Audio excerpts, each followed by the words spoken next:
Love you, Linda. Love you. The courthouse the other day in the hallway, you're singing "Oh Happy Day."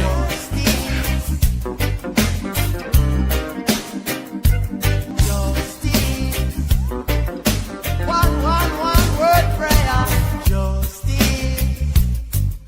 Justice, where are you?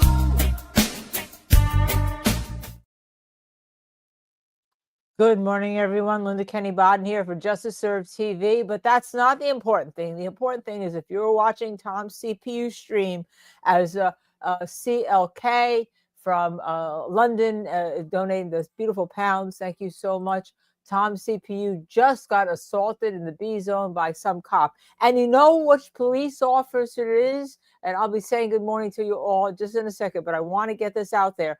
It was the same officer that Tom spoke to the other day, the trooper, who seemed to be nice, who told him you could stand here. They're going to have a meeting with Hardman and all to decide what's going on. And he seemed to be, and Tom thanked him for his courtesy. That trooper literally picked him up and moved him. Okay. That, ladies and gentlemen, in my opinion, is an assault and battery.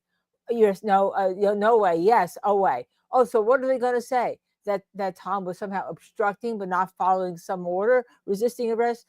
He is one of the plaintiffs in the next lawsuit to be decided, which now Mark Randazzo is not mute. I'm sure moot, I should say. It's mute and moot. It's not moot, okay? Tom shows that he has marks on him right now. If I'm not his lawyer, but I'd have him go to the hospital to document those marks. I mean, it is ridiculous. Yes, Mark Randazzo is supposed to be, I know from a thing last night that on his way, a discussion last night I had, on his way to Dedham, but we shall see, because this is simply outrageous. This has gone to be outrageous. I came into this case pretty open-minded, right? You know, court systems, I like the court system. I've worked my whole life in the court system. I want to make them fair. I know it's always a fight when you're a defense attorney to make it fair. But really, you know, as a prosecutor, I felt that I was always ethical, did the right thing, tried to do the right thing, as Michael Bryant would say. But here, this is ridiculous. These officers are not trained. And you know who I'm faulting now? Not only the head of the state police, okay? Not only the judge, Judge Beverly Cannone, because it's her order right here, but also the Attorney General of the state of Massachusetts. Where is she? Where is Maura Healey? Let's put that as a hashtag, all of you. Go on Twitter, put a hashtag, where is Maura Healey? Where is she? Okay? This is ridiculous. And I don't know if Tom has posted any of the videos separately or it's there to see, or any of you have clips of it, but if you have it, just post it. It is outrageous. It is ridiculous. It is terrible. I mean, we are here to see whether the state can prove their case beyond a reasonable doubt as to whether or not Karen Reed, right, or whether or not Karen Reed is guilty of murder, which is ridiculous, manslaughter, the charge that should have been brought if the state were really being fair, and leaving the scene of the accident. But that's all we were here for. And instead, you know, I came into this case, as I said, pretty open-minded. I started with law and crime, but you know what? I can see why everyone is getting upset, because I'm getting upset and I'm not even there. I am not even there, okay? I am not even there, right? You are not there. But we're all seeing what we see is unfairness. We're seeing the government being horrible. And boy, all of you who thought maybe the sack on Vanzetti were guilty, go back and take a look. One of them probably was, in my opinion. One of them definitely was not, because of the evidence being, shall we say, not quite copacetic, right? Not quite right, all right, with regard to one of them. But this is unbelievable. This is outrageous. This is terrible. And I can't say it enough. Unbelievable, outrageous, terrible, a violation of rights, a violation of the order, a violation of the spirit of the order, a violation of the American justice system, a violation of our souls, okay? A violation of our souls. And I don't necessarily use that in a religious matter. You can take it that to be. But if you want to talk about what really is happening in Dedham, you have to talk about what's happening outside the courthouse along with inside the courthouse. Now, Joey Kane, a member for 3 months, thoroughly embarrassed by my beloved Commonwealth. I'm embarrassed by it too. I love like Martha's Vineyard. I love a lot of people in Massachusetts. I have family. We have family in Massachusetts. Our kids are in Massachusetts, some of them. It's so to me, it's appalling. It's outrageous. I can't even, I came to tell you about what's going to happen in the courtroom today. And now I can't get away from this. Thank you, Joey Kane, just gifted Justice Serve 5 TV membership, Justice Serve TV 5 memberships. Thank you very much to those of you who become a member. Michael Bryant, I know, was posting on it. He should be back this afternoon. He was on a red eye back from California. And as you saw, he posted some content out there. And remember, we took the step at Justice Serve TV of being a plaintiff in one of the lawsuits. Because Michael Bryant, if you recall, I was on the air. You can go back and watch it. When they said to him, "We've seen you walk through this zone 5 times. We don't want to see you another time." He's reporting with our Justice Serve TV Mike. He was talking to Tom CPU. He was talking to Scott McGinnis. That's how we became to know them and how come they come on our show. And then Mr. Delgado, who no one really knew, just kind of was walking with them, walking across to go to the bagel shop. And he had that sticker ripped off him, right? I don't have a sticker. I have a pin on me, but I'm sure if it said Free Karen Reed, it would be ripped off also. They'd have a little problem with this one. This one has a St. Christopher or St. Michael medal on it, from St. Patrick's, okay, by the way. And that would probably do them more harm because I don't think those two saints would like being treated like that. All right. Just add a little bit of levity because I'm trying to lower my tone, calm down, because I want you to all take over. It's because it's you who have the say. You have the voice. And when you're going to have a protest, right, you've got to and if you're going to talk about it, you have to talk about it loud. You have to sing about it loud. Okay. Now, I know that just hurts your eardrums. All right. But I'm trying to make a point. All right. I'm trying to make a point that this is terrible. And everybody knows Tom. Tom is probably, is he threatening? No. I mean, where's a suit? Where's a tie? I mean, threatening? No way. No possible way. I mean, threatening? No way. As he said, no one even had a skin knee through all these things. Now we do finally have some trauma. We do finally have something that hurt the skin. But Tom has marks on his body. You can see them. Okay. We do finally have that. But who caused it? The troopers who are, in my opinion, violating that order. Okay. Violating that order. All right. This is unbelievable. Let me say it again. The Tom CPU, in my opinion, was assaulted this morning. This is our producer. Watched it, said, "You won't believe what just happened." Go back and try to find it. And Tom was still talking about it and showed his shirt, showed the marks on his arm. It is terrible. It is awful. It is disgusting. It is outrageous. It is not the American justice system, or maybe that's what the American justice system has become. And unless you're going to all take a role in it, look, we took a role. We, through Michael Bryant, have filed a lawsuit on that buffer zone. We did this when the mainstream media wasn't stepping up to the plate, when the mainstream media should have been saying, "Hey, you know what you're doing here, Your Honors, by having this randomizer is not fair. All the media should have access. We should have access. There should be more access, whatever." It's just ridiculous. It's just ridiculous. All right. We took this small channel here, Justice Serve TV. I am proud of this because we took a step to make the First Amendment important. Mark Randazzo, the First Amendment lawyer, unbelievable. Winning, when the lower federal court said no, they went to the First Circuit. The First Circuit said, "You, Judge Cannone, you have 2 days to redo your order." What she did is she put the intent in. Did you have to have the intent to interfere with justice? Do you think Tom CPU, you've been watching him now for years now, really 2 years, has any intent to interfere with justice? No, he has intent to show you what's going on. And you all know that, and the troopers all know that, and we all know that, and Judge Cannone all knows it. So Judge Cannone, step up to the plate. Come out sua sponte. You're so busy objecting by yourself sua sponte in that courtroom when the defense does anything. Why don't you come out sua sponte and say, "That's not what my order is supposed to be interpreted as. That's not what I meant. That's not what it was supposed to be doing." Okay. I've been hit over the head by the First Circuit, right? Maybe have some common sense. Stop this. It's right in your backyard. It's because of your order. It's because of your order that has now been redone that this is all happening, right? This is all happening. Yes, I think they're out of control. I think the government there is out of control. And if you didn't have people like Michael Bryant, like Tom CPU, who's Michael Bryant's co-plaintiff in the suit, and one could argue, I think, that this is retaliatory. This is retaliatory for them filing a suit against the Commonwealth, filing a suit against the state police, filing a suit against Trooper Hardman. He wasn't the one who picked him up, by the way. It was another trooper, okay?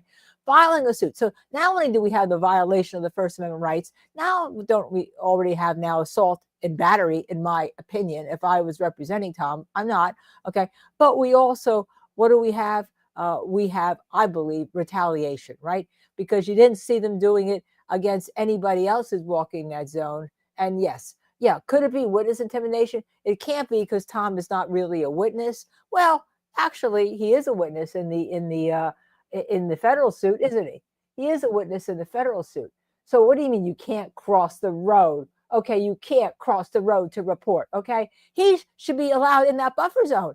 He has a right to be in that buffer zone as long as he doesn't intend to interfere with justice. That's what they went to the First Circuit for. Okay, that's why they won. All right. So all of you, get out there. Let your voice be heard on Twitter, on this network. Share our network. Share Tom CPU. Let your voice be heard. All right. Because if we don't let our voices being heard here, I mean, this is going to go on and going on and going on. And then what will happen was, with the case will end, the courts may say it's a moot right now because it's moot, right? But come on, scream it out. Scream your protests out loud. Whether it's because of the unfairness you're seeing in the courtroom, whether it's because of the unfairness you're seeing outside, scream it out loud, okay? We have put here at Justice Serve TV our own Michael Bryant on the line. He has been out there 11 times. He's been in the buffer zone even when he shouldn't have, because he knows he has a right to be in that buffer zone. He was in the buffer. He sued to be in that buffer zone. And you know what they haven't done? They haven't even had the courtesy to give us, for my third time we have emailed, and to have the head of the courthouse there reach out to them, a response to the first denial for our media pass. I think it's retaliatory. I think that they're purposely not answering because it's retaliatory. Because if you don't think that this network here, that this channel here with all of you are news, are journalists, you're out of your mind. And you can't be out of your mind. You're not that stupid. You have to have a reason for it. Retaliation? Well, maybe you are that stupid because you're reading your own court rule, which says any medium can report on, can be a reporter, right? In terms of reporting. And yet you take YouTube, which is the largest medium in the world for reporting in social media. And what do? Is you say that, oh, we have unilaterally decided it doesn't fly. It's not a network. Okay. There's a reason for that. What's the reason? You don't like the content? Okay. Is that the reason? You don't like the fact that you've now been sued? Is that the reason? All right. So what are we talking about here?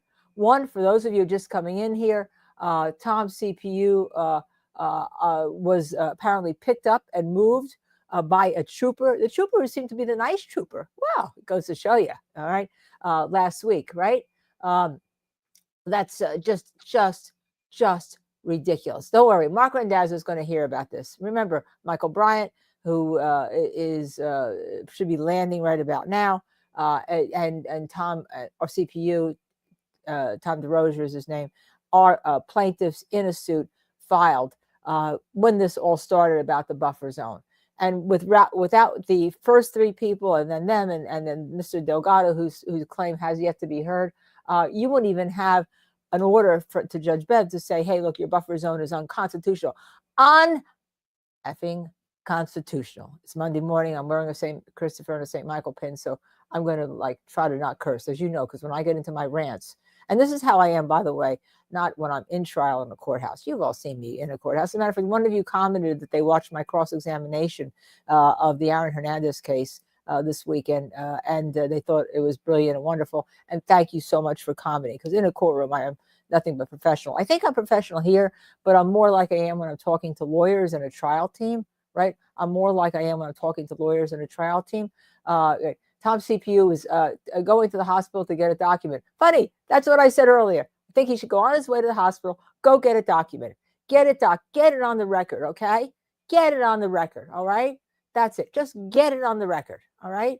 By the way, Donnie, just Donnie, yes. So Michael's my husband. He's not Catholic, but I am.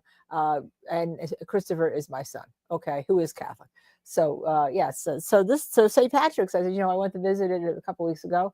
And they have a shop. And you know me, if there's shopping to be had, it can be anywhere, right? It can be on the Justice Served TV merch store. It could be in St. Patrick. It could be anywhere. It's my one thing you can be sure that Linda Kenney Baden loves to practice law. She loves to shop. She loves her husband. She loves her dog. She loves her sister. She loves her family. And she loves talking to you. By the way, now I'm adding you to my my extended family, right? My sister is on the chat. There she says, Linda, I know you well, and you have never used the F word in your entire life until this trial. That's done it to me, Joan. It's done it to What me. do you do for work? I'm a DNA expert for Bodie Technology. Oh, so the Bodie's, by the way, a where is great Bodie lab. Technology located? A great In lab. Lorton, Virginia. Okay. So they're going to And have where did you no go to axe school, to sir? grind here. Let's go to I court. went to Let's school listen. at Mercyhurst College in Erie, Pennsylvania for a bachelor in forensic biology and a master's in forensic molecular biology from the George Washington University in Washington, D.C. And following your education, where did you go to work? I started at Bodie in about 2009. And so did you work at Bodie prior to your graduation? Yes.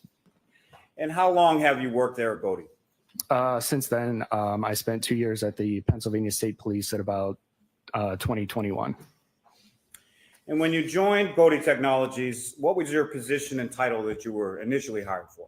I was initially a DNA technician And when did you become an analyst? in 2014.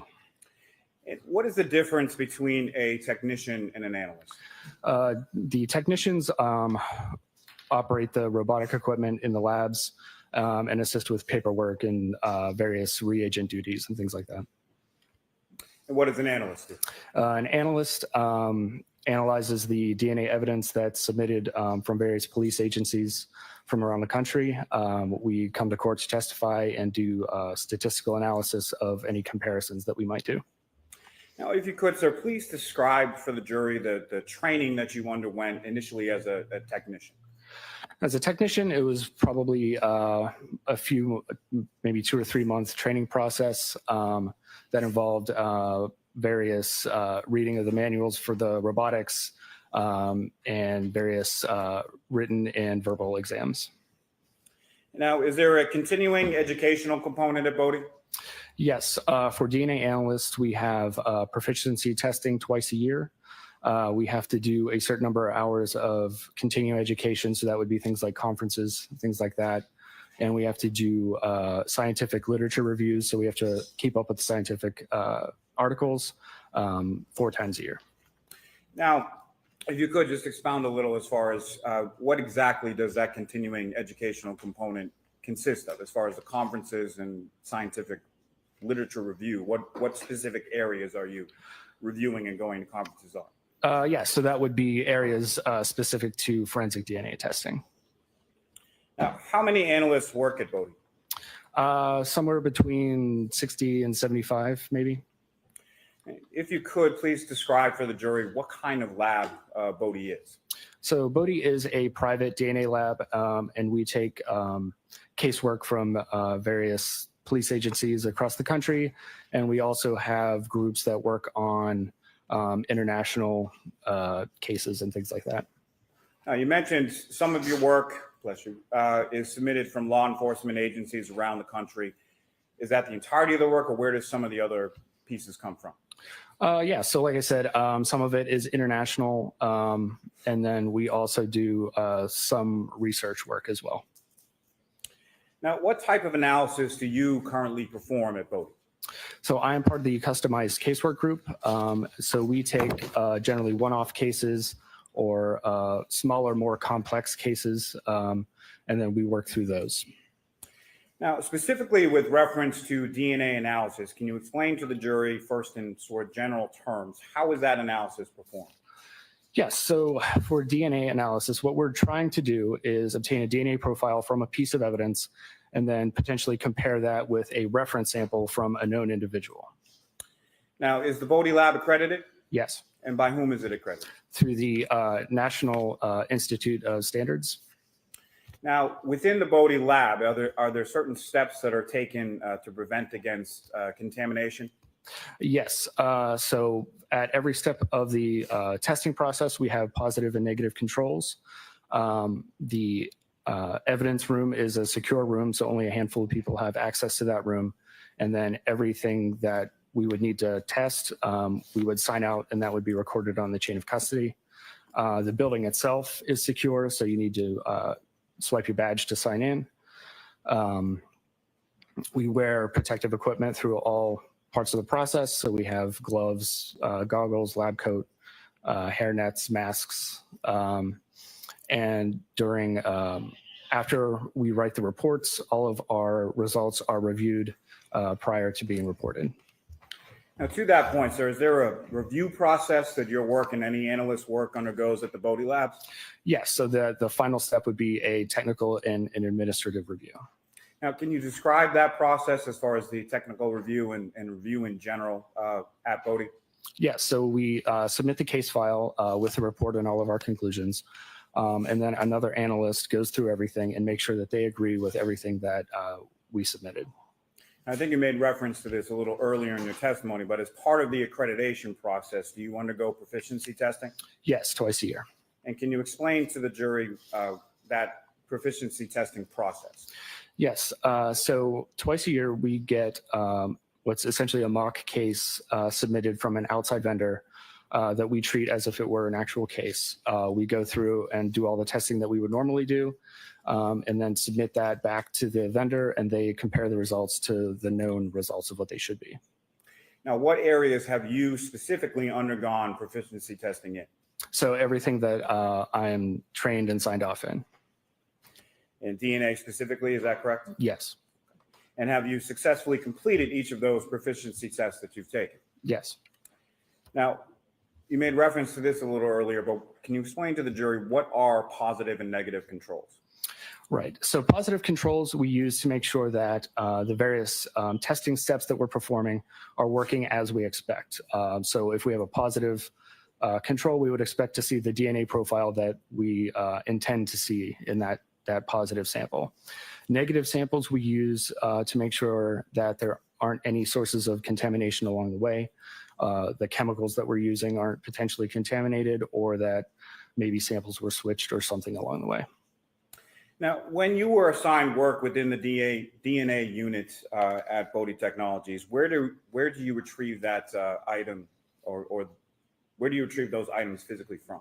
Yes, so those would be delivered to our secure evidence room, and then any testing performed, we would need to sign that out, and that would be recorded on the chain of custody.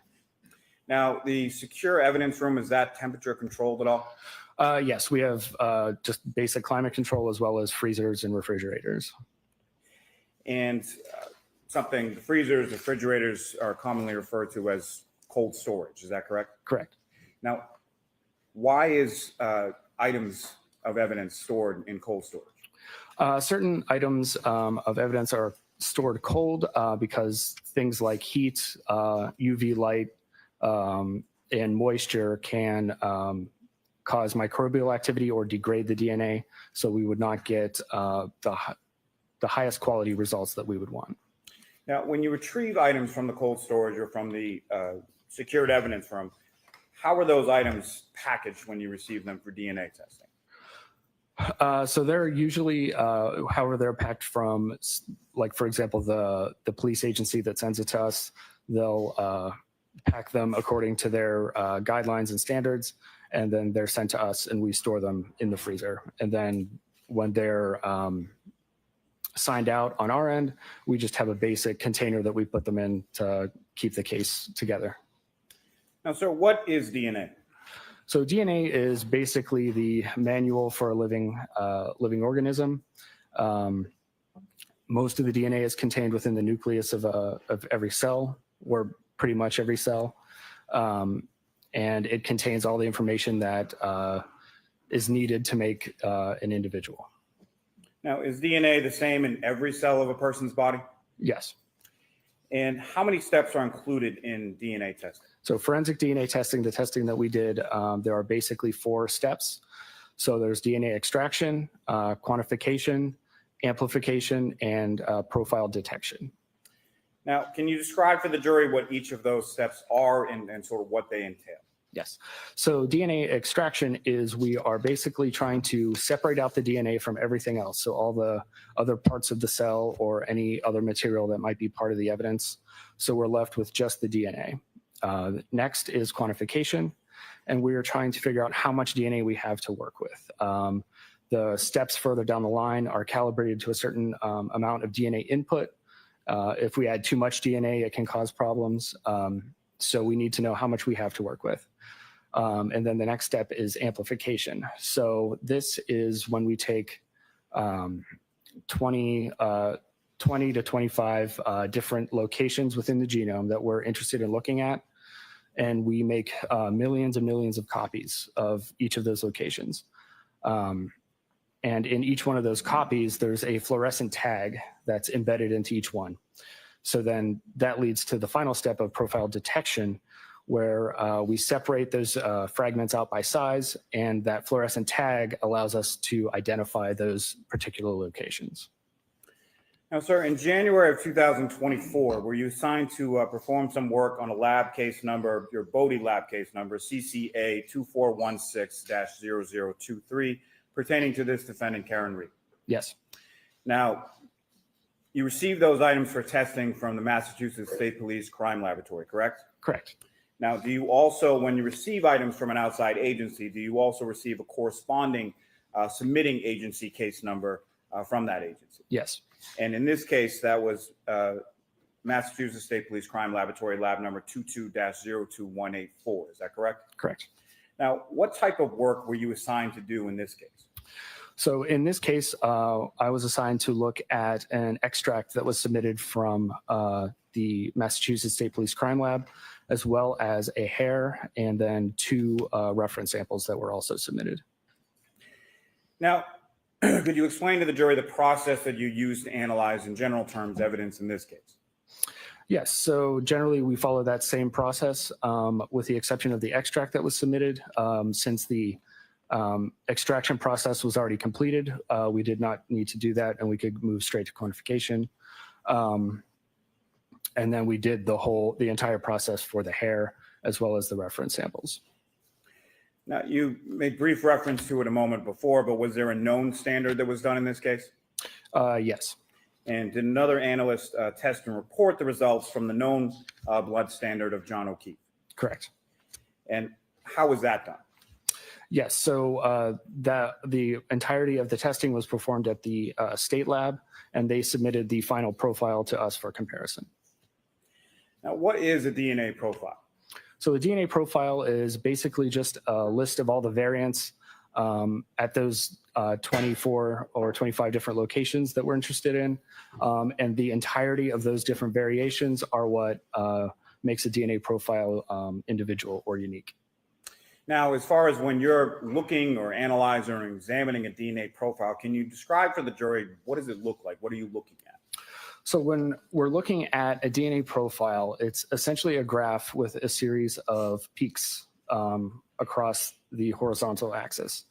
And those correspond to the length of the DNA fragments that we amplified. And those are assigned a number based on the length of that fragment. And those numbers are what we refer to as the alleles. And those numbers are assembled into essentially a chart, and that's the DNA profile. Now, could you please describe to the jury the process of comparison between a known standard and an evidence sample? Yes. So when we have an evidence sample, we need to compare it to a reference sample. And then, so what we do is we take those 2 tables that I mentioned, one from the evidence sample and one from the reference sample, and we put them next to each other and do a comparison to see if the reference profile is potentially part of the evidence profile. And then if the 2 are consistent, then we would need to do a statistical calculation to determine the strength of the match. For example, if 1 in every 3 people would be potentially would be a potential match, then that's not very strong. So we need to we have to have some sort of mathematical weight to describe the potential match. Now, if you could again, sir, explain to the jury, what was your role in the testing in this case? Yes. So my role was to analyze the DNA profiles and then do the comparisons. Now, what items specifically did you receive for DNA testing in this case? So yes, like I mentioned, we received the hair, we received the 2 reference samples, we received an extract from a taillight, as well as the negative control that was associated with that. And then we also received a reference profile from the state lab. Now, starting with what your lab has labeled as EO2, that has a corresponding State Police Crime Lab item number 3-1.1. Is that correct? Correct. And what was the description of that item, EO2 3-1.1? So that was the extract of the sample from the passenger side taillight of a vehicle. And was there any further description or of that vehicle as far as the plate number? Yes, there was a plate number associated with it. Okay. Do you recall what the plate number was? So that would be 3GC684. And did you receive 2 buckle samples identified as RO3 and RO4? Yes. And what was RO3 identified as? So that was a buccal swab from Yuri Bagetic. And what was RO4 identified as? So that was a buccal swab from Michael Proctor. And then that extract portion, that was the part that was labeled as EO2, is that correct? Correct. And can you please explain to the jury what an extract is? So like I mentioned, an extract is essentially, it's a tube with a small amount of liquid in it. And inside that liquid is the DNA that was extracted from the evidence sample. Now, the known standard of Mr. John O'Keefe, that had an item number as well, is that correct? Yes. And what was that item number first from the Massachusetts State Police Crime Laboratory? So that was 8-1.1.1. And did your lab, Bodie Technologies, have a corresponding item number associated with that known standard? No, we just used the Massachusetts lab number for that.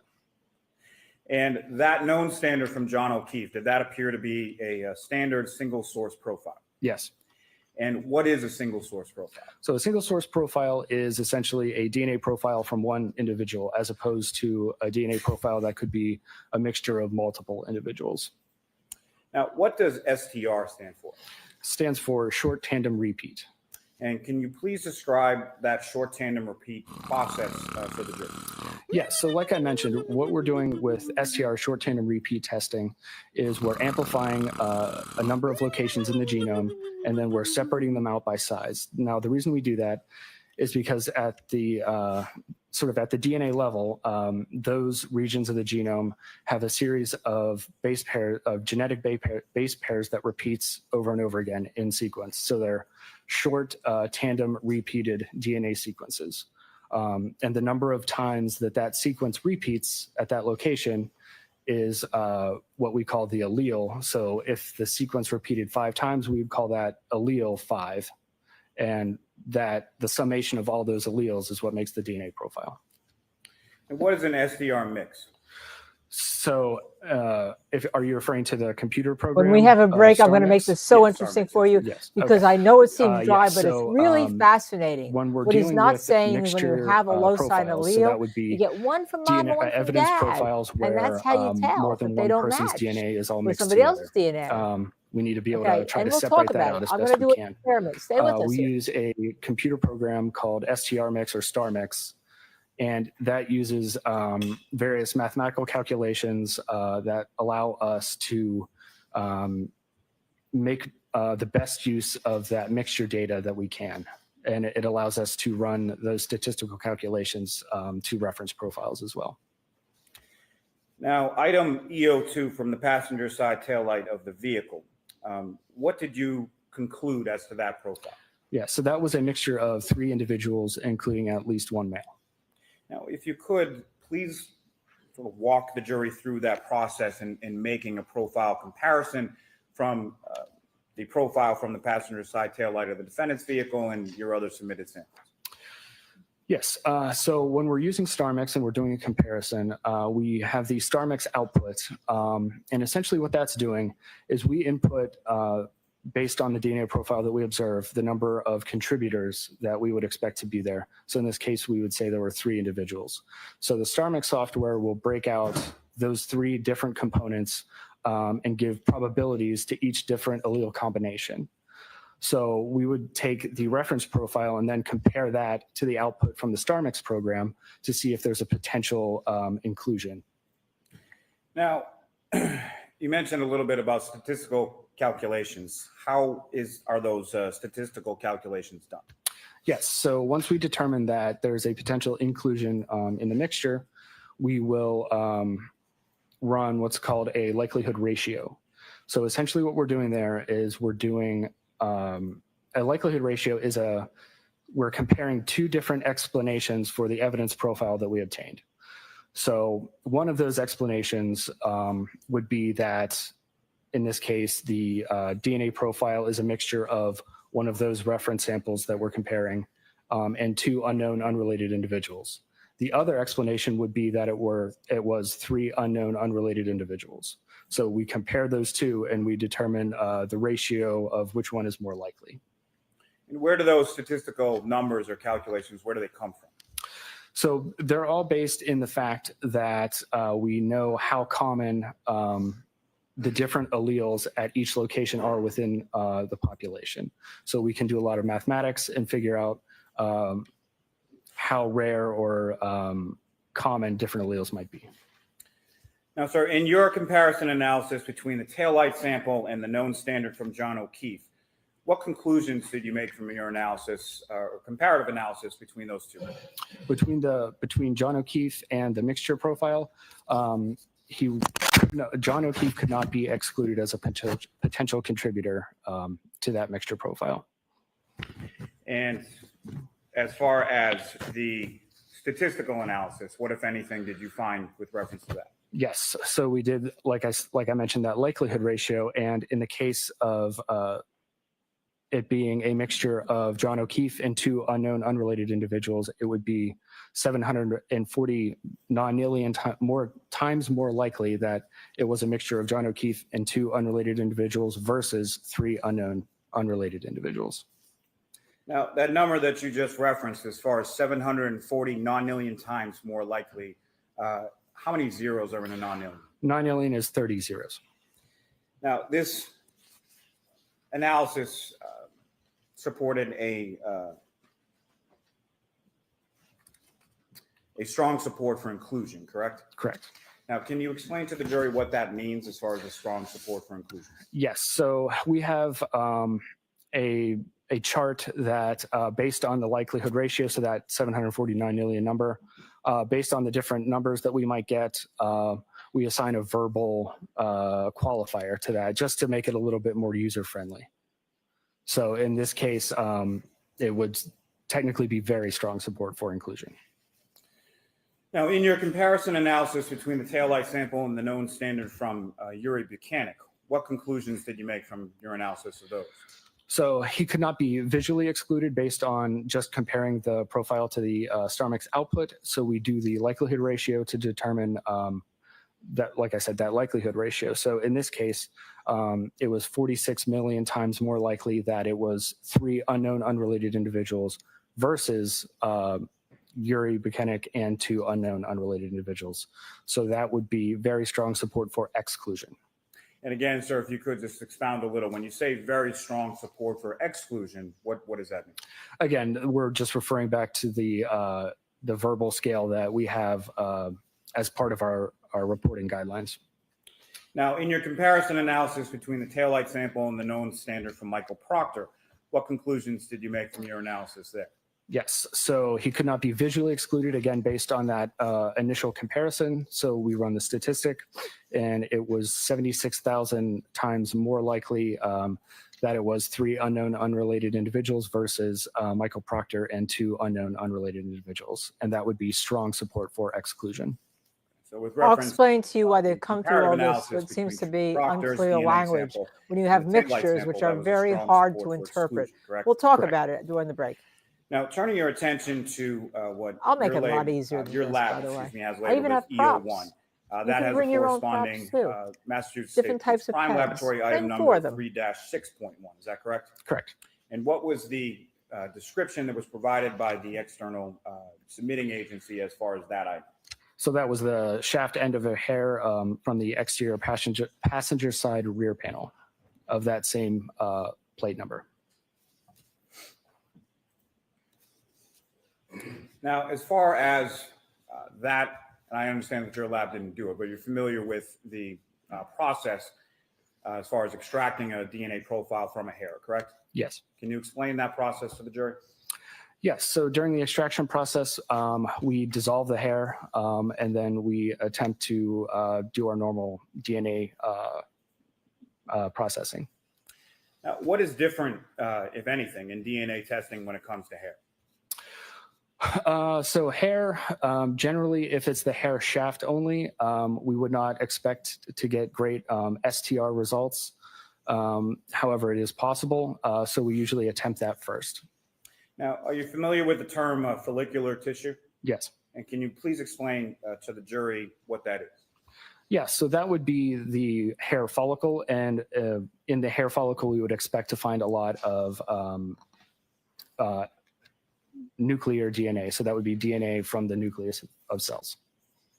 You mentioned there any sort of piece of hair. There's a root end and a shaft end, correct? Correct. And can you, probably pretty well understood, but could you please explain to the jury the difference between the two? Yes. So the root end would be the end that we would expect to find the root or the follicle, and then the shaft end would be just the shaft of the hair itself. Now, what is autosomal DNA testing? Yes. So autosomal DNA testing. So autosomal DNA is the DNA that from mother and father that's combined in the child.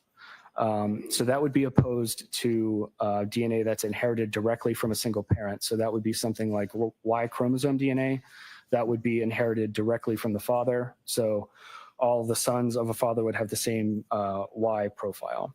Also, there's mitochondrial DNA. So the mitochondria exist outside the nucleus of the cell, and that is inherited directly from the mother. So all of a mother's children would have the same mitochondrial profile.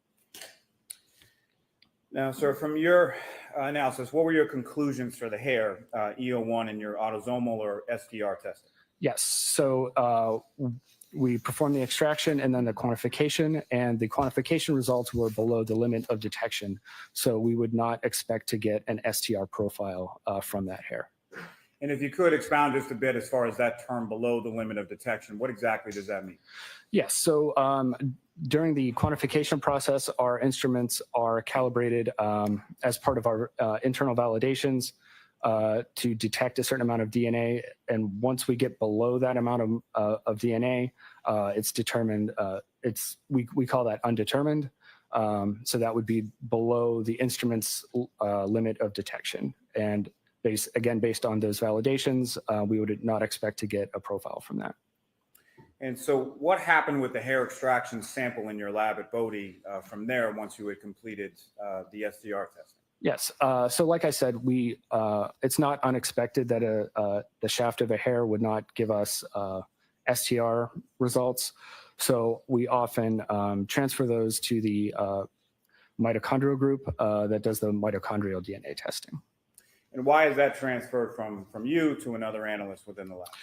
I'm not personally signed off in mitochondria. We don't do quite enough testing to have everyone signed off in all the different technologies.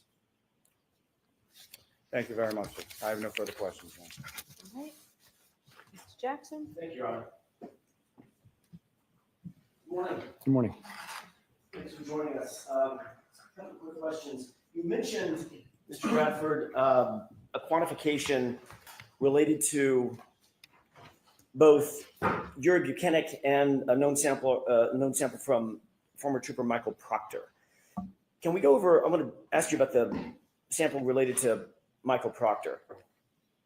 I think I heard you say 1 in 76,000, correct? Yes.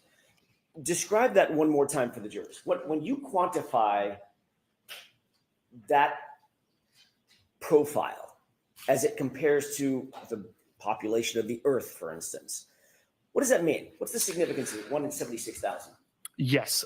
So you need to be very careful when we're talking about statistics, because if we start to introduce different analogies to try to describe them, they start to go off the rails, and we're describing things that are not actually described in the statistic.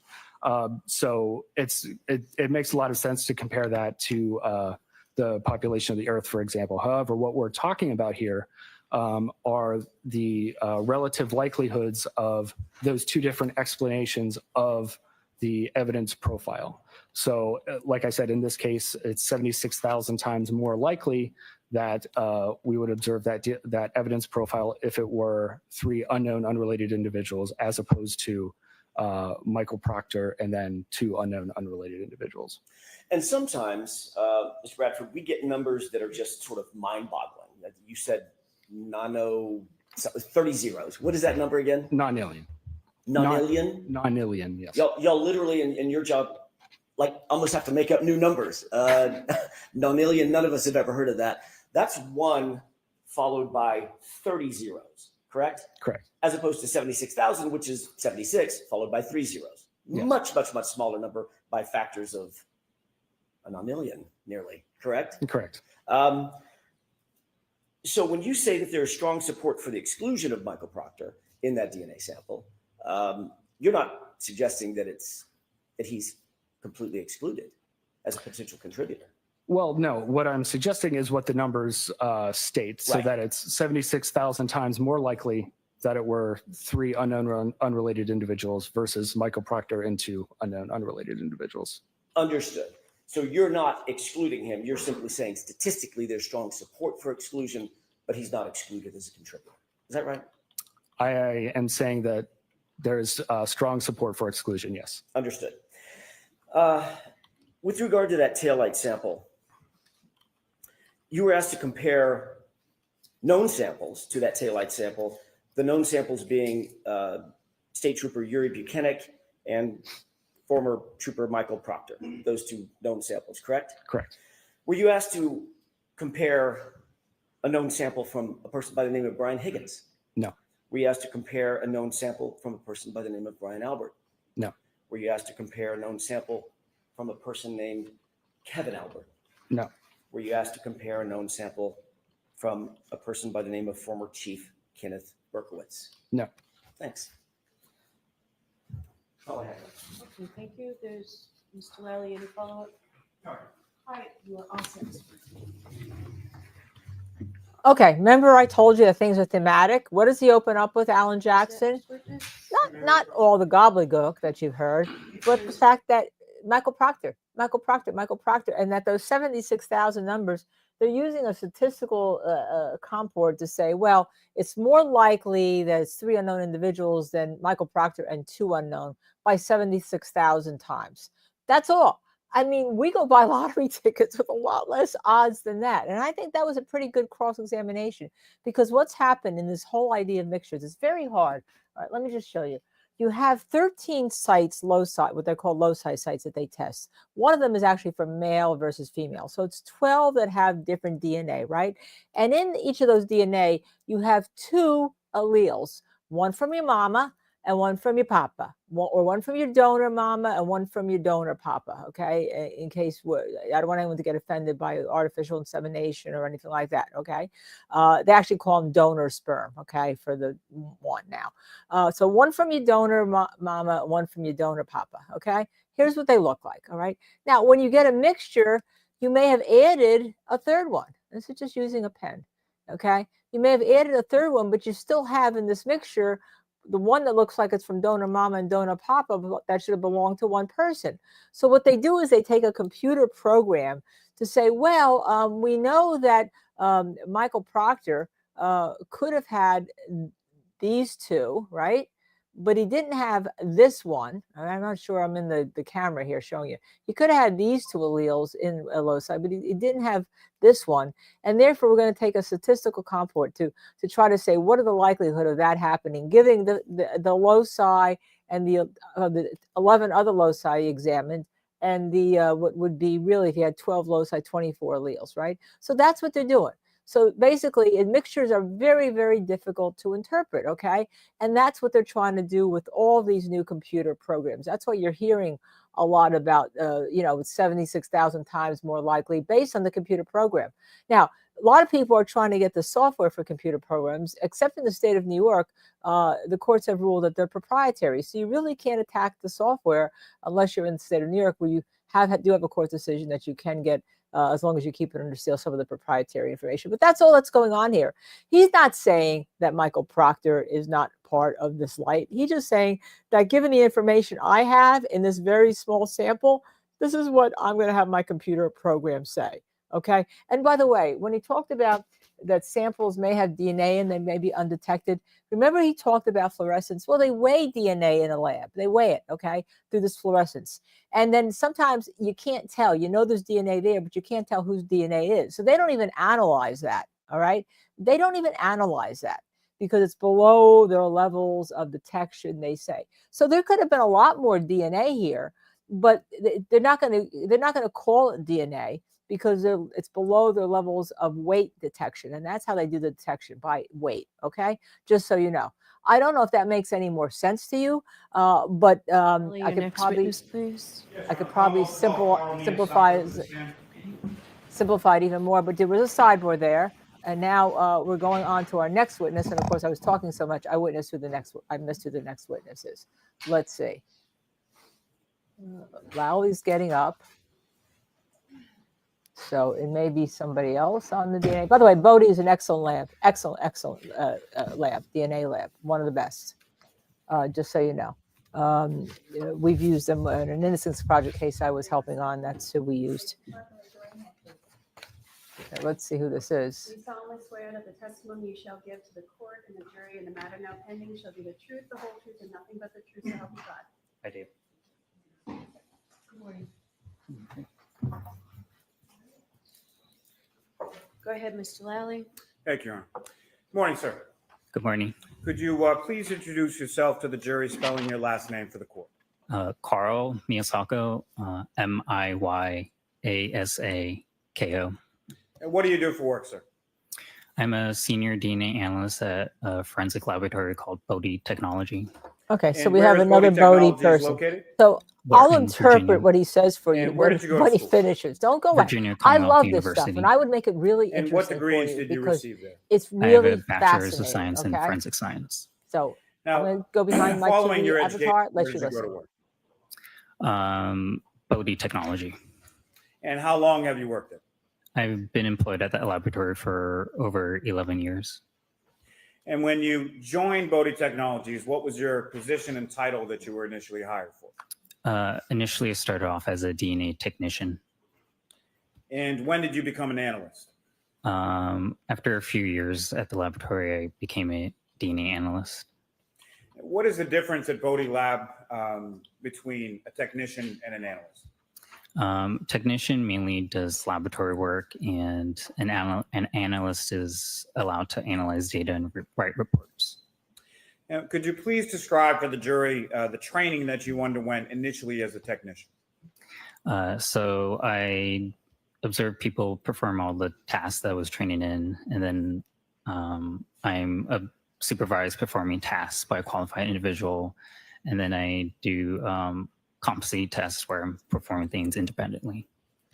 Now, is there a continuing educational component of Baden? Yes. And could you please describe for the jury what that entails? So continuing education just allows analysts or technicians to keep up to date with current topics within the community and future advancements in technologies. Now, could you please describe for the jury what type of lab Baden is? Baden is a private accredited forensic laboratory. And where do your cases come from? Our cases come from different agencies throughout the country, so law enforcement agencies, medical examiners, other laboratories as well. And is that purely on a statewide basis, national basis, or something else? National basis.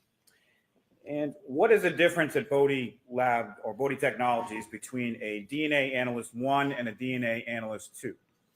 The type of caseload and different cases being assigned to these individuals. Now, what is your current role at Bodie Labs? My current role is a senior DNA analyst. And what is a senior DNA analyst, and what do you do in that role? So senior analyst provides expertise or leadership in at least one discipline within the company. Senior analysts report challenging cases, are independent of other analysts, and also train other analysts as well. Sir, I'm going to ask you to keep your voice up, please. And sir, that microphone in front of you is adjustable. You can put it as close to yourself as you feel comfortable with. Thank you, Your Honor. Now, specifically with reference to DNA analysis, can you explain to the jury first in general terms how that analysis is performed at your lab? Yeah, so it starts with receipt of evidence, and then it goes through the laboratory through different procedures up until we develop that DNA profile and it gets interpreted and analyzed. Now, is the Bodie Lab accredited? Yes. And by whom is it accredited? We are accredited by a NSI National Accreditation Board. Now, are there steps taken within your lab at Bodie to prevent against contamination? Yeah, we have protocols to monitor contamination and to also prevent contamination. Now, also at the lab, is there a review process, and can you sort of describe your role as it applies as a senior DNA analyst to that review process? Yeah, so all cases go through a review process. So after, let's say, the reporting analyst completes a case, it goes into submission for a technical review.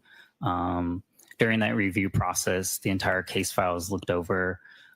So it's looked over to see if everything was done per protocol, if it's something that I or anyone else in the lab would have done, if any necessary reprocessing steps were taken.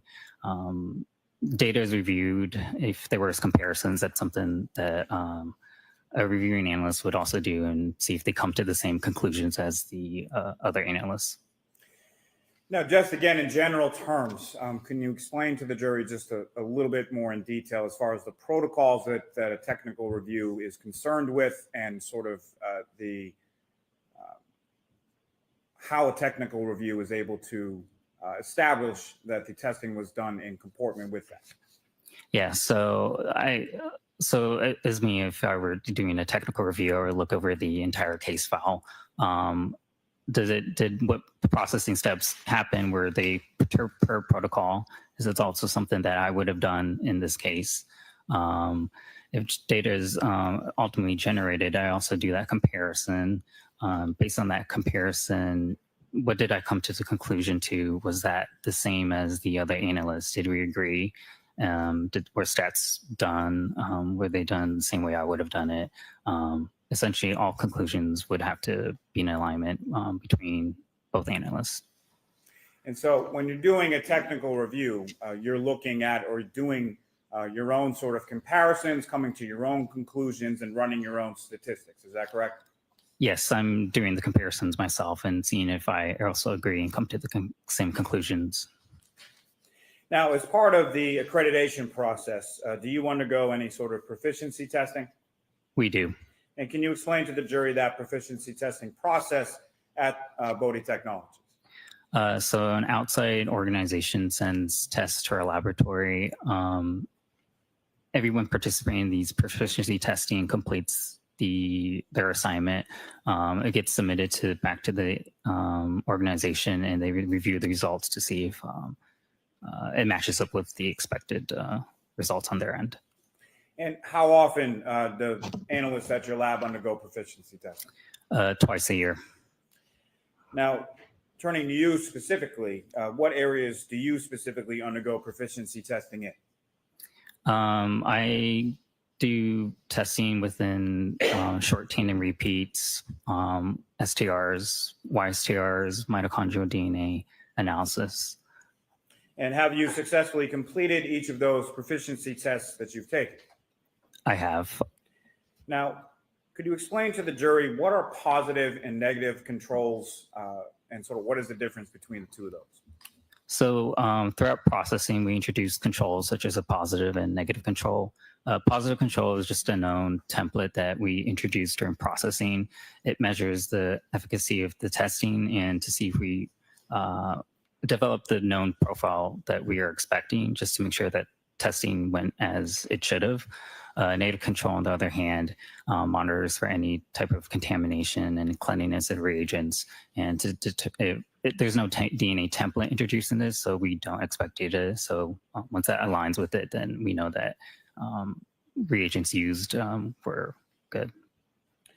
Now, sir, are you familiar with some mitochondrial DNA testing that was performed at Bodie on lab case number CCA 2416-0023 pertaining to this defendant, Karen Reed? Yes. And the lab received those items for testing from the Massachusetts State Police Crime Laboratory, correct?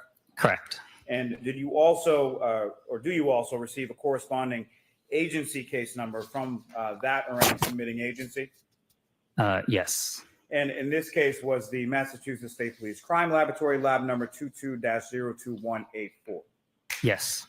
And what type of work did Bodie Labs do on CCA 2416-0023 with respect to mitochondrial DNA testing? So we received 2 evidence items, a hair sample and a reference sample, and we were asked to type these for mitochondrial DNA. Now, could you explain to the jury the process in general terms used to analyze that type of evidence? So it's a similar process that you may have heard already for nuclear DNA or STRs. So after DNA extraction, that's where we isolate and release DNA from the sample. It goes through amplification processing. This is where we employ the polymerase chain reaction or PCR technique. So we create numerous copies of targeted section within the DNA. This is just so we have enough DNA to generate a DNA profile.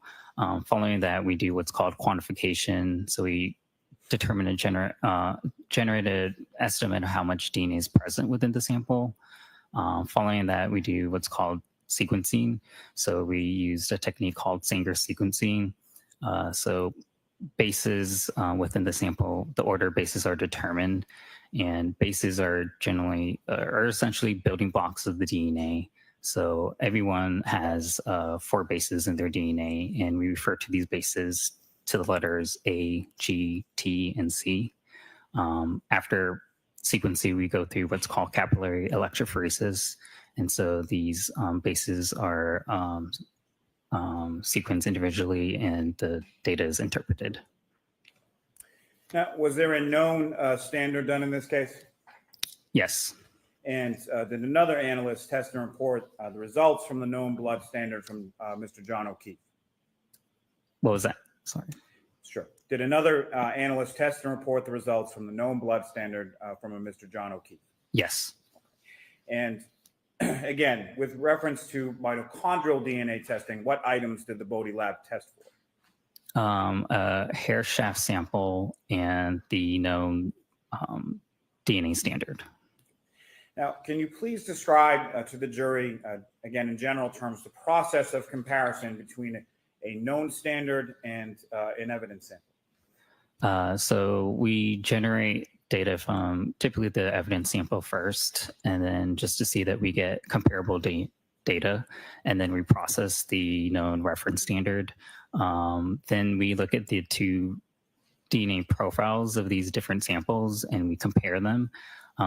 Based on the data, are we seeing that we can or cannot exclude the reference donor as being a source of the evidence sample? What is autosomal DNA? Autosomal DNA is like nuclear DNA. It's something that you maybe more, when thought of forensics, traditional STR shorthanded repeats. And what is mitochondrial DNA? Mitochondrial DNA is a different type of DNA from nuclear DNA. Nuclear DNA, you get half of your DNA from your parents, so mom and dad, whereas mitochondrial DNA, it gets entirely inherited from mother to child. What is the difference between the two as far as where it's located in reference to the nucleus of the cell? So with STRs, there's basically 2 copies per cell, whereas with mitochondrial DNA, there are several copies per cell. So there's more abundance in mitochondrial DNA. Now, how does that apply to an extract from a hair sample? So for hair samples, we typically categorize these with like hairs with roots and rootless hair samples. So with hair samples, typically in the shaft end, there's more abundance of the mitochondrial DNA versus nuclear DNA, where nuclear DNA tends to be degraded or not present in high enough amounts. What does PCR stand for?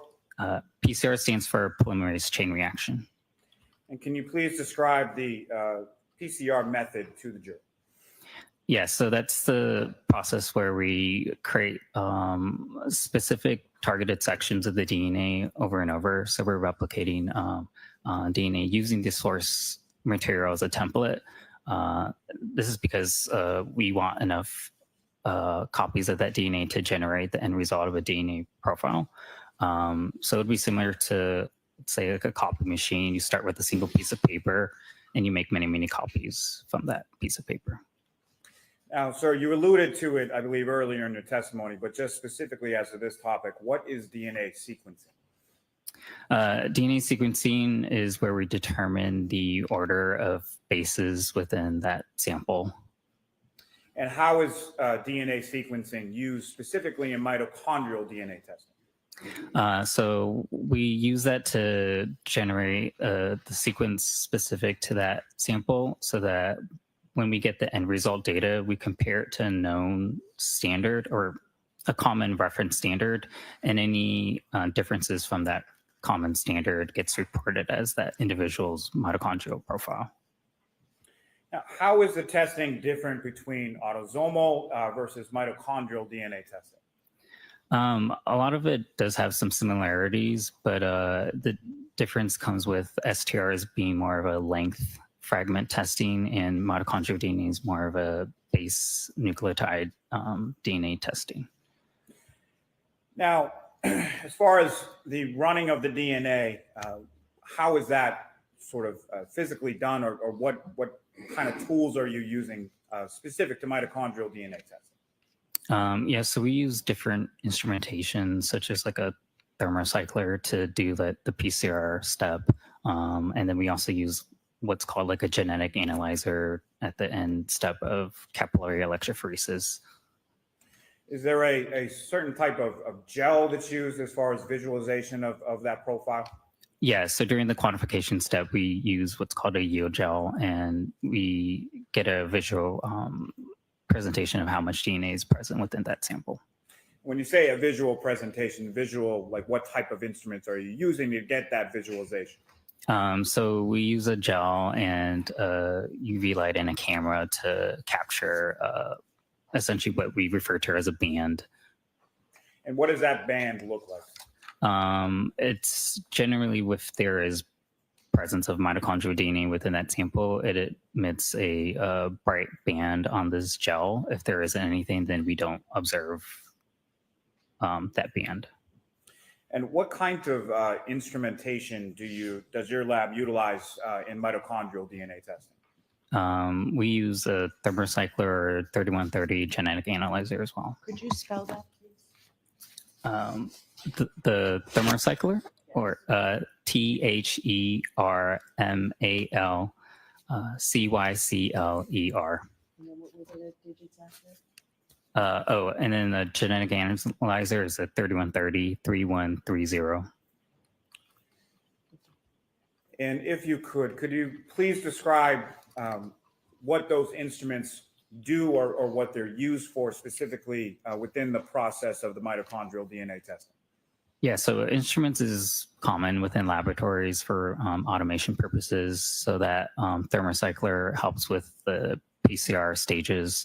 And then the genetic analyzer helps with the separation of the individual bases, and then generating that end result data where the analyst will interpret the data. Now, what is a D loop? The D loop is the control region. And how does that D loop factor into this type of analysis? So with mitochondrial DNA analysis, we analyze certain regions within the D loop or the control region, and we refer to these as hyper variable regions. So HV1 and HV2. And what does the D loop have to do with certain variabilities within the human population? So this region is a non-coding region within the mitochondria, so it can allow for mutations because it wouldn't affect the mitochondria functions. Because of this highly variable difference within this region, it's useful for determining different maternal populations. Now, did the Baden lab also perform mitochondrial DNA testing on the known standard from John O'Keefe? Yes. And is that mitochondrial DNA testing the same for the known standard of John O'Keefe as it is, as you've been describing with reference to the evidence sample? Yes. And what is then done generally in the comparison of those two profiles?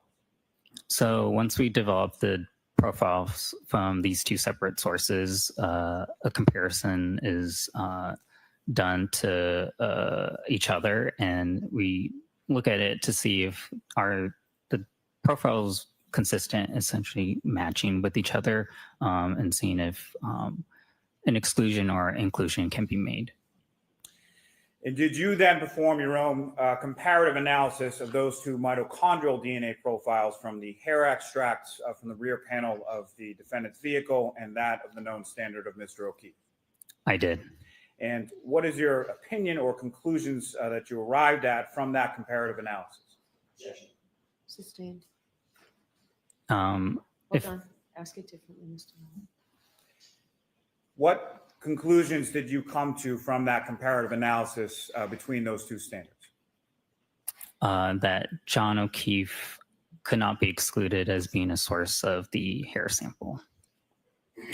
Now, can you expound a little as far as your conclusion is concerned? What does that mean? Yeah, if I may refer to my report. Yes.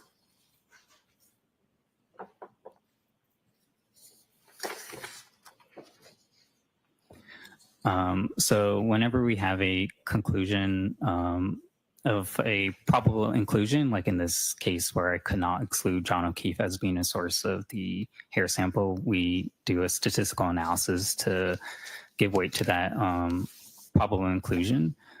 So in this case, using a database and with 95% confidence, at least 90% can be excluded as being a source of that hair sample. And let me ask you just in general terms, that data is referred to as MPOP, EMPOP, is that correct? Correct. And what's an MPOP? So it's a searchable database where we search profiles in the database to see how rare in the population. Up in our laboratory, we search 3 main population groups within the United States: African American, Caucasian, Hispanic. And so the general goal is just to see how rare would that profile be within these populations. And so what conclusions did you come to with reference to the sample versus Mr. O'Keefe sample in the MPOP database? 5% confidence that 95% of the population can be excluded as being a source of the hair sample. Now, you made reference in your testimony a moment before about a confidence interval. What is that? Yeah, so whenever we obtain statistical data, we use a confidence interval or upper limit frequency. This is just like a range where the true value of said profile is, but we generally want to report like a conservative end to avoid any false inclusions. So it's at least 99.895% that the majority of the population can be excluded, but it could be higher, but at the lower end, it would be at least 99.895%. And what confidence interval in your conclusion does this consistency between the hair sample profile from the rear quarter panel of the defendant's vehicle have to Mr. O'Keefe's mitochondrial DNA profile? So it's the 95% confidence, 99.985% of the population. So the majority of the population could be excluded. However, with John O'Keefe and his maternal relatives, they could not. Thank you, sir. I have nothing further on. Mr. Jackson?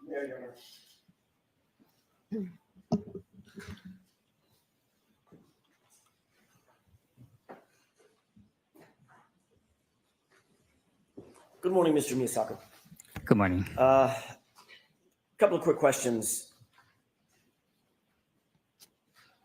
Mitochondrial DNA, as you've explained, is different than autosomal DNA in pretty significant ways, correct? Correct. What we think of as traditional nuclear DNA, that's autosomal DNA. That's the DNA that we derive from mom and dad, comes down to the child, correct? Correct. Mitochondrial DNA, by contrast, is simply the maternal line, excluding the dads, correct? Correct. So my mitochondrial DNA has nothing to do with my father, everything to do with my mother. Is that right? Yeah, mitochondrial DNA gets inherited from the mom to child. Okay, so a male like John O'Keefe, for instance, the known sample that you were working with, shares the exact same mitochondrial DNA as, for instance, his mother, correct? Correct. His mom and any other maternally related individuals. You just took the words right out of my mouth, and that's my next question. Stop being smarter than me. It's going to be a tough task. It's also the exact same mitochondrial DNA for his grandmother, right? Correct. And let's move the lineage off the tree trunk and move it onto branches. For instance, if his mother had 2 children, John and a sister, his sister would also have the exact same mitochondrial DNA, correct? Correct. And now staying on that branch of the tree, going out to a leaf, if his sister had children, those children would have the exact same mitochondrial DNA. Correct. So another way of saying that, his maternal niece, his maternal nephew would have the identical mitochondrial DNA as John O'Keefe, correct? Correct. Okay. When you indicated that John O'Keefe is included in the population of those who match that profile, that does not mean that you're determining that the hair that you analyzed came from John O'Keefe, does it? No, with mitochondrial DNA analysis, it's not unique to individual. Compared to traditional STRs or short chain repeat, that could be unique to individual. But with mitochondrial DNA, it's not unique to individual, but more so a maternal lineage. All right. So, Mr. Miyasaka, very importantly, you're not sitting here saying that that hair belonged to John O'Keefe. I'm saying that the hair sample on John O'Keefe cannot be excluded, as well as his maternal relatives. So we're speaking in negatives. I want to speak in a positive. You are not saying that John O'Keefe, that hair belonged to John O'Keefe, are you? Yes or no? Sustained.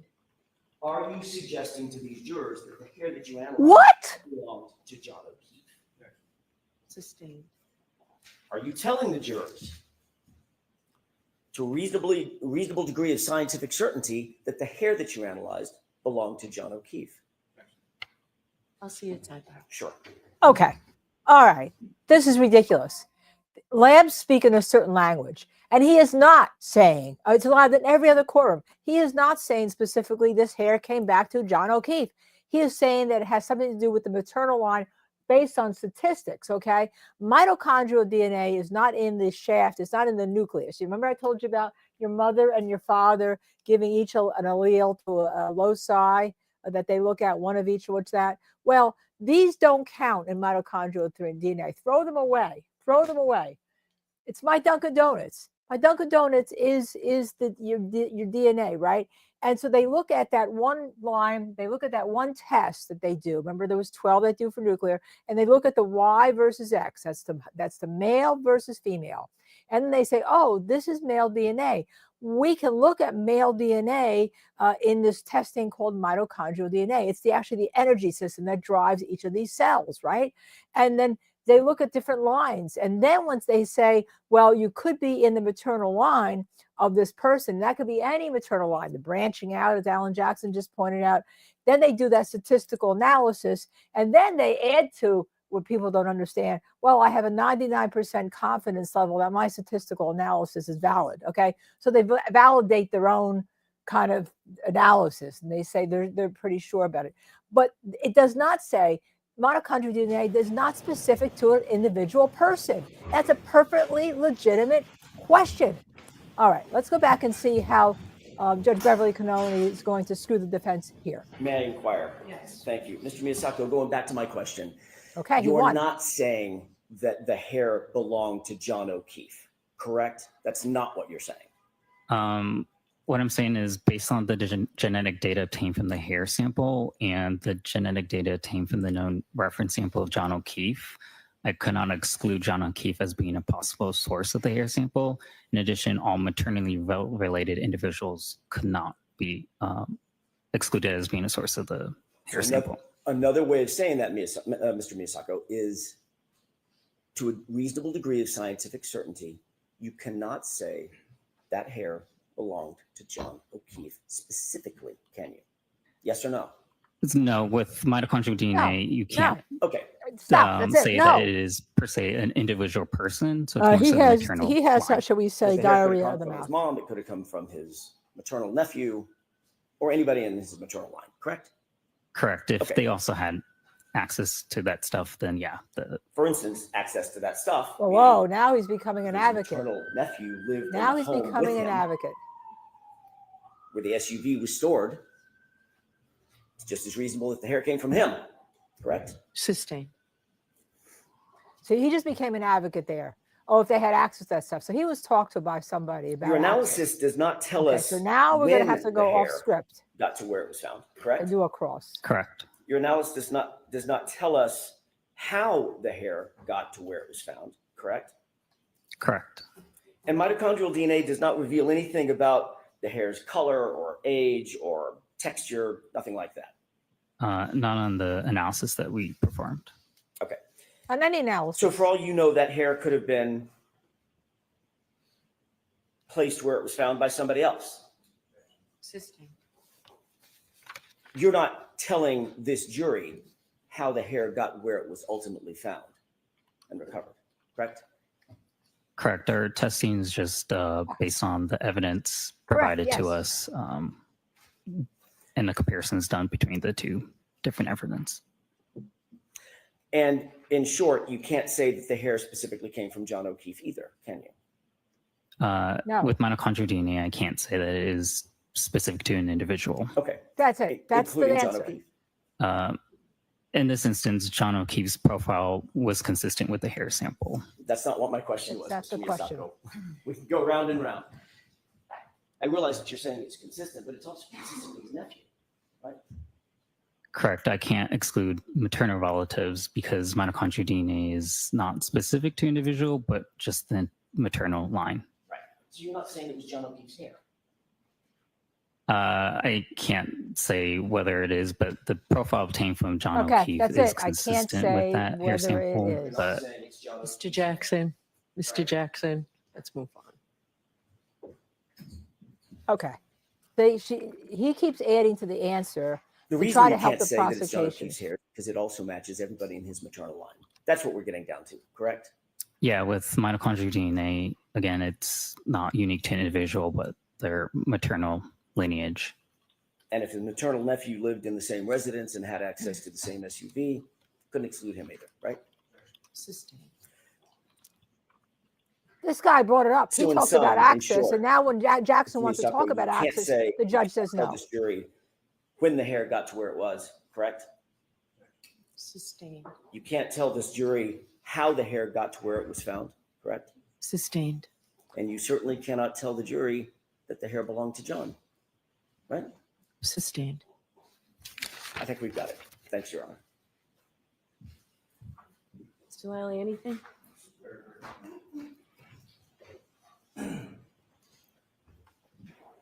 Mr. Miyasaka wants to be an advocate for the prosecution.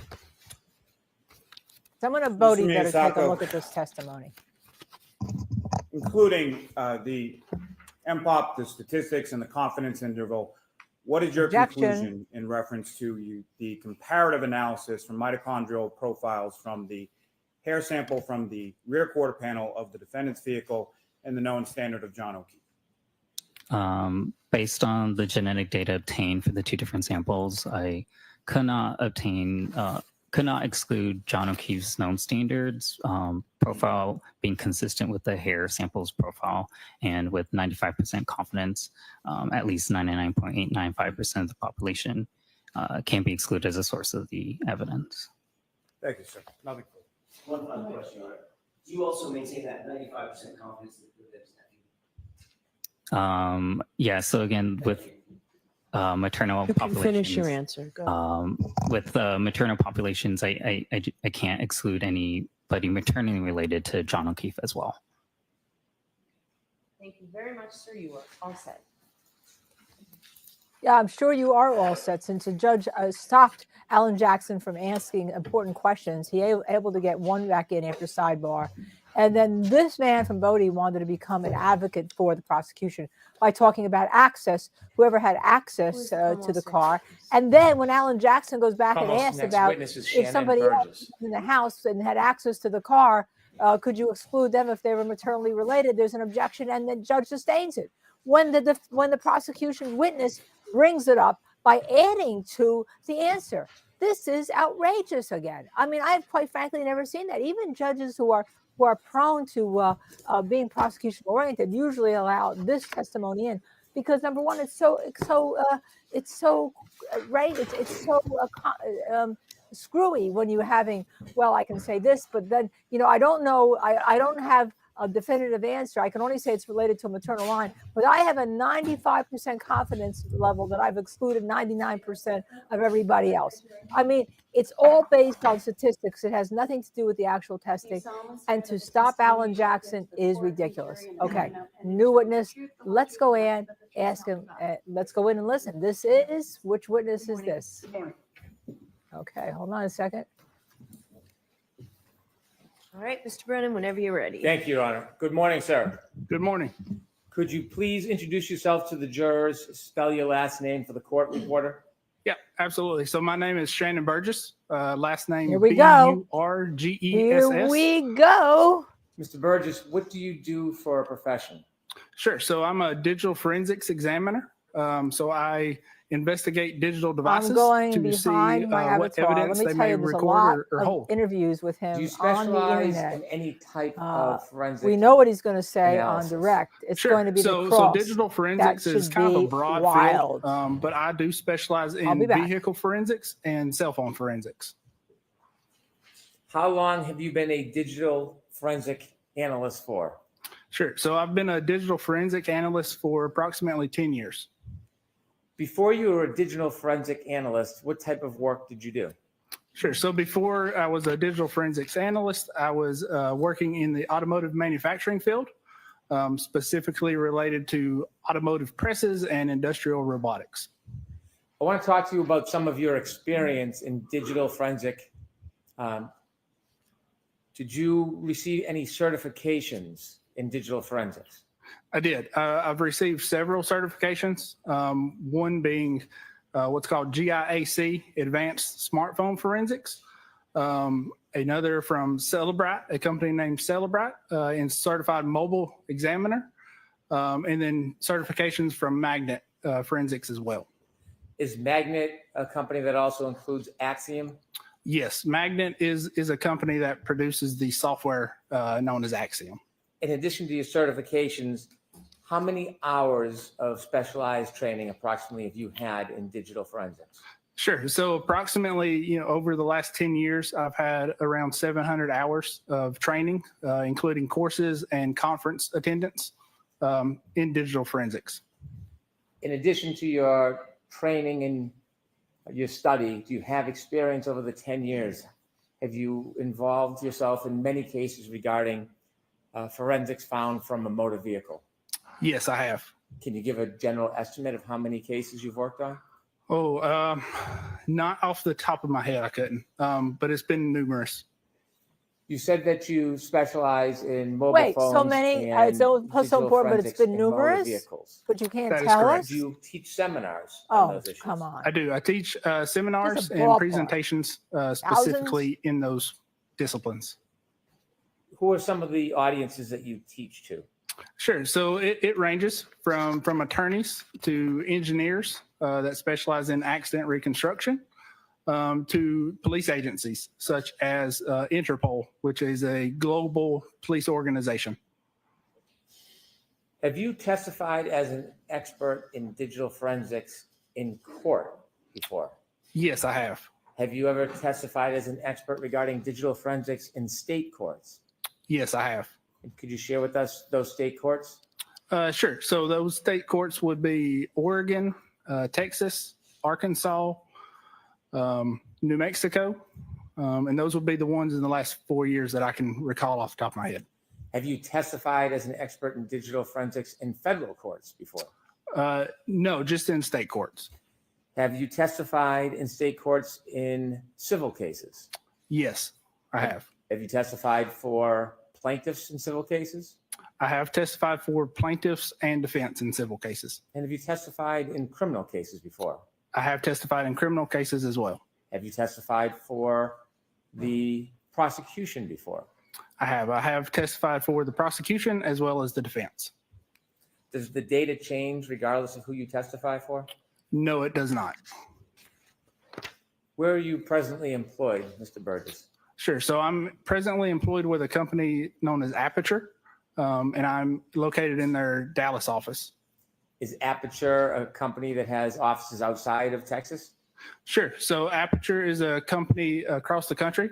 So they've got a number of locations and offices, and they offer a number of service lines specifically related to forensics. Do you ever work on different cases or scenarios with people in the Texas office? Yes, I do. Sure. Go ahead. Do you ever work with other employees of Aperture outside of the Texas office? Yes. So I do occasionally corroborate with other experts in the Texas offices as well as the other offices across the country. In this case, was there another professional who worked with Aperture that was related to this case that you talked to? There was. And who was that? That would be Dr. Judson Welcher. Is Dr. Welcher's profession and job the same as yours? No, it is not. What's the difference between what you do and what Dr. Judd Welcher does? Sure. So what I do is investigate digital devices that can range from cell phones to vehicle modules to computer systems. What Dr. Welcher does is specifically related to accident reconstruction and biomechanics. So you are not an accident reconstruction engineer? I am not. You are focused on the data? I am focused on the data. Did you ever publish any writings or papers regarding the area of your expertise? Sure. So I have published 2 papers, specifically one related to damaged devices, and that is referencing event data recorders, which is your black box or your airbag control module, and specifically related to developing proof of concepts, because a lot of times these modules will store data in different places on the module. Proof of concepts are ways to verify and validate where that data is stored, so you're not missing data. So the first article that you wrote about damaged modules, was that peer reviewed? It was. And was it accepted? It was accepted. Could you tell us briefly what peer reviewed means? Sure. So peer review is a process of your peers or colleagues reviewing your work and determining that it's valid. Is peer reviewed articles often relied upon by other experts in the field? Yes, they are. You said that the first article you mentioned had to do with damaged modules. Is that one of the areas specifically that you're going to talk to us about in this case? Sure. So it is specifically one of the areas I'm going to talk about in this case. And to kind of go back a little bit, the idea of proof of concept applies not only to damaged modules, but also, other vehicle modules such as infotainment and telematics modules. I don't think we're at infotainment and telematics yet. So if we can just understand a little better, very basically, what is proof of concept in action? What does that mean? Sure. So proof of concept is taking a vehicle module, for example. This is typically an unidentified vehicle module that other individuals have not looked at or verified what is recorded and where it is stored. So a proof of concept is taking exemplar modules and doing tests on those modules. So creating events that are recorded within the modules. A lot of times when those modules are damaged in vehicle crashes or if they're just unsupported by your forensic tools, you will have to go to what's called chip off or chip swap forensics.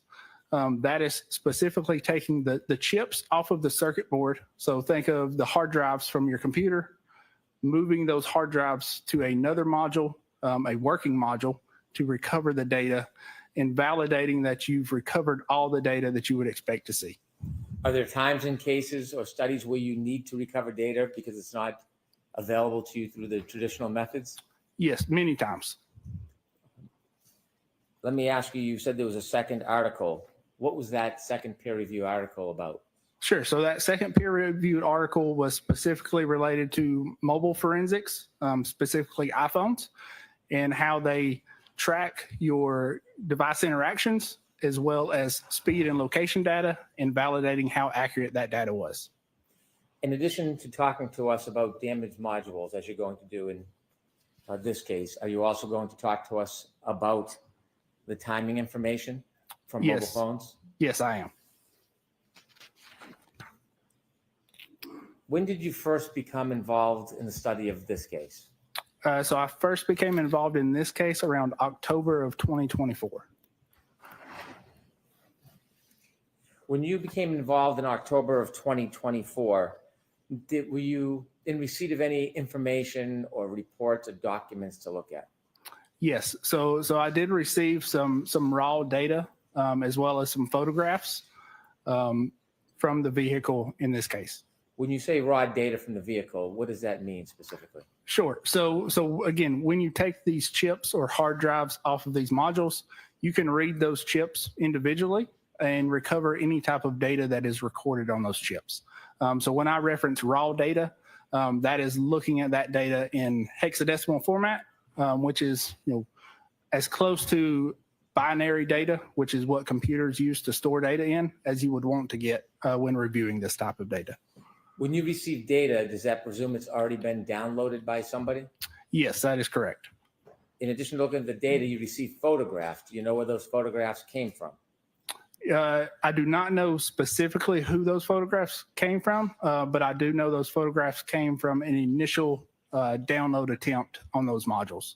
You said there was an initial download attempt. When you looked at the information you received, did you learn whether or not there was an attempt prior to your involvement in October 2024 to obtain data from the modules or the so-called black box in the Lexus vehicle? Yes. So there was an attempt to download data from the modules in the vehicle. Did you understand whether or not there was a chip-off process whether anybody attempted to take the computer chips off the computer boards and learn or download the data? Yes, there was an attempt to remove various chips off of the boards and read those chips individually. Did you have an opportunity to read any reports submitted regarding that earlier process that occurred before you even got involved? Not before I got involved. Well, sorry. Yes, I was able to read a report from a individual known as AG Speak about that process, that initial process. Did you learn who conducted, the name of the person that actually conducted the original process before you were involved in this case? Yes, I understand that person to be Miss Maggie Gaffney. Do you know generally when Miss Gaffney engaged in trying to download information from the computer boards of the defendant's car? Yeah, if I can recall correctly, that was around December of 2023. And in your review of materials and study materials, did you receive additional materials Yes, I did receive additional crash reports, just detailing the events of the night. When you say crash reports, what does that mean? So that's going to be crash reports from the Massachusetts State Police. Is a crash report just a written report or is it data? No, it's just a report, no data. Did you receive any other reports from any other individuals or experts? No, not at that time. Did you later, over time, receive any more additional information during your studies? Yes, I believe so. And let me reference my report just so I don't misspeak. Let me ask for the court's permission before you do that. Sure, sorry. Yes. So I did, again, I reviewed a vehicle forensics report by AG Speak. I reviewed documentation that was identified to me as evidence review. A prior testimony of Trooper Garino. And I reviewed some surveillance videos as well as a report by Mr. Whiffen. When did you receive any study or reports from Mr. Garino? Do you remember? I do not remember exactly. Okay. Was it recently, some time ago? It would have been some time ago, probably late 2024 after we got involved. Last year? Yes. And how about Mr. Whiffen's reports? Mr. Whiffen's report, I believe I received in January of this year. In the video, do you know when you received any video?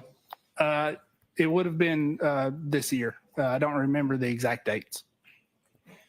Was it last month, months ago? No, probably around January or February as well. Well, I take that back. It would have been early January, maybe late December. I want to ask you just generally so we have a general perspective on this. When you began your study, was there something specifically that you were looking for?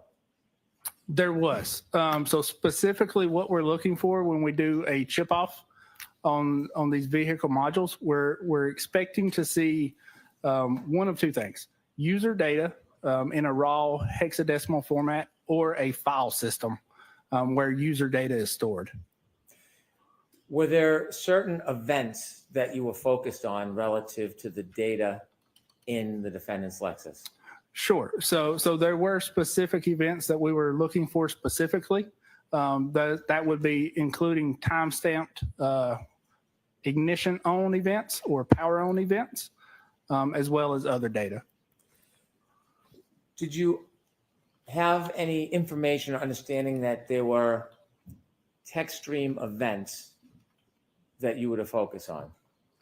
Yes, I did have an understanding that there were text stream events located in a airbag control module. How many text stream events were you focused on? 2 text stream events. Could you just generally characterize those 2 events? Sure. So one event has been identified as a 3-point turn maneuver, and the other has been identified as a backing maneuver. Now, the studies of those events, is that the role of the accident reconstructionist? Yes, it is. So then what was your role related to, your specific role related to those 2 characterized events, the 3-point turn event and the backing maneuver event? Sure. So within that text stream data, those events are documented with what's called a time count. So that's going to be a running timer from the time the vehicle powers on or the ignition comes on. So that counter will count seconds incrementally. And specifically, the focus was looking for any time-stamped data that would offer when that power on event occurred. Did you put together a PowerPoint presentation regarding your assessment of some of this case? Yes, I did. May I approach? Yes.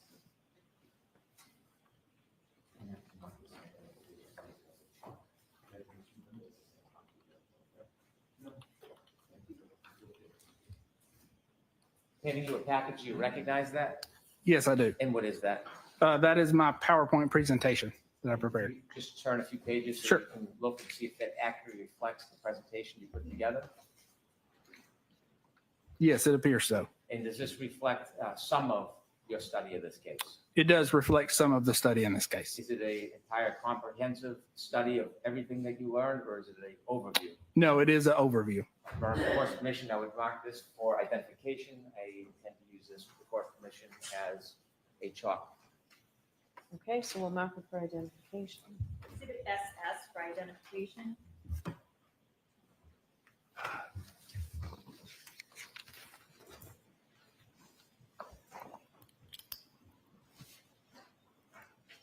May I proceed, Your Honor? Yes. So I want you to teach us a little bit about the computers in a motor vehicle. Is there one computer, like a black box in an airplane? No, so there's actually many, depending on the vehicle, there could be hundreds with very specific functions to what they're, what they're meant to do. Tell us a little bit about why there's a need or why many computers are used in a single vehicle. Sure. So there's so many functions within your modern vehicle nowadays. So for instance, your infotainment module, that is a computer that operates your radio, your head unit. So that's going to be your obviously your radio, any type of built-in navigations, Android Auto, Apple CarPlay. There's what's called a telematics module. That's going to be what actually allows the vehicle to communicate with the internet services. So when you look at, if you've got an app that can track your vehicle or unlock your doors, that's being allowed through that telematics module. With the court's permission, I'd like to have Ms. Gilman show page 3 of the PowerPoint. Okay. Any objection, Mr. Leslie? No objection, Your Honor. Thank you. Sir, on your PowerPoint page 3, you have a chalk or diagram of a car. You may have a pointer in front of you if it helps. Sure. If you could direct your attention to the TV to your right. Could you explain to us what this diagram shows us? Sure. So this is a diagram that just shows, a small number of modules that you can find in specifically the Lexus in this case. Again, what we're focused on and looking at is the infotainment module and the telematics module in orange. For example, there are other modules known as the body control module and the airbag control module, the engine control module, which runs your vehicle. In addition to that, there are other modules that operate your door locks and unlocks, your windows, and various other functions. When you use the word module, is that the same thing as a separate computer, or is it different somehow? Yeah, so that using parlance, module would be referring to a separate computer within the vehicle. Do all of these separate computers in the vehicle connect with each other? They do. So all of these modules are connected to one another, and they do communicate with each other. The information that would be commonly referred to as black box, or information that captures some of an event, where would that be in this diagram? Sure. So the black box would be in the airbag control module. And then as far as the radio system, you shared with us, that's the infotainment module? Yes. So the radio system is going to be, that data is going to be stored within the infotainment module. In the telematics module, specifically, what are we looking for there? Sure. So the telematics module, again, is a module that allows communication with internet services. So if you've got an app on your phone that you can unlock or lock your doors, that's the telematics module is allowing that function to occur. Do all make and model cars have the same setup as this diagram? No, they do not. It will vary. Does it vary from car maker to car maker? It does. It varies from car maker to car maker. It varies from trim level as well. Could two different cars from the same manufacturer, same style, could they have different components in those cars? They could, yes. Why is that? Sure. So during the manufacturing phase, depending on cost and other things, manufacturers will source these modules from different third-party manufacturers. So one vehicle may have a module from, for instance, LG Electronics. One may have a module from Denso. And depending on how those individual manufacturers implement that software and hardware, they may record and store different types of data. So from your experience, you've reviewed or you studied a 2022 Lexus, and then you see another Lexus, whether it's 2022, 2023, would you be able to say you've seen it, you've already done it, or do you have to individually look at each car? Sure. So you would typically look at, and to correct, it's a 2021 Lexus. But if you want to understand what may be stored in a subject module, you would look at take an exemplar vehicle and conduct some testing to determine what is being recorded and how that data is being recorded. You mentioned that you were looking for time information or power on information regarding 2 events. Correct. Can we characterize those events as text stream events? Yes, we can. Do people sometimes refer to them as triggering events? Objection, Your Honor. Sustain. Are they often or sometimes referred to as something else other than a text stream event? They can be referred to as other things besides text stream events. Can you give us an example of what else they may be referred to as? Sure. So that would be triggering events. Why is it called a triggering event? Sure. So the event is actually created when there's a trigger, and those trigger thresholds will vary and could be for a number of different reasons. When a text stream event happens, or a so-called triggering event, what happens in the data? Sure. So when a text stream event happens, there is when that trigger is met, there is certain data parameters or data types that are recorded for a specific time frame. In this case, how many of those events were you looking at? Just one. When you mentioned time, I want to have you explain to us a little bit about time. You said there's a running clock. Can you explain that in a little more detail and simply what that means? Sure. So in what's recorded within the text stream events, I'll refer to as a running clock. Essentially what it is when the vehicle is powered on, this clock starts to run and it counts seconds from power on. So when you press the ignition on, this clock starts. And when there is a text stream event that occurs within that cycle or within that ignition on, that is recorded as the time that trigger occurred. Does that give an actual time, like when you look at your watch or you look at your cell phone? It does not give an actual time, yeah.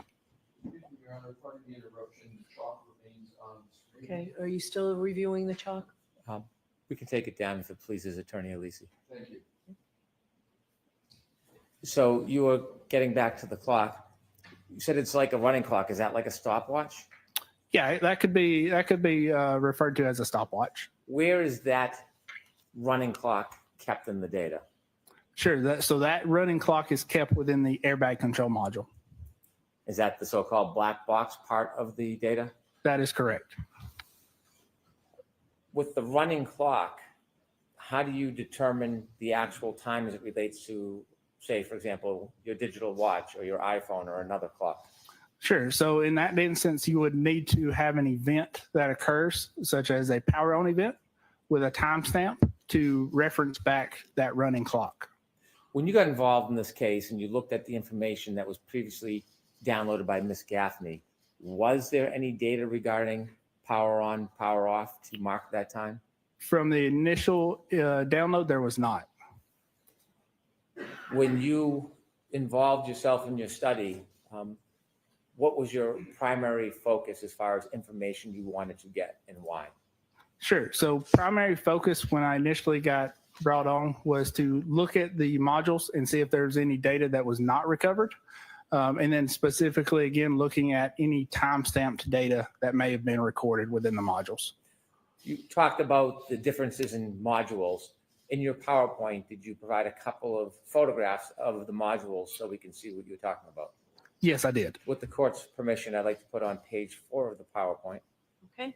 No objection, Your Honor.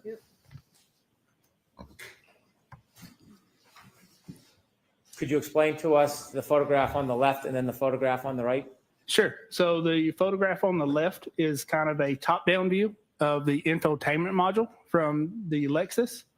Photograph on the right is a top-down view of the telematics module from the Lexus.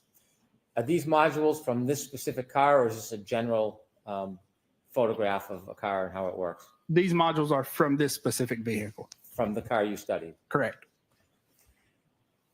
On the left infotainment module, you have different manufacturers. Why is that? Sure. So again, these modules are not manufactured by Lexus or Toyota themselves. They are manufactured by third parties that are providing these modules to the car manufacturer. And these are just some examples of what we have seen within these specific vehicles and what type of manufacturers provide modules for these vehicles. If we could turn to page 5, please.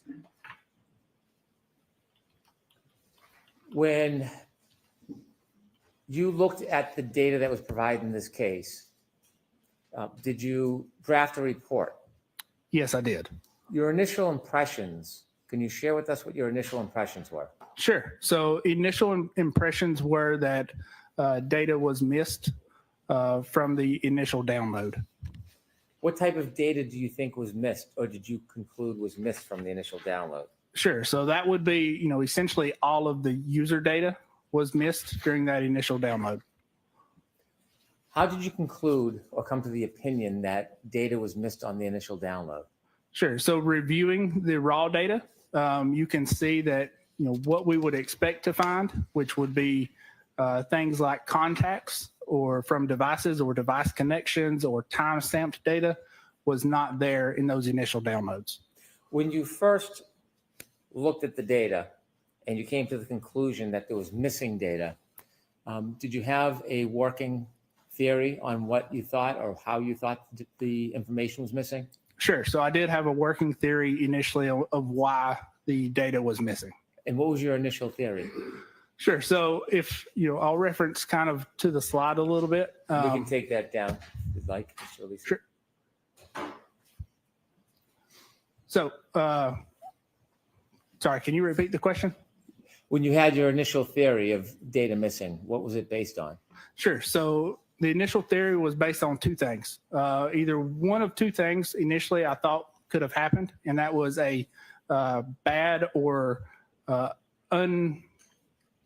partial read of the chips, or it could be that the data-bearing chip that we are looking for was overlooked and not downloaded. When your first thoughts were that this was a partial read of chips, was there anything about the chips when you looked at them that you concluded or came to an opinion on? Sure. So initially, when I was reviewing the data and reviewing the part numbers on the chips, we can see what, how much storage is on each chip. And that can kind of get complicated, but essentially what we're looking at is data stored as either bits or bytes. That is represented as a capital B or a small lowercase b.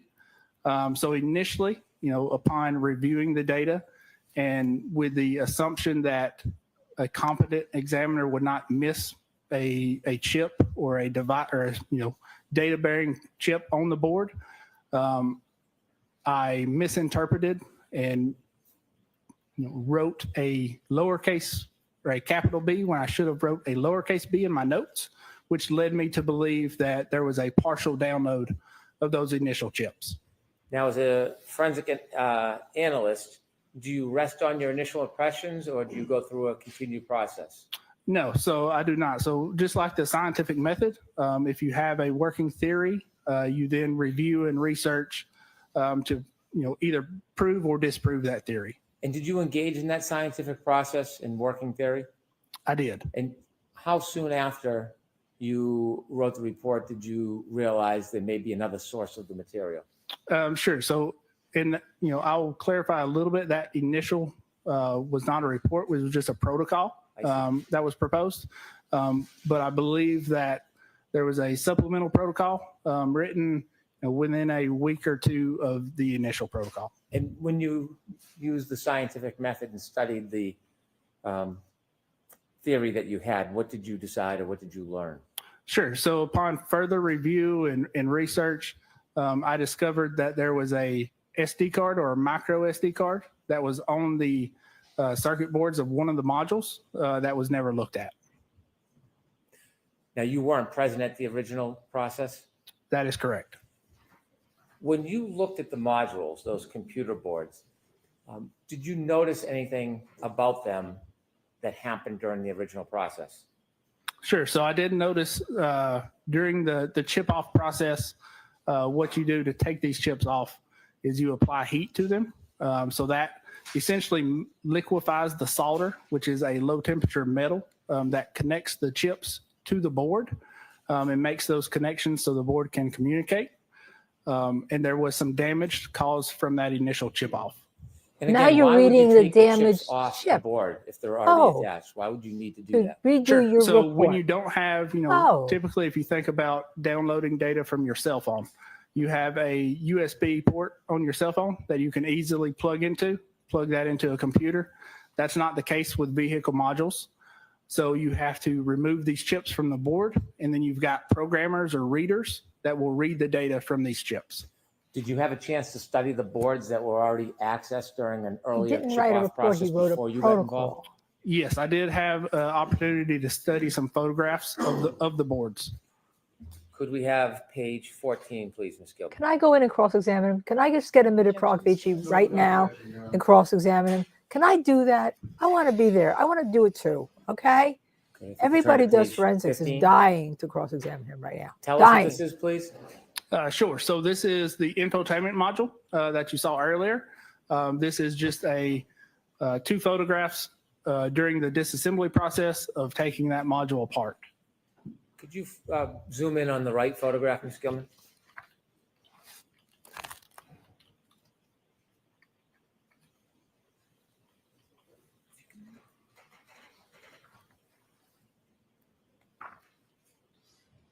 Okay, if that's the best we can do, that's fine right there. Could you share with us a little bit about what this is? Sure. So this is how I received the modules when we took a secondary look at them. Essentially, this is if you see from the right photographs, there's many boards that are contained within this infotainment module. This specific board that we're looking at here on the right is the board where they removed chips from.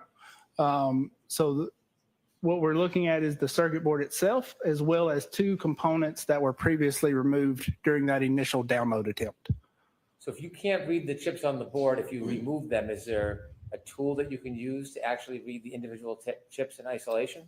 Yes. So there is tools, various tools that you can use to read those chips and read the data from those chips. If we could have 16, please.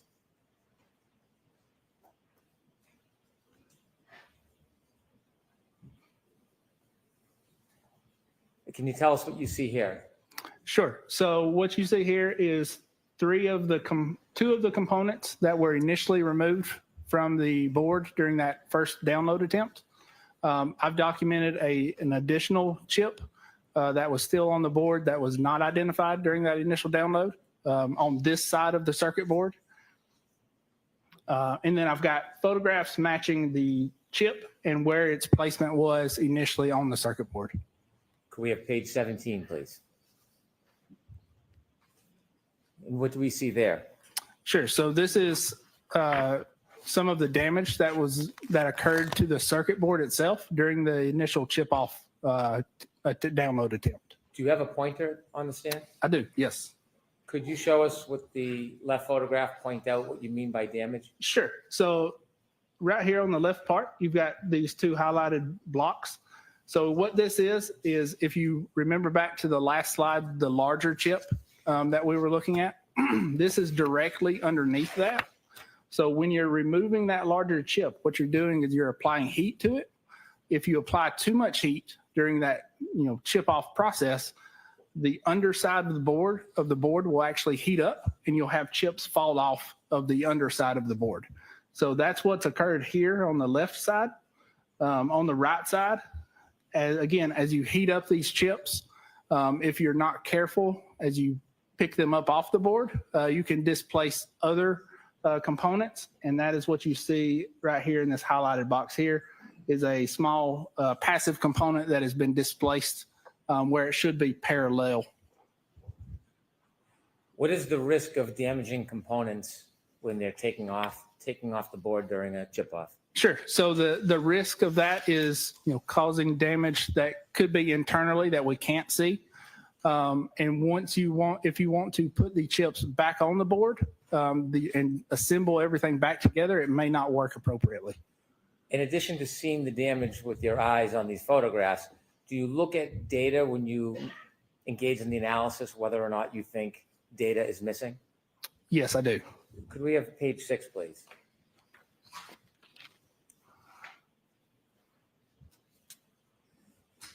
Could you tell us what this is?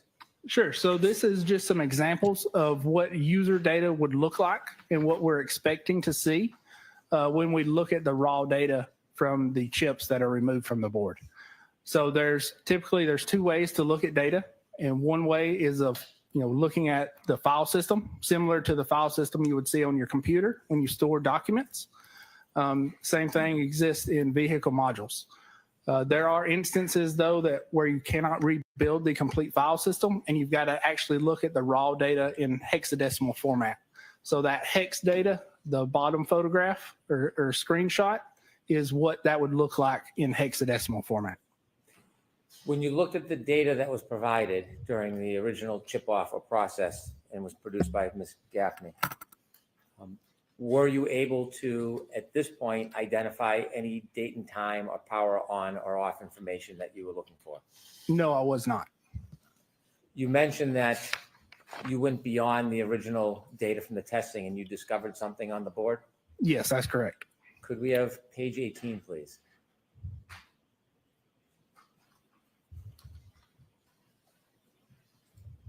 Tell us what you found.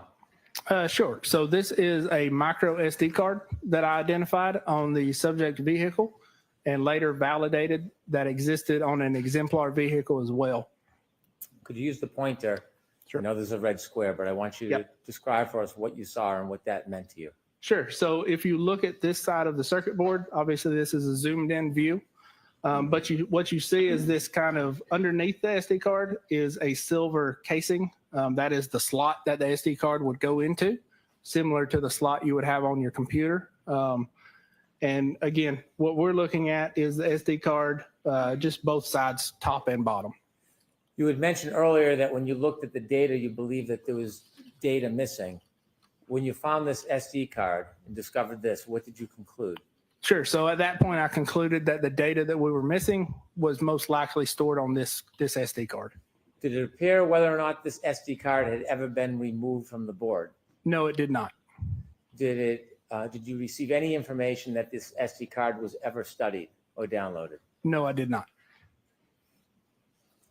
Could you just take this board and put it back in the car and use software to read it?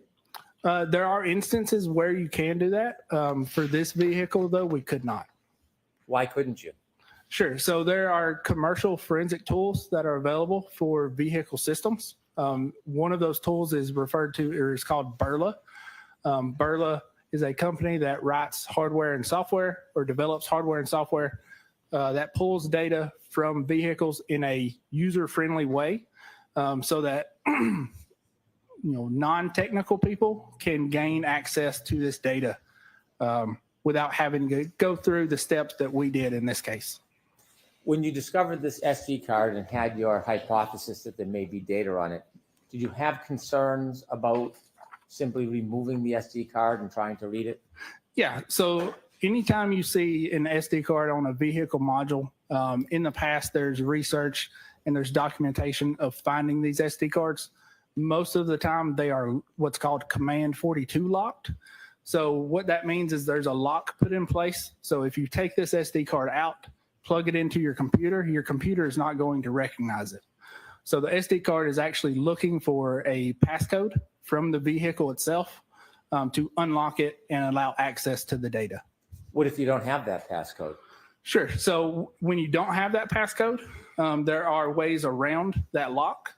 Specifically, if we look at the left photo, you can see there's a lighter shaded black area on the SD card. What that is it's a protective covering that is covering some what's known as technological pads, and those pads allow access to reading the data and bypassing that lock. Is gaining access to an SD card on a board like this a simple process?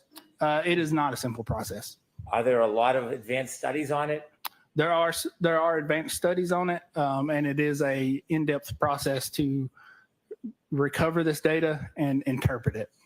Are there any concerns that you had about spoiling or destroying the data if you tried to access the SD card without a passcode?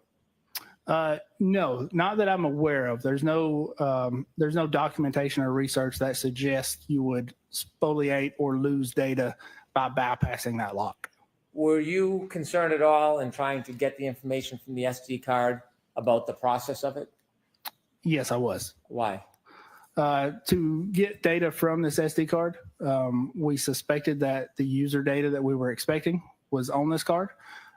So in order to validate that user data existed on this card, we processed and went through a set of testing and validation on an exemplar vehicle. What's an exemplar vehicle mean? Sure. So an exemplar vehicle is a 2021 Lexus LX570 that is as close to the same trim and features that the subject vehicle was.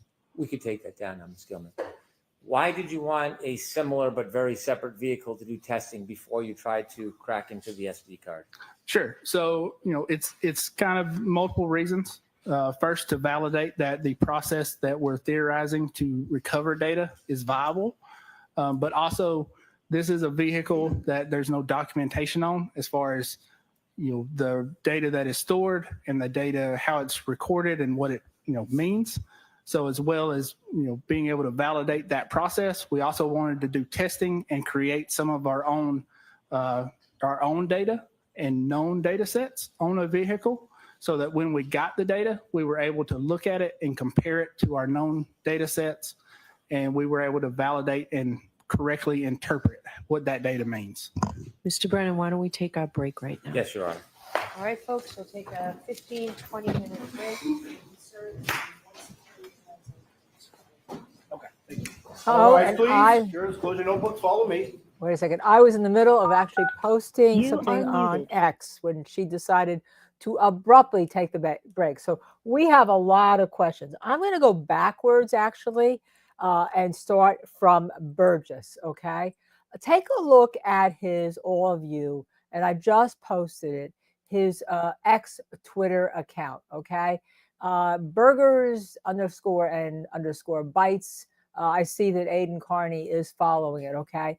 It's very interesting because in there he's talking about this new software that he's developed to recover. And if don't lose hope. If people haven't recovered stuff, come to me because I can find things that nobody else can. Okay. Let me say it again. Bob Alessi is going to have a field day. There's his account. Okay. I'm going to try to post as I'm speaking with you, by the way, and just let me see if I can find what happened to my X account that I had up. Here it is. This other fight, and I won't say fight. You call out somebody who doesn't like the fact that you mentioned that Tom's CPU was hurt, and you say, simply go to what should I say? Go watch with your own eyes. All right. Instead, this is what happens with anyone who thinks that you're anti convicting Karen Reed, or is not supportive of the First Amendment, or in some way is just should I say thinks that you're too what's the word I should look at? Too supportive of Karen Reed. Okay. So when you get into a conversation with him, because he was maligning, I thought, Tom's body about fat, and asking him or her, it could be a him or it could be her because it's anonymous. And this is what I object to. He or she has every right to say what they're saying. I'm a First Amendment traditionalist, right? But if you want to have a discussion with me and call me out as say, guess what? This is not my words. Fuck you, fuck your channel, and fuck your fist, piss, flaps. Okay, I'm posting that right now so you can see what you have when you go, honestly, and want to talk about the evidence. And if you want to talk about it to my face or to our face, reveal yourself, okay? But this is somebody who won't do that. And when I call them out for being anonymous twice on it, they got upset. So I just posted that also. Normally, I don't do that because I don't want to give them the ability to have so many people come to them. But at this point, I think that a little bit of this is a good deal. Let people know that they can't just come at you and cower you because of your opinions. And our opinions, and everybody on this channel and everybody watching have followed this case on a constant basis. So let's go back to Mr. Burgess now that you know where he is. Remember, the aperture expert that the Commonwealth is going to use, Mr. Welcher, needs Burgess to go first because he needs his finding on Burgess. Yes, another inventor, right? Another inventor. And here's the overall of what I see. The Commonwealth, to win this case, had to have Ian Whiffen come here and say, well, we rewrote Celebrate software to get rid of the 227 timestamp on the phone of Jen McCabe. So they had to rewrite software to delete a finding that other software still picks up because they're not going to be cowered by the Commonwealth, right? Or whatever, right? So here we have another one who's another inventor of his own software that he says was peer-reviewed by one article. Now, peer review is not one article. Peer review is being published in a journal that's respected by all of your peers. It's like if you publish in a medical journal and you come and you don't have your friends peer-reviewed, or you don't just publish an article. An article is not a peer review, okay? Publishing an article so that people could see it. It's usually it gets published after it gets peer reviewed, by the way. And what they're doing there is so that he comes forward with the Dahlberg and he makes the Dahlberg challenge because courts otherwise have misinterpreting Dahlberg. Dahlberg meant that you peer review everything, you know, and then your people, you have it looked at before it's published, and then you come in and it'll have all your other peers look at it so that it has the whole scientific community in the area that you're dealing with. So, you know, I can tell you right now, he's now finding things that no one else found. Listen to all the people that went through all of the things that he wants to talk about, all the chips, the infotainment special, in the black box, all this. And he realizes that one chip wasn't looked at, and one chip, what chip, there was a chip, and I don't know, it wasn't clear to me if this was a chip that wasn't looked at, but that the solder, which was so hot, was melted, that put the chip to the board. But I think this is the chip he's talking about. Well, if you're melting the solder, you're possibly changing the information on that chip too, right? And every time you take out something from a center, which they did previously, you're also changing how there's interpretations of it. So the best people that have it, right? It was a corn chip, as he says. Linda, I don't like potato chips. I love it. The best people that have the information are the ones who come first, remove it clear. That's why, let me give it to you this way. When you take my cell phone to download it, right, you download a clean copy, and the phone is not turned off or on before that, because when you turn the phone off or on, it damages the information. That's why it gets put into a Faraday bag, or you can turn it into airplane mode. That's no problem because you're not turning it off or on. And then you look at the clean copy to review the information on my phone. You don't then re-download and rechange, because that can change the information. You have to you download always from that first download, right? What he's doing is he's saying, yeah, everybody else had this. People took it apart. And then I went back in and decided to look at something else. And I found a new chip that no one had taken. And for me, this is going to give me the information that all these other people didn't have. And oh, by the way, let's talk about a seminal issue. He had Ian Whiffen's report since January of 2024, or January 2025, I think. I'm sorry, he said. So he's had that report, all right? He's trying to avoid saying he watched a testimony and he just looked at the information in that report. And then when he based on the scientific method of just being sure before you testify, I went back and on my own, I looked at it with Ian Whiffen's report and I see something I didn't see before, okay? Oh my gosh. I'm just telling you that if you want to talk about non-scientific, in my opinion, this is about as non-scientific as you get. You can say you're a scientist because you went to 700 course hours of different things. That means you went to a week course, right? a couple of times, maybe 4, 5, 6, 7, 8, 9 times, yes, you have a certification that you can download the Celebrite data.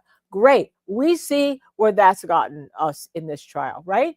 All right. So this is where it's going to be really interesting because he's using a protocol that, quite frankly, has not been peer reviewed, his protocol, because he's saying, I'm the savior. And that's confirmed if you go look at his X account. Go look at it. He talks about, don't be, come to me. Don't be worried if you can't find something. Don't be worried if you can't see something, because even if you can't see it, I can get it for you. I can find it for you. All right. All right. So that's what he is saying here. I am making a little bit more of outrageous here. I'm a little more outraged because I can be. Okay. But Alessi is going to have this down. He's going to have every article he's read. And remember, they have probably, without even going to ARCA, they also probably have what defenses teams have. And I can tell you, having run defense teams a lot, right? You have experts that are never going to testify, all right? So that your consult with them is not something that ever has to be handed over to the prosecution. You may not even ask your experts that are going to testify about this. You just want to know stuff. So, for instance, in the Phillips Spector case, I had about, I think it was every single blood spatter person that said they were expert in blood spatter that I had hired to advise me. Okay, and that left the prosecution with going out and finding some police officer, and they advised me. They weren't writing reports. They were not testifying. They were my advisors. If I have hired a medical examiner to testify, for instance, I will have another medical examiner that's not going to testify that I can go over things with. All right. So none of that gets discoverable. I know a lot more about my case and about your witnesses than you think you do, because I have experts you've never even heard of that you're never going to be able to cross-examine that are giving me the truth. All right. So when we did, I know you don't like the fact that I did the forensics for the Casey Anthony trial team, right? But the forensics in that case were fantasy forensics. They were ridiculous. The smell of death. Now I understand that alleged scientist is going around selling to police officers a divining rod of some sort that he can tell where bodies may have been. All right. So whether you don't like the person, the defendant's one thing, but don't validate the science. Okay. Remember, Chris Fabricant from the Innocence Project was on. He said the problem with the Casey Anthony case is the jury rejected it, but the judge let it in. So now, when that person says I'm an expert and my science has been I've testified to in court, they're suggesting their science has been validated because one judge may have caused a cascade of other judges allowing him to be in. Now, notice that he's never testified in federal court before. He's had 4 states that he's testified that he's become an expert in digital forensics. Now, but he's going very specific here. He's saying I'm an expert in digital forensics on areas of something that people cannot find. I can find what other people cannot find. Now, Dizzy reports that the jurors appeared to be engaged, not bored. So that is interesting. I hope they're as engaged when Mr. Alessi does the cross-examination here, because an expert who comes in and says, I developed a new system, a new protocol to find, and what I did found data that you guys didn't find. If you're a real expert, sure. If you know the real protocol, sure. But if you now saying something that has been through how many people that have gone through this, that's your peer review. All the people that have gone through this beforehand didn't find what you found, right? That's really your peer review, okay? Now, if you are somebody in the medical field, I get it, that his medical training and his board certified. If you're somebody in the DNA field, that the DNA lab is certified as to the finding of DNA, I get that somebody can come in and be somebody who's much better than somebody else based on their experience. I get that. That's valid. I don't get all of a sudden all of 2 of the Commonwealth's witnesses. One has changed. Ian Whiffen has changed tried to change the software to help the Commonwealth, in my opinion. And now this guy comes along and is going to say, I've read Ian Whiffen's analysis, and based on what I find that everything was wrong beforehand. Even my report previously, or not, excuse me, even my protocol that I gave you, because he didn't do reports, right? And here's the problem. Michael says, you're afraid of let me post that, of Beverly Cannone getting objections and sustaining him. So am I, even though she said she's going to give an independent analysis. So yeah, so I've got a lot of questions here. Linda, he studied the word sure for sure. Yes. Linda enters the courtroom. I would love to enter the courtroom on this case. I didn't initially. I had fun watching it, but there's something about us trial lawyers that are real trial lawyers. And you see us, like some of us are posting how we cross-examine, our cross-examination on the internet. Our real trial lawyers, we can't hold ourselves back. Linda, again, thank you. How much was he paid for? The word sure. For sure. Okay. Joey Kane, thank you again. Joey gifted 5 more Justice TV memberships. So let's go to some of your questions before I go back to the DNA. Ocean Beach for Queen Linda. Thank you so much. Why is defense not shredding Whiffin's credentials? I've done my own research. He has high school degree, 1 online class for CC certification, used own unverified code for analysis. Well, I think what happened here is the defense knew that based on Whiffin's analysis, now forget the fact that he undid the software, okay? Because everyone knows that that's bias, right? Or can see bias. But based on Whiffin's analysis, and they had already the aperture analysis, and they knew that it was game over at that time. I did a whole thing that we posted as a rant on this the other day. Hold on a second. If you go to our Justice Served TV, and I had laid it all out for you, is because remember, that Karen, let's start with Karen Reed having hooked into John's Wi-Fi at 12:36 a.m. Okay. Ian Whiffin testified during the Commonwealth, and he stated that John O'Keefe's phone data showed that between 12:31:56 and 12:32:16, he was interacting with his phone, right? So they have that, okay? They have that. And they also have aperture, which says that he was struck after, he was struck at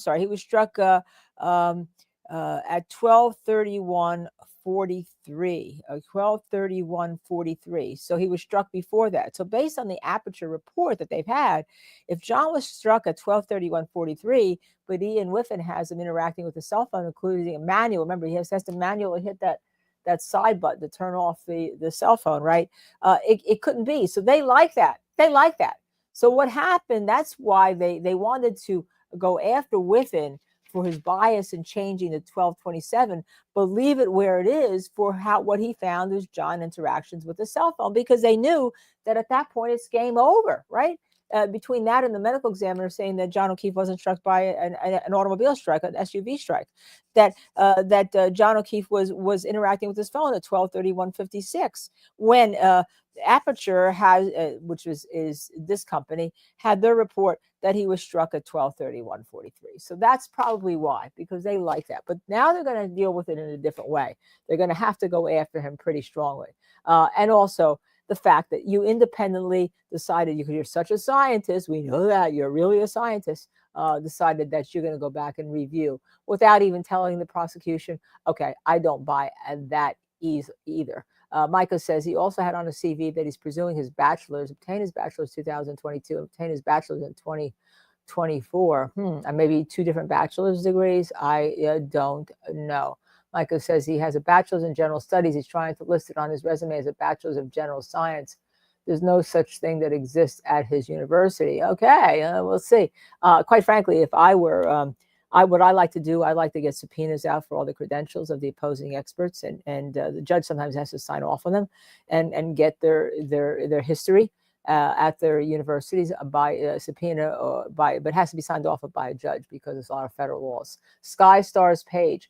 I saw a thing on Turtle Boy's shorts that defense will have him be a witness for texts with the other Albert's son. Did you guys see that? Saying he was sending Judge Cannone after him. I didn't see that. I know that Aiden has posted some things that this guy responded to a fee offer to be involved in a case that we don't know about. So this is probably the case. So, but I didn't see that specific. But if you want to post it and send it to us at Justice Served TV, we'll repost it. Okay. Louise P., did the jury need to know this much detail? Now that's going back to the DNA. Well, I love DNA, okay, but I understand what the important parts of the jury for DNA. And what happened with the, let's go back for a second to that, since I want to get to it before we get out of break. What happened before Burgess got on the stand with the previous DNA expert, right, was he was only doing the hair shaft because they couldn't get DNA from the root. They said it wasn't long enough, or it had been damaged in such a way, which tells you that maybe that hair had been on there for a long time, or somewhere for a long time, if the root was damaged that they couldn't get DNA off it. But Mr. Carl Miyasko, M-I-Y-A-S-K-O, he became to me an advocate when he wanted to add all sorts of stuff that was, to me, was trying to help the prosecution. All right. The simple matter is that mitochondrial DNA is not person specific. Okay. It can go through familiar lines, family lines, and I'll make this simply down the mother side. It's really the mother side, right? It's not the or in this case the mother's lineage side. Okay, I think I said paternal before, but I misspoke. So that's what he was saying. He said I can tell from the lineage of the mother. This is how they did the Thomas Jefferson, by the way, determination, right? The Thomas Jefferson determination that Sally Hemings was his offspring were related, that he fathered children with Sally Hemings by going through following this maternal line. Okay, so 7 asked, couldn't defense just stipulate the lab's credentials to say the jury? They could, but sometimes you really do want them to listen, and they could, but the prosecution probably wouldn't agree. I don't agree ever to my people's credentials being stipulated. I want the jury to hear what their credentials are. So that's it. Then MLS, Linda, can the judge be charged with anything in regards to their own actions in this case? Not really, although I think I did read, and this is unreported because these things would not become public, that people have filed ethics complaints. Now, I'm not sure that unless she's, what people don't understand is that this kind of happens, right? This kind of happens a lot. Us defense attorneys, that's why we're so angry when we see it here. And now you're seeing what we have to go through all the time, whether you like us or not. We have to go through this stuff, right? We believe that the judges are always biased for the most part. In very few cases will you have unbiased judges. When Judge Paige Whitaker came in, she showed you what a good judge is like, as opposed to Glanville, who was on previously, right, on the YSL case. When you had the judge in New Mexico with the Alec Baldwin case, she showed you what a good judge is. If you violate Brady, the case gets dismissed. That's the only remedy. Right. So we heard the judge in ASAP Rocky. He was a good judge. But for the most part, every time we go into a courtroom, this is what we hear. This is what we hear, and this is how we're treated. And most times it's not on camera at all. And if it is on camera, sometimes you hate the defendant so much. You just hate the defendant so much that you don't listen to us. You think, like Casey Anthony, you don't listen to us, that it was fantasy forensics, that the forensics was wrong, that the forensics was bad. And so the hate of the defendant can overcome what should be happening in the courtroom. And then when you get to a case like this, all those things that have happened in the courtroom in the past they're like normal. They're like normalcy, right? And it's to us, and that's why you see all of us as defense attorneys getting pretty pissed off. Now, again, we believe here at Justice Serve TV that the prosecution has to prove their case beyond a reasonable doubt. And quite frankly, after all of this, we don't see how they're going to do that. But by the same token, we understand that a jury could say Occam's razor. Well, we're going to believe Jennifer McCabe that he never came in the house, as opposed to the cell phone data would show that he did come in the house. We're going to believe this guy that everybody missed stuff, as opposed to the fact that all these people looked at what this guy Burgess looked at and didn't come to the same conclusions. We're going to believe that the taillight, even though they recovered just 6 pieces, that the 27 pieces weren't planned. We're going to believe that the police are honest and honorable, which in most cases they are. I have a lot of friends who are police officers, honest and honorable. And then therefore, we're going to say that she hit him while she was drunk, because we know that she had been drinking. So again, as I say, this is not a murder case. At most, this case is what we call a DWI and leaving the scene of an accident when there's been a hit and run, right? A DWI hit and run case. That's what this case is at most. But it's become so much more for all of us watching it because we're seeing the unfairness in it. We're seeing the unfairness. People trying to protest the unfairness are being treated unfairly. We're seeing that Michael Bryant, and we're seeing those three protesters, and Michael Bryant and Tom CPU and Mr. Delgado, and now the Erica Walsh have to go to court to try to right things. And even after you go to court, we talked about it last week on our podcast that there's wiggle room in this order. And unless somebody like the Attorney General, who, by the way, I apologize. I was thinking of Maura Healey because she was the previous Attorney General and I had her wrong. She's not the Attorney General right now of the state of Massachusetts. And I apologize. But the Attorney General of the state of Massachusetts, including ex-Attorney Generals of the state, should be coming out and saying this is not right. The Attorney General of the state of Massachusetts should be given some authority here to come in and say, look, you have a court order here. Everyone can be in the buffer zone as long as they're not trying to interfere with the administration of specific justice. So if you're standing to the right of the staircase in the buffer zone, now you can't stand there. You can't stand in the road. You can't stand like on the steps at the road. You have to go across the street. And neither of them seem to have, or any of them seem to have any common sense. Just like the person who came at me with the nasty comments, no common sense. And I said to that person, if you have eyes, you can go look at what happened. Okay. Don't try to body shame somebody who's that fat and then try to hide behind the fact, I just asked a question because I couldn't see any damages. No, the wording of what you said was not just asking questions. And again, you want to have a discussion like all of you, a lot of you come forward with your names to us. Let's have that discussion. I invite you on here. Governor Maura here. That's what I said. She was Attorney General. She's the governor, right? And she's not the Attorney General because she used to be the Attorney General. But to me, that makes it even worse. She's the governor. She used to be the Attorney General. Get on the horn with your Attorney General, right? Hello. Do you see what's happening down there? We're going to have to defend the Massachusetts State Police in court, and we're going to have to pay for probably attorney's fees and anything afterwards. We're going to be on the line for that. Hello. Can we have can somebody be trained as to how to handle this, as to how to honor a First Circuit order? The federal court, can somebody just do a little bit of training? Hello. Yes, Andrea is it Joy Campbell? Andrea Campbell is the Attorney General. Thank you, Joanna got us. Right. Hello. We talked about last week. Now, I will say, and quite frankly, the Attorney General of the United States of America, who's head of the Civil Rights Division, David Hanlon, has been tweeting on her personal account. This they're is coming the back. photographs This of the case. exemplar vehicle. Okay, I'm going to bring you back we into conducted court testing because on. this is very important. We'll talk So again it's a at the 2021 next Lexus break, which is LX probably one 570. hour, or if there's a sidebar. And the reasoning that we did this testing was, again, to validate that the user data that we were expecting to see was stored on that SD card.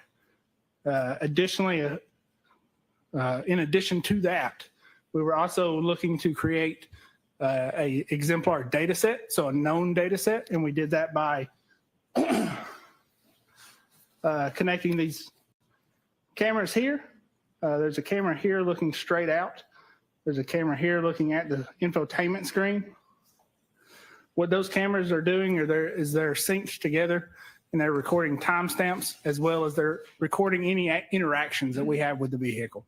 So us opening the doors, turning on the vehicle, turning off the vehicle, driving the vehicle, interacting with the infotainment system is all being documented.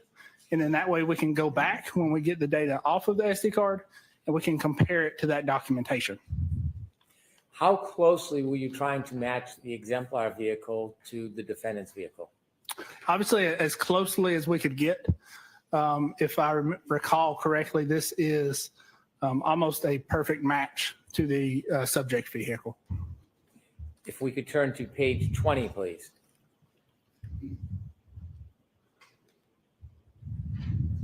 Tell us what this shows. And Ms. Gilman, if you could you focus in on the top gray and white line part, if you could?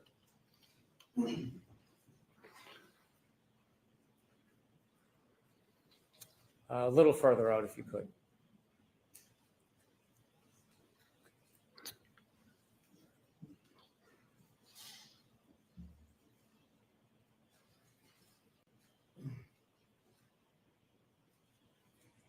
We'd like to see all 3 rows if possible.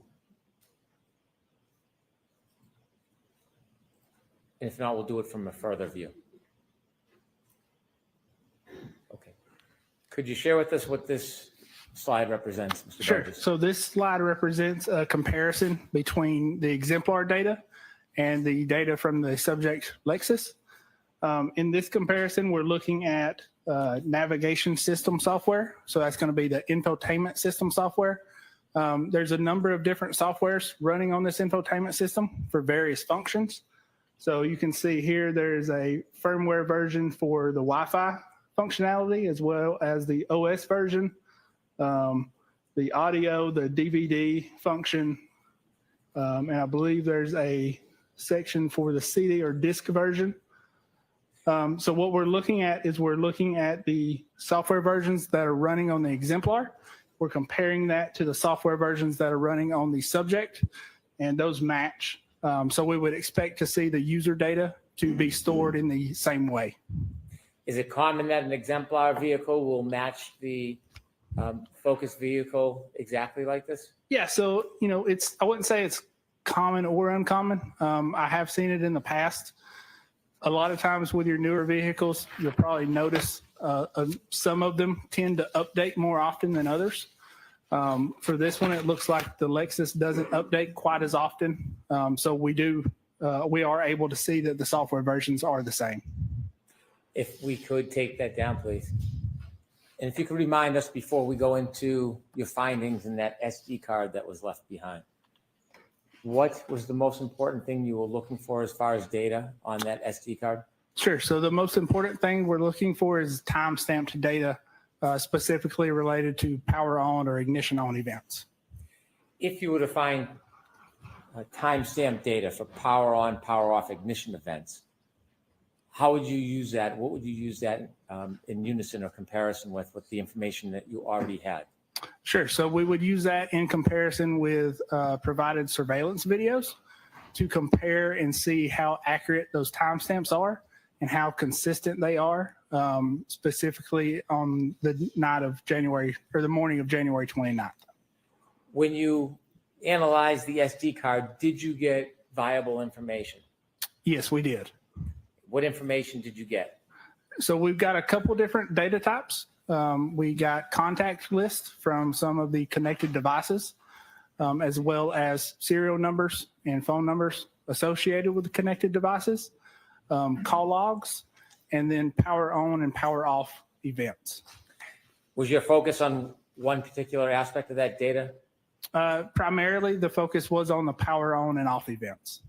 And did you find information regarding power and power off events that could date and time? Yes, we did. If we could have number 29, please. 30.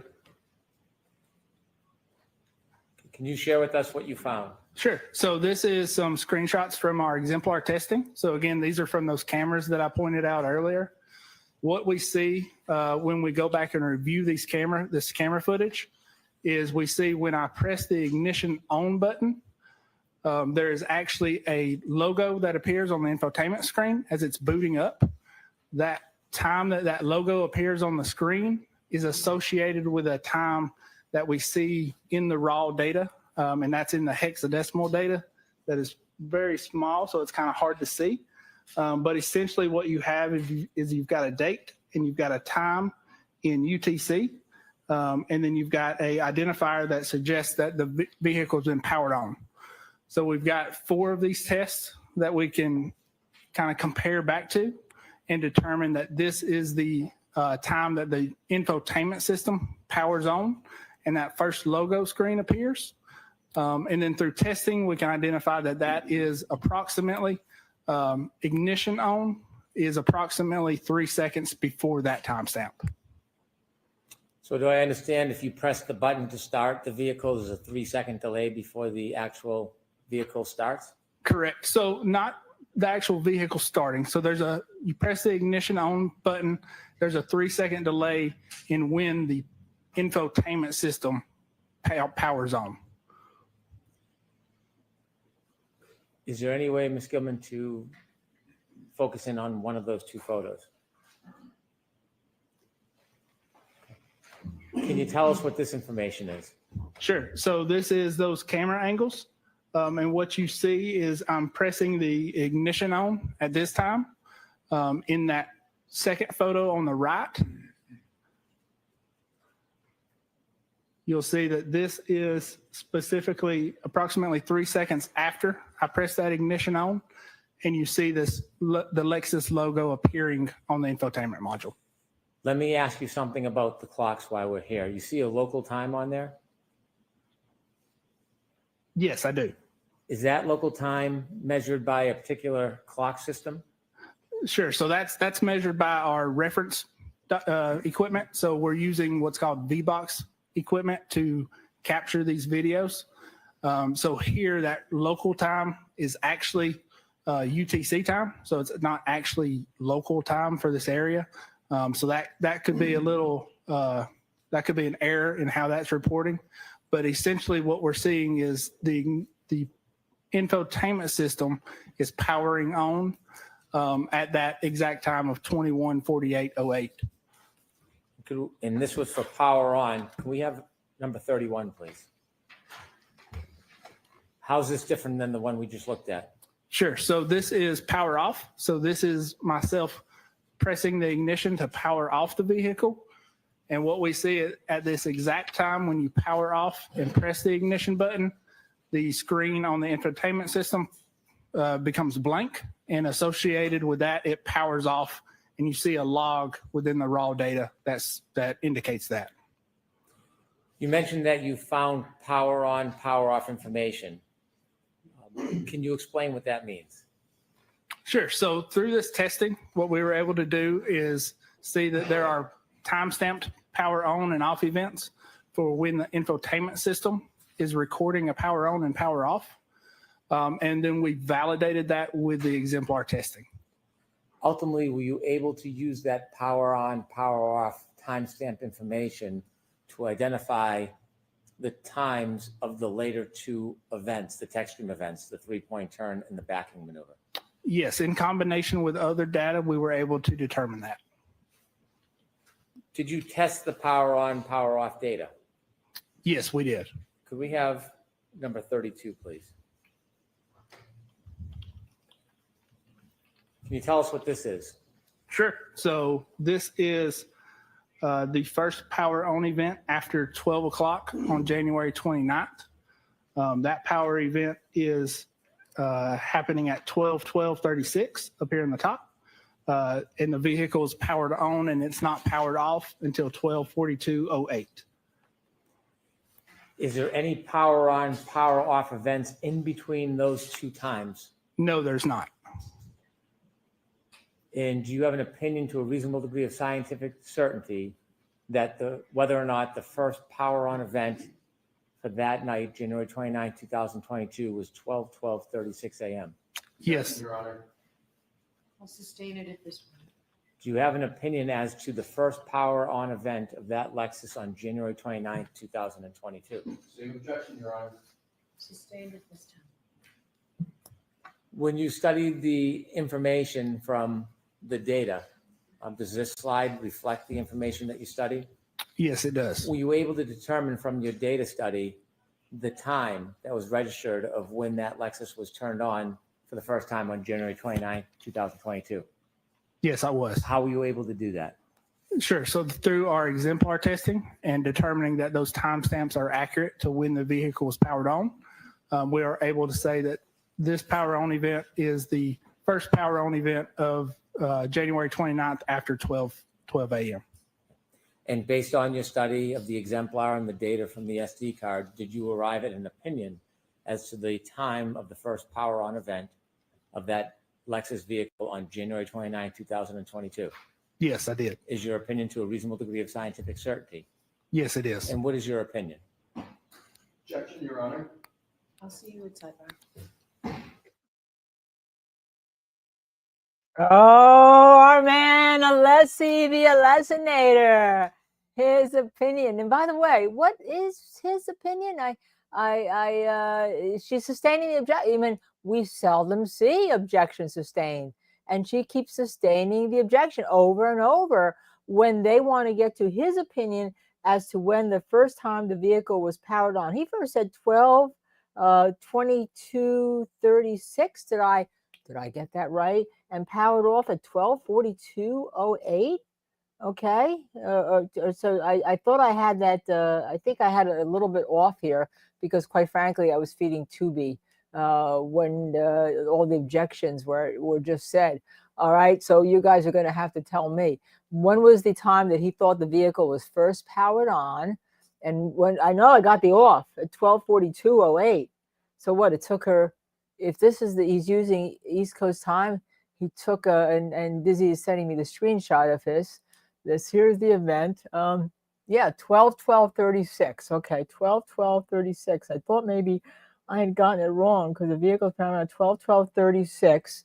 Okay, and then powered off at 12:42:08. I think we can post that because I think this is kind of important to deal with, because if she got to John O'Keefe's house at 12:36, she didn't take 6 minutes to undo it, close your car. So then what the Commonwealth is going to say is that, well, she hooked into John O'Keefe's well before she got to the house, that 300 yards, okay? And therefore it took her time to drive to the house, and that accounts for the difference between 12:36 and 12:42.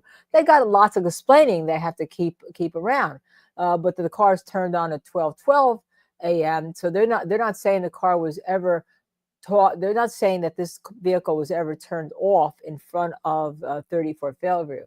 According to this man, this is the only events he can say. Now, the judge won't lend him to talk about an opinion, just a download of his data, but no a specific opinion. He probably doesn't have the scientific credentials. He doesn't have the science to do this. He's a data downloader, okay? Yeah, again, Laura Alessi, I think the Alessinator was why we named Bob the Alessinator, because it's a great name, right?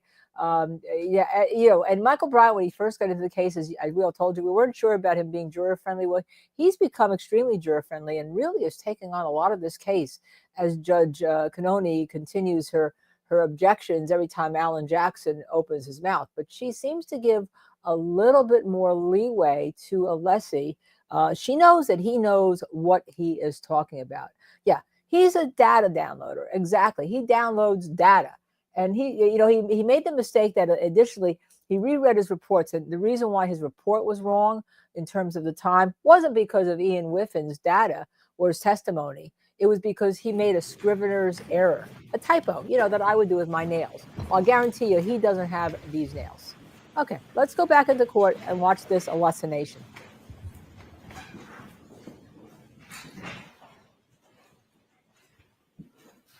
Mr. Burgess, could you explain for us how you can identify the power on event from the data that you discovered on that SD card that was left behind? Sure. So through our exemplar testing, we can identify a power on event, which is depicting the time the logo on the infotainment system comes on.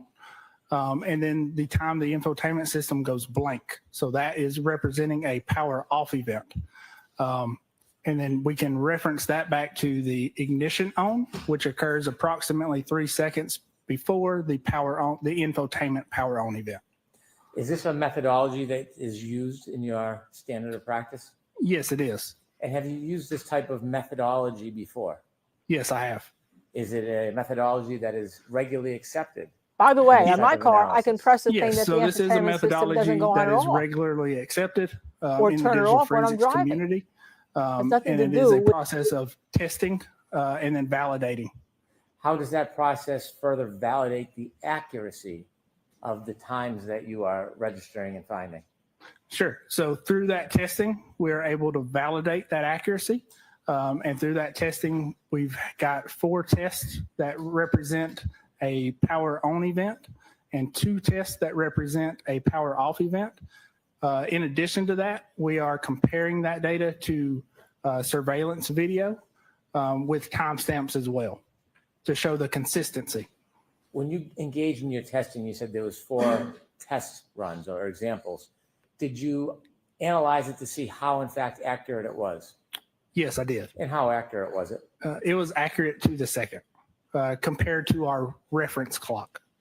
And when you actually take the data from that SD card, how do you interpret it? How do you get it from a piece of plastic with metal on it to actual numbers and data? Sure. So the process of that, again, is we're making connection to those technological pads on the SD card, and we're pulling that raw data. Once we have that raw data, there's a few processes we have to go through to make that raw data interpretable. So those processes are what's called XOR scrambling. So when data is stored on an SD card, there are two components. I need a to the SD Merriam's card. There dictionary. is what's called the NAND component, and then there's a controller component. The controller component is where that, if you remember that command 42 lock, is located in that controller component. So what we're doing is we're bypassing that controller, we're accessing that NAND, and then we're using forensic software to determine and interpret the XOR scrambling that is put in place on that NAND so that we can take that scrambled data and be able to read it and interpret it. Oh, so now the data is as well as what's scrambled called in error addition to correction the code. chip So having a NAND solder that's devices are melted not, things. they're not great at Oh my God. keeping Scrambled data.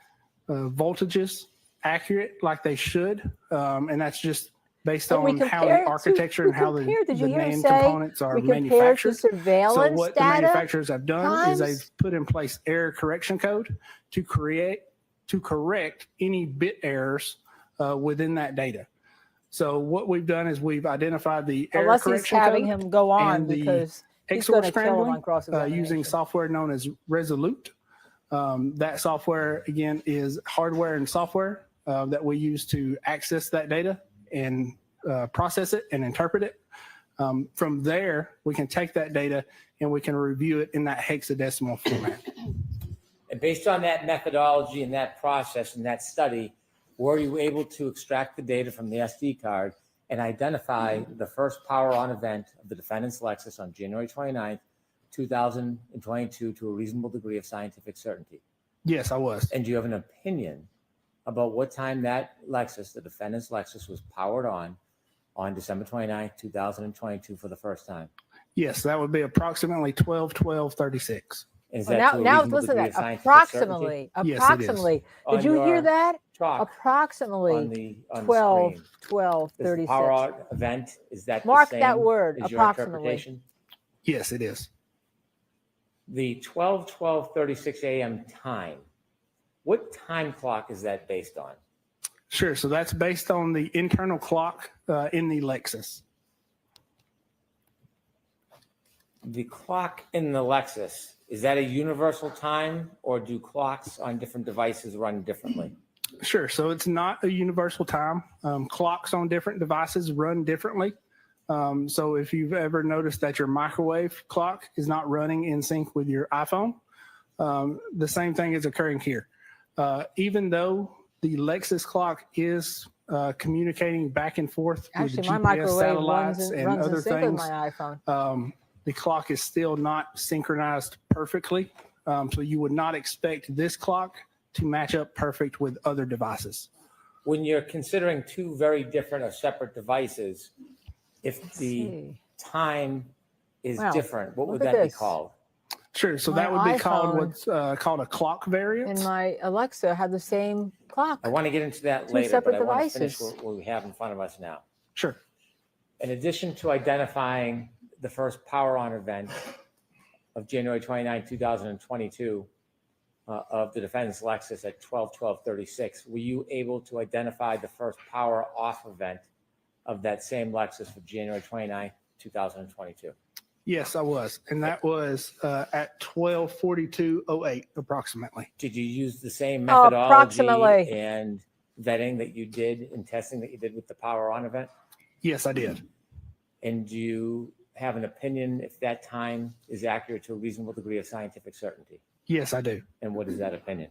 So that opinion is that time is reliable to the second as far as the Lexus clock is concerned.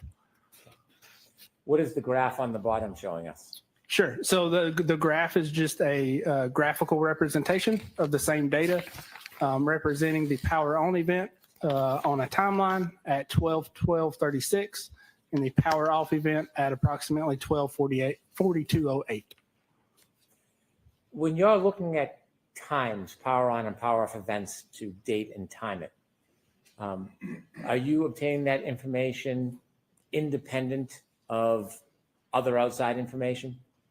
Yes, I am. Is the data simply the data, or does something affect it? Sure. So no, the data is simply the data. So when we get the data, we can compare it to outside sources or external sources to verify that it's consistent with other sources. But the data does not depend on any outside sources. Do you oftentimes use outside sources to vet or test the data, even though it's totally separate concept? You know, every time time changes, the daylight After saving this time. power on, I power go to off my event, car. My when car's you the same as studied my the data iPhone. from It's the the same as SD card Alexa. using It's the same as my watch. methodology and technique, did you find any other subsequent power on and power off events for the defendant's Lexus on January 29, 2022 after this event? Yes, I did. Can we have slide 33, please? Mr. Burgess, can you tell us what the next event is that you found in the data? Sure. So the next power on event occurs at 5:07:46. That's this top timestamp here. The infotainment system records a power off event after that at 5:46:20. And what we have here is we've got surveillance video that was provided that depicts the approximate time range that Here we go those with the two approximate events time happen. range. So these camera, Because they don't these match videos by do a not minute, capture right? the actual power on or power off event, but they occur around the same time frame and they are consistent with one another. The power on event time that you've listed is 5:07:46. Where does that time come from? So that time is coming from the internal Lexus clock. And based on the data from the Lexus clock, do you have an opinion as to the accuracy of that time of 5:07:46 a.m. as it relates to the Lexus clock? Yes, I do. And what's your opinion? So compared to the Lexus clock, that time is accurate to the second.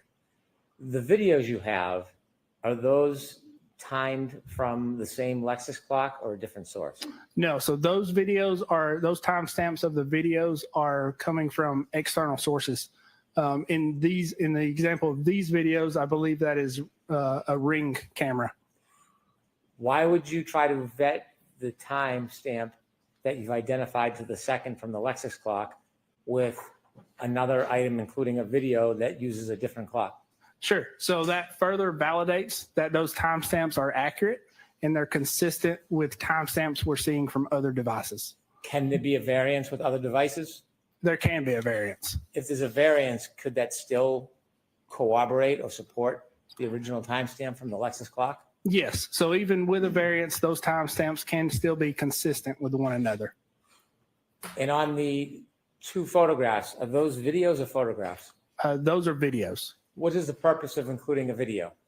Sure. So the purpose of including the video is just to depict that the video does not actually capture the power on or power off event.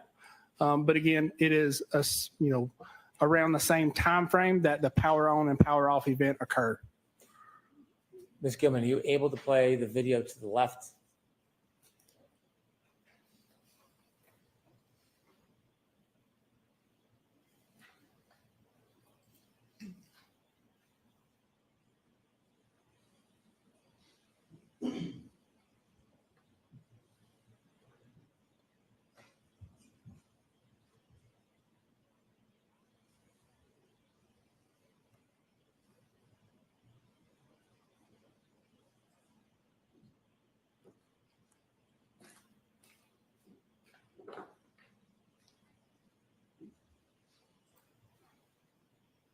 Okay, thank you. What about that video vets or corroborates the 5:07:46 Lexus time on the power on event? Objection, Your Honor. A little bit more before you get to that, Mr. Brown. Okay. Did you use the video that we just saw in an attempt to vet or corroborate the timestamp for the power on event on the Lexus? Yes, I did. How did you do that? Sure. So looking at the start timestamp on the video, we can see that the video starts at approximately 5:07:58. Keeping in mind this timestamp is coming from the camera or the Ring video, the Ring camera itself. And when we look at the power on event, we see that it occurs at 5:07:46. So although we don't see the actual time of the power on event, that is consistent with what we would expect. What does the video on the right help us do? So video on the right helps us do the same thing. So when we look at the power off event, that occurs at 5:46:20. Again, when we look at the Ring video on the right, that start timestamp of that video is 5:46:29. So again, we missed the power off portion of when that occurs, but that is consistent again with what we would expect. Could we play Wait, the we video on missed the right if you could because enlarge it doesn't that would be helpful. confirm If what we not, expected. So, but we'll go to the next thing because it does confirm. Oh boy. Oh boy. Alasanator. I need my brain to be unscrambled here.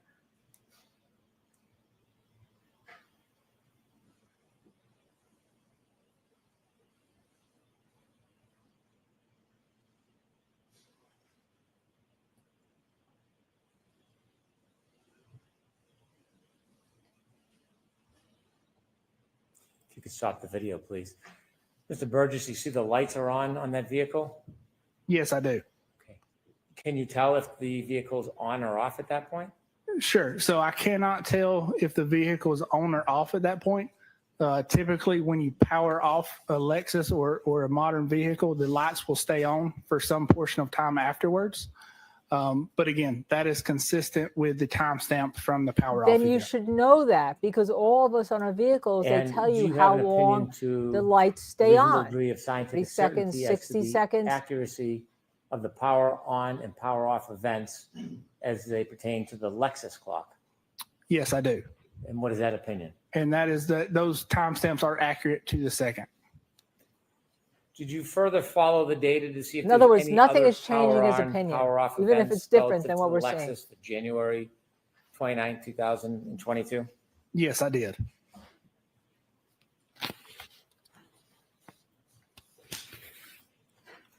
Could you take us to Exhibit 34, please? Oh boy, I think he's going to try to get us to 1 o'clock. What is this, Mr. Burgess? Sure. So this is the next time that the vehicle is powered on and subsequently powered off. That power on event occurs at 12:35:01. The power off event occurs at 2:12:01. And then this video is a video from alarm.com surveillance that depicts the vehicle pulling into a driveway and shutting off. So when we look at the video and we watch the video, you can actually see at 2:12:01 in the video timestamp that the windshield wipers stop moving and the vehicle suspension begins to lower, indicating that the ignition button has been pressed.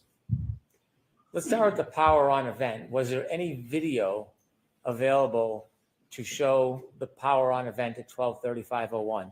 There is no video available that I'm aware of. On the last slide, you had the power off event at 5:46:20 a.m. Correct. Was there any other power on, power off events between 5:46:20 a.m. and this event here? No, there was not. Did you try to obtain any collateral or cooperative video or evidence relative to the power on event of 12:35:01? I did request or make a request to see if there was any video available, and as far as I'm aware, there was not.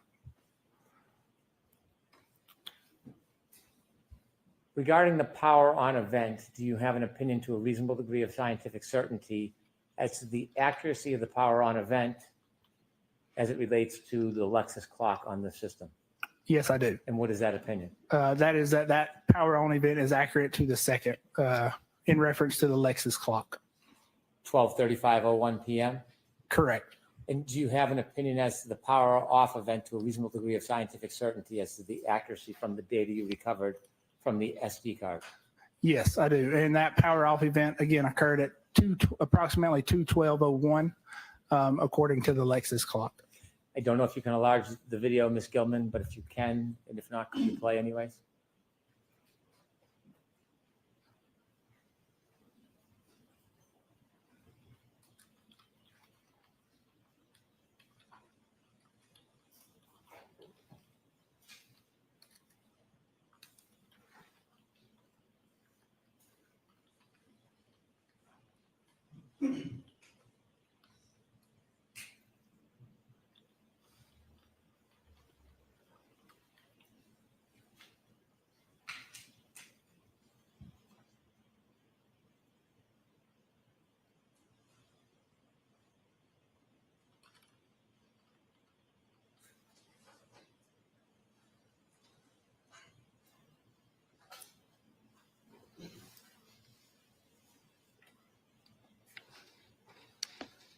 Thank you.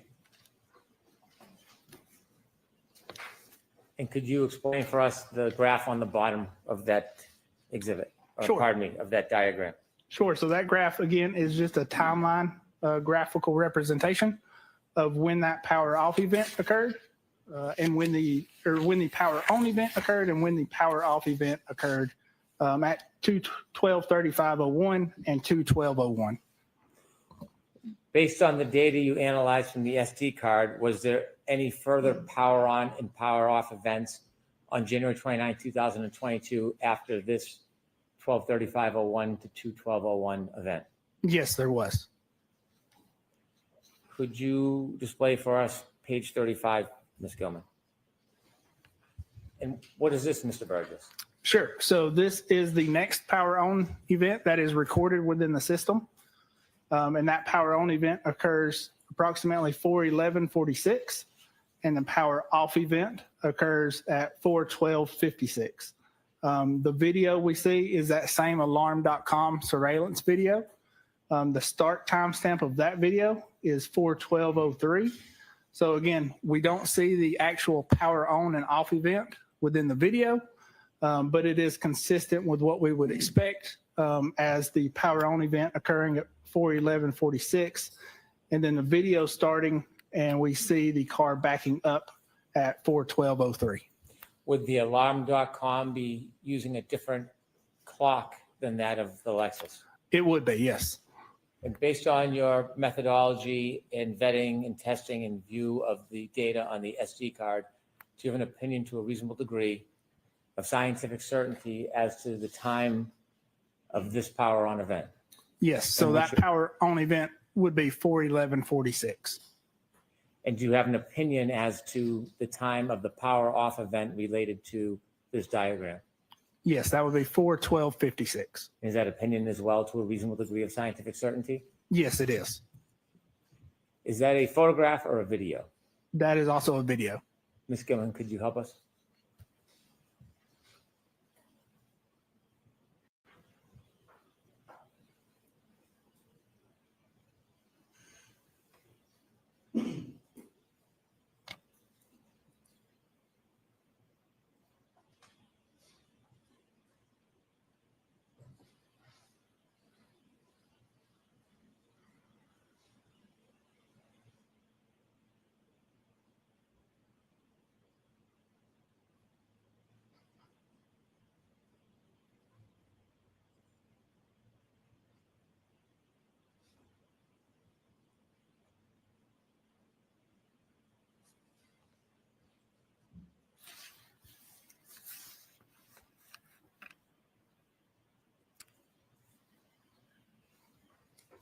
Thank you.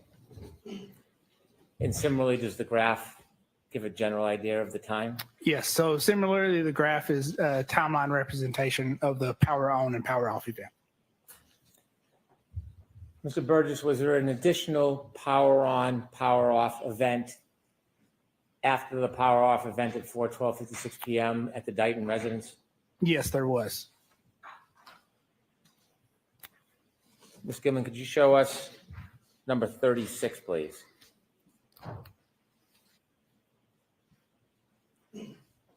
Mr. Burgess, could you take us through this one? Sure. So this is the next power off or power on event that occurs. And that power on event occurs at 5:34:51 p.m. The power off event occurs at 5:36:42. Again, the video that is associated with this does not show the power on or the power off event, but it shows the time just before the vehicle is arriving to this location on a tow truck. And that would be consistent with the vehicle then being powered off and backed off of the tow truck at that time. And based on your analysis of the data, do you have an opinion to a reasonable degree of scientific certainty what time this power on event took place? Yes, and that time would be 5:34:51. And that's according to the internal Lexus clock? Yes, it is. Do you have an opinion to a reasonable degree of scientific certainty when this vehicle was then powered off? Yes, and that would be 5:36:42. Again, pursuant to the Lexus clock. Correct. After this event at 5:34:51 p.m. to 5:36:42 p.m., when you studied the data, were there any other power on or power off events for this Lexus vehicle on January 29, 2022? Not that I studied after this event.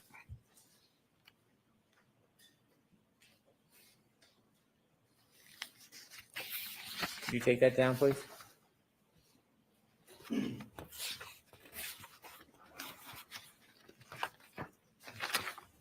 Now, we touched on an issue earlier. I want you to give your opinions and explain to the jury. You mentioned the word variance between different items. I don't think you used the word items. You said something else.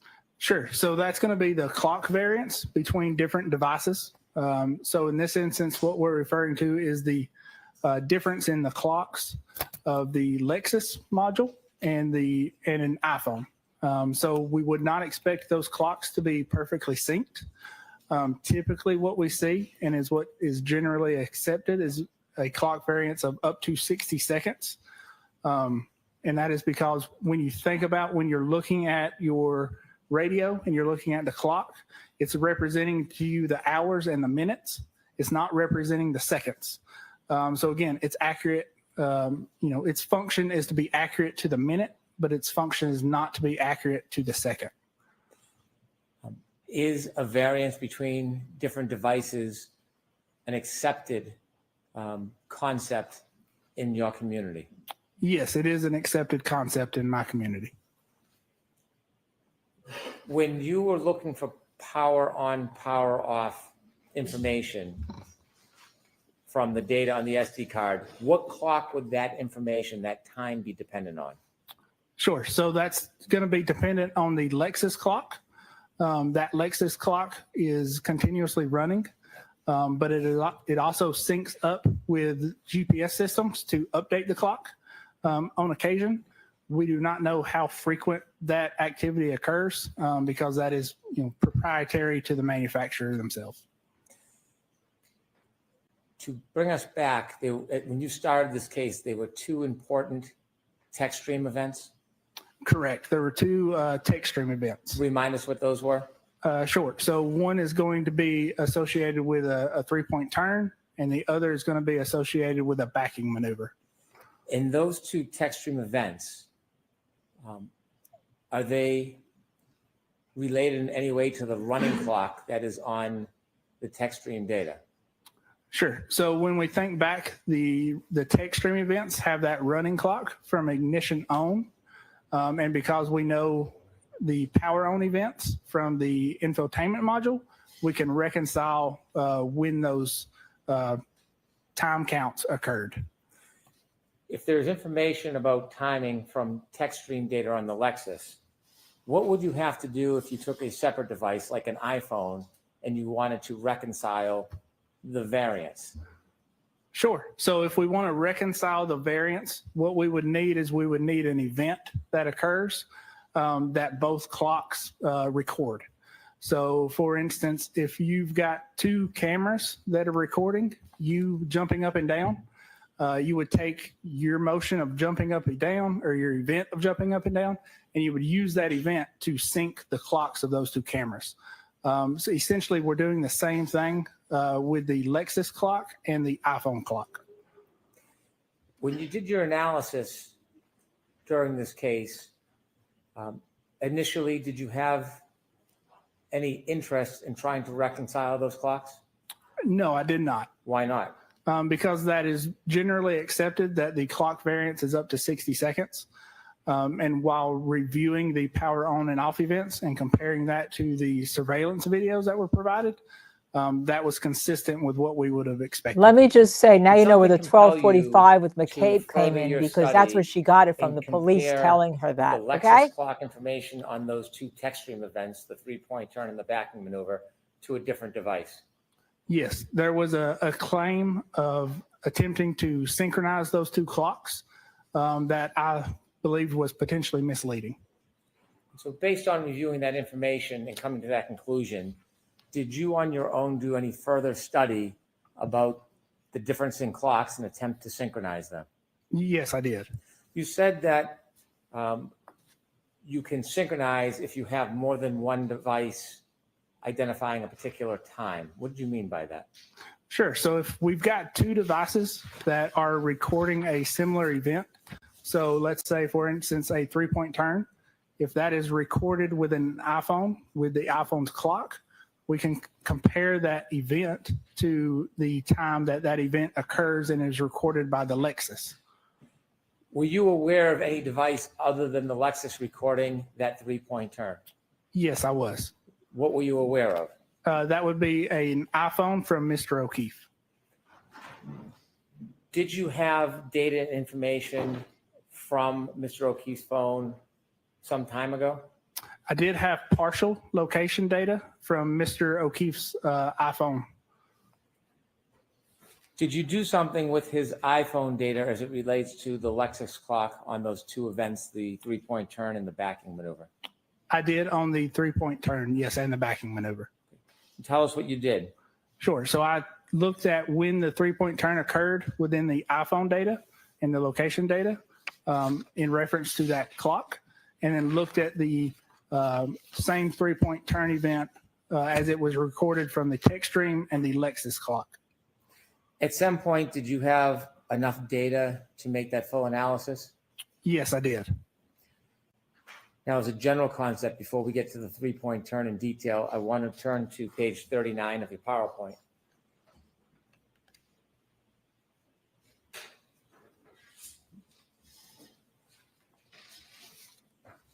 I'm sorry, if you could turn to page 38, please. Okay. Can you explain to us the concept of synchronizing clocks? Sure. So this is kind of a graphical representation of how to synchronize a clock.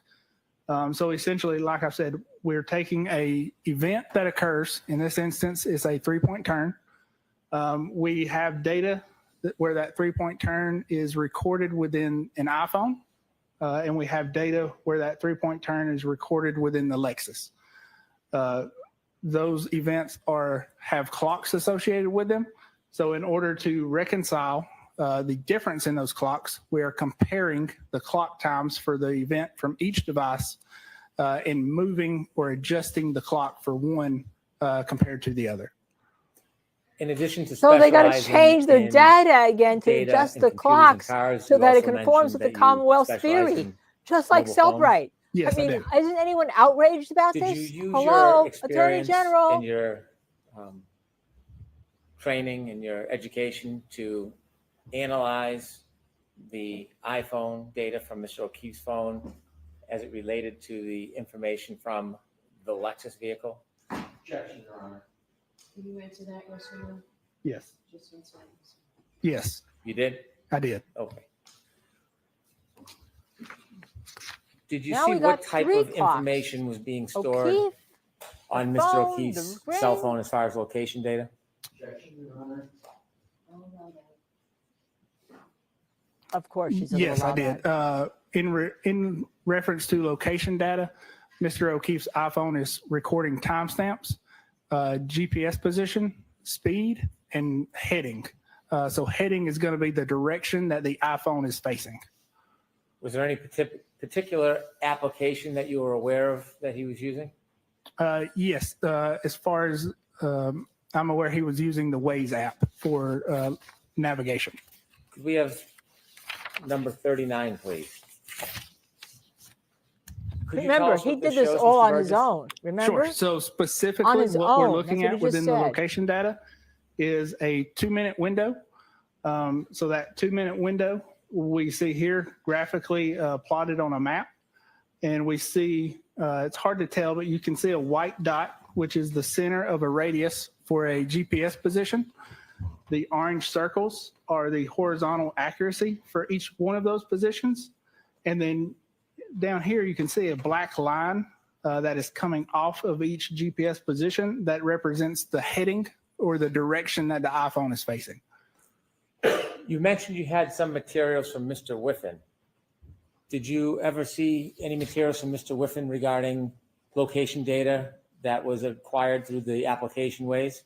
Yes, I did see a report by Mr. Whiffen. Did you rely on his report, or did you independently, on your own, test the location information? Sure. So I independently, on my own, looked at the location data from Mr. O'Keefe's phone. This Yeah, all experts independently on their diagram that own we look see at with something all that's not the within their scope of work. They points all on it. do. Is this developed from your own independent view and review of Mr. O'Keefe's location data? It is. To the top left is a round circle. What does that indicate? Sure. So top left. So yeah, so that's going to be, again, the GPS coordinate beginning for this 2-minute interval that we're looking at. The orange circle is going to be the horizontal accuracy for that GPS point. And then bring us down and up to the left. There seems to be a bigger circle on the top. Sure. So as we come down, believe what is Cedar Crest and go up Cedar Crest, we have a position where the course heading of the iPhone changes, the speed lowers, and we have a lot more GPS points in a centralized location. So that's why you see that overlapping circles in that location. When you're following and analyzing Mr. O'Keefe's location information, does this in any way relate to the first of those two text stream events that you originally were focused on? It does relate to the first text stream event, which identifies a 3-point turn. And again, although you're not an accident reconstructionist, do you know if there's data that was captured regarding this 3-point turn as far as an event? Yes, I'm aware of data that was captured during that 3-point turn event. If we could turn to page 40, please. I want you to explain to us how this chart works. What does a point mean? Sure. So when we were It's going to be initially objected to, provided, but if I were less, I'd get up and say, the you know, the location medical data, examiner again, we ruled were here that there was provided no a indication of a partial vehicle strike. view You're aware or of a that, partial sir. data set of that Objection location sustained, data. but get that right out. That's And what I within would that do. Excel spreadsheet that data was provided in, it was identified as GPS points. So what we've got here is we've got the partial data along with the full data set that I was provided later on. So we've got a couple columns here. So we've got point, which is GPS point from that partial initial data set that I was provided.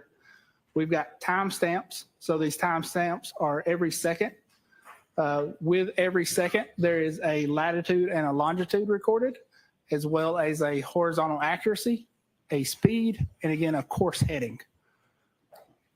When you looked at data point 154, is there a time ascribed to that?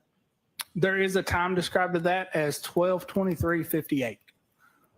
Before you did this more in-depth analysis, On your own. were you relying on anything beyond point 154, that one line?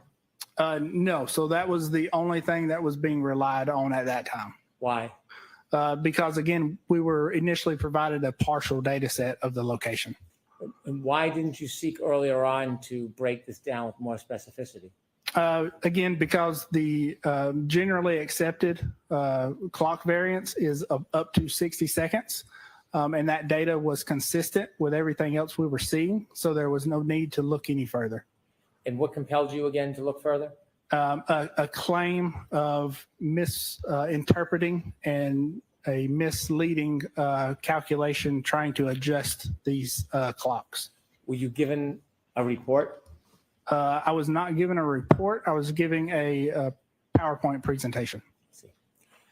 When you decided to delve deeper into this, was that on your own initiative or were you requested to do it? That was on my own initiative. Oh, sure. We believe that.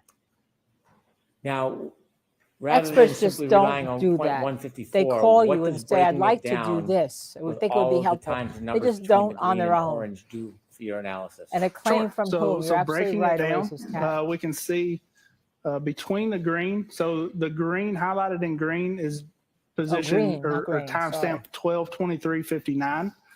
What we see happening before that time is the speed is pretty consistent between 15 and 8 miles per hour. The speed starts to drop at that point. And if we look at the course heading, we can see that the course heading before that time is pretty consistent as well, between 339 and 348. So that is, at position or at time 12:23:59, the speed drops and the course heading changes from, approximately 360, so straight north, to 284, which is in a northwesternly direction. After that time of 12:23:59, the speed recorded is 0. The course heading is 352. And at time 12:24:07, you see the speed pick back up and the course heading is around 179 degrees. So it's going to be in a southern direction. So based on this information, all this is we can irrelevant tell if that there's the no vehicle, indication that John O'Keefe was hit by between her SUV medically, isn't it, sir? 12:23:59 and First question, you can say 12:24:07 that. There'd be an made a objection. 3-point turn maneuver, changing from the northern direction of heading to the southern direction. See, Is what he's this doing here is he's data talking about John's phone at one point, then he talks about Generated Karen's from car. Mr. O'Keefe's phone or from the Lexus? Sure. So this data is generated from Mr. O'Keefe's phone.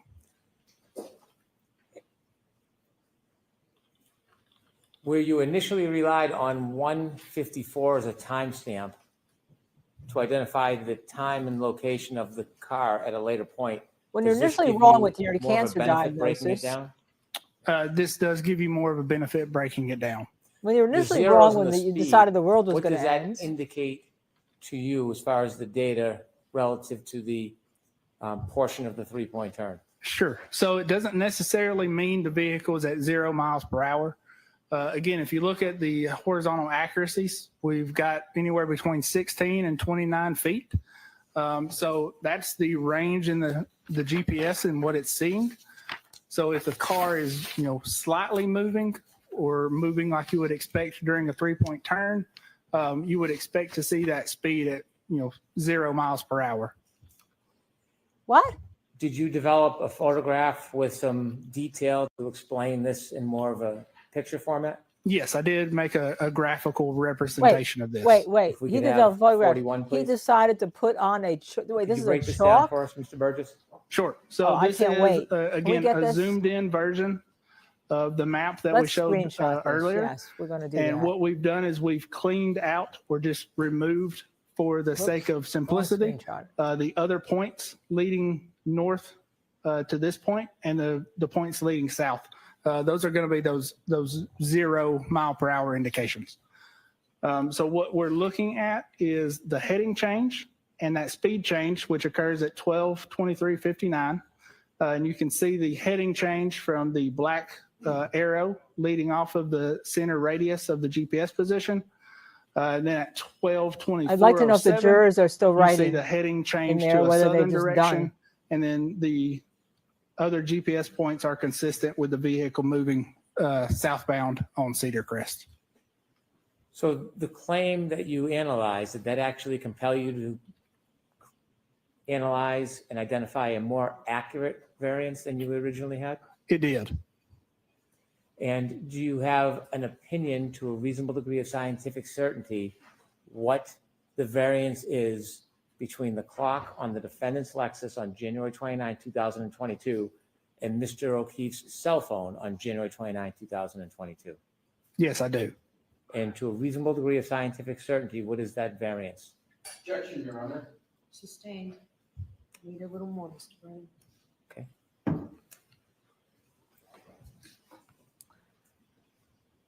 After you studied timestamp 154, what did that help you do? What did you learn from that? Sure. So after studying timestamp GPS point 154, You would think this guy is and these eligible further for GPS a positions, we're Nobel able to Prize or identify a the Pulitzer exact, Prize, the right? approximate Because you know, he just time comes in and that just like he the said on his three-point turn Twitter, occurred, he's able to find according things to nobody Mr. else O'Keefe's can. iPhone data. So now we've got that event of when that three-point turn occurred. Now we can compare that to the three-point turn from the text stream data and that running clock. Again, what we're doing is taking the power on event at 12:12:36 and adding the time count from the text stream data to come He's up with mixing the two. time of Mixing all the- 12:23:38 in the text stream data. So the text stream data indicates a three-point turn ended or a trigger event, a text stream event ended at approximately 12:23:38. The iPhone indicates that a three-point turn occurred between 12:23:59 and 12:24:07. So since we've got that shared event between the two devices, we can reconcile any type of clock variance. So adjusting the Lexus clock to the iPhone clock, we can calculate that clock variance. Is this a methodology that is So in other words, commonly used you take in your the practice? It clock is. Is it one that you commonly like used in and the you scientific adjust it community which you're part of, so It that is. it can Are there conform to what your scholarly theory is. That's what papers? I just heard. about this type of methodology in comparison of synchronizing clocks? There are. One of the papers you wrote, did that have anything to do with synchronization of clocks? It did not have anything to do with synchronization of clocks, but it was relative to how accurate the timestamps are of events from iPhones.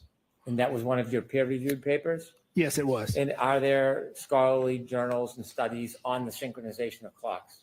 There are, yes. Did you use that methodology in your analysis to come to arrive at an opinion about the time variance between the defendant's Lexus and Mr. O'Keefe's phone?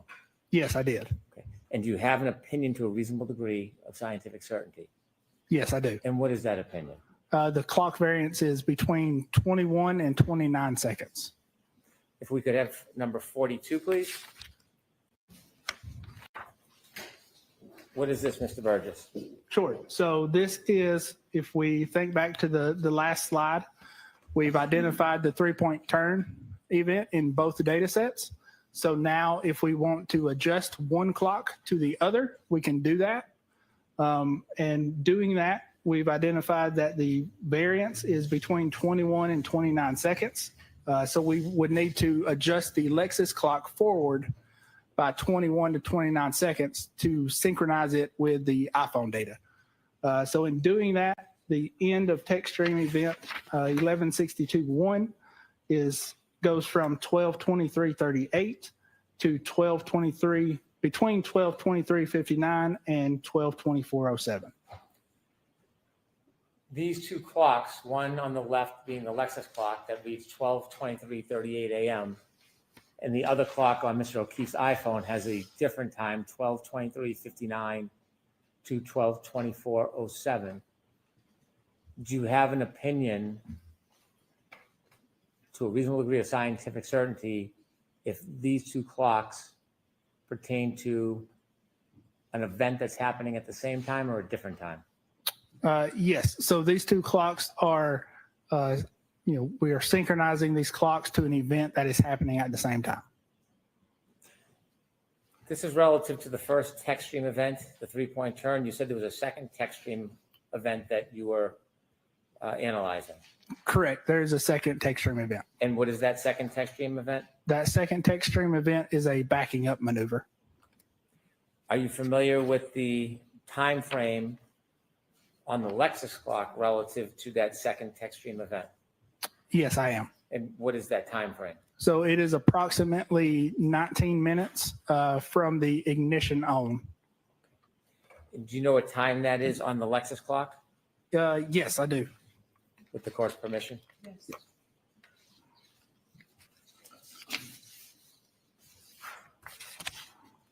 So that is going to be 12:31:43 is going to be the end of that text stream event. that text stream event, by the way, when it captures data, what window of data does it capture when there's a text stream event or a triggering event? Sure. So when the trigger occurs, it captures data 5 seconds before and 5 seconds after the trigger. What if the event is less than 10 seconds? So if it's less than 10 seconds, it would capture the entire event. If it's more than 10 seconds, it would only capture a partial snapshot of that event. And so when you talk about the Remember, this is data all for new the stuff in a backing report event, that was served upon the defense on May 11th, that after the they've 10 tried second their window you're case. speaking of? With this guy, Yes, that seems is to be that able to 10-second find window. things that nobody else can, and Does is that now have anything to discounting do a with certain time defining clock the beneficial to length of defense, the just like actual event? Cellbrite rewrote their software. No, it does Is not. the jury going to buy it? You tell me. When you looked at the time from the Lexus clock regarding that backing event, did you do an analysis of John O'Keefe's phone considering the variance that you identified? Yes, I did. So I applied the same variance to that second text stream event. When you apply that variance between the Lexus clock and Mr. O'Keefe's phone,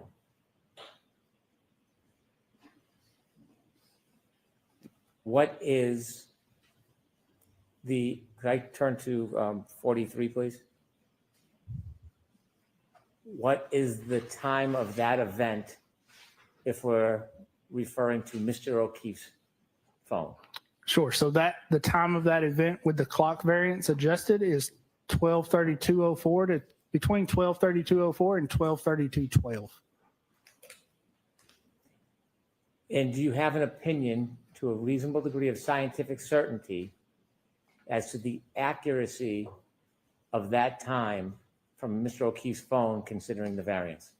Yes, I do. And what is your opinion? And the opinion is that the second text stream event ends between 12:32:04 and 12:32:12. When you say text stream event, that's the 10-second window? Correct. That's the 10-second window. Does that necessarily include the entire event? No, it does not. The graph on the bottom, what does that show us? It looks a little bit overwritten. Yeah. So that graph is a timeline representation of the text stream event ending, being adjusted with the 12:32:04 to 12:32:12 in comparison with the last lock event that is recorded by Mr. O'Keefe's phone at 12:32:09.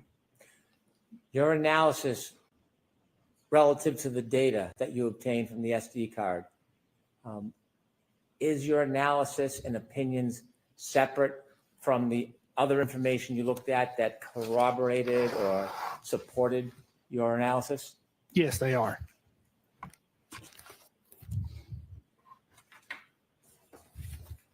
I have no further questions. Oh, please. Can we have a little bit of lusty before lunch? Just a little bit.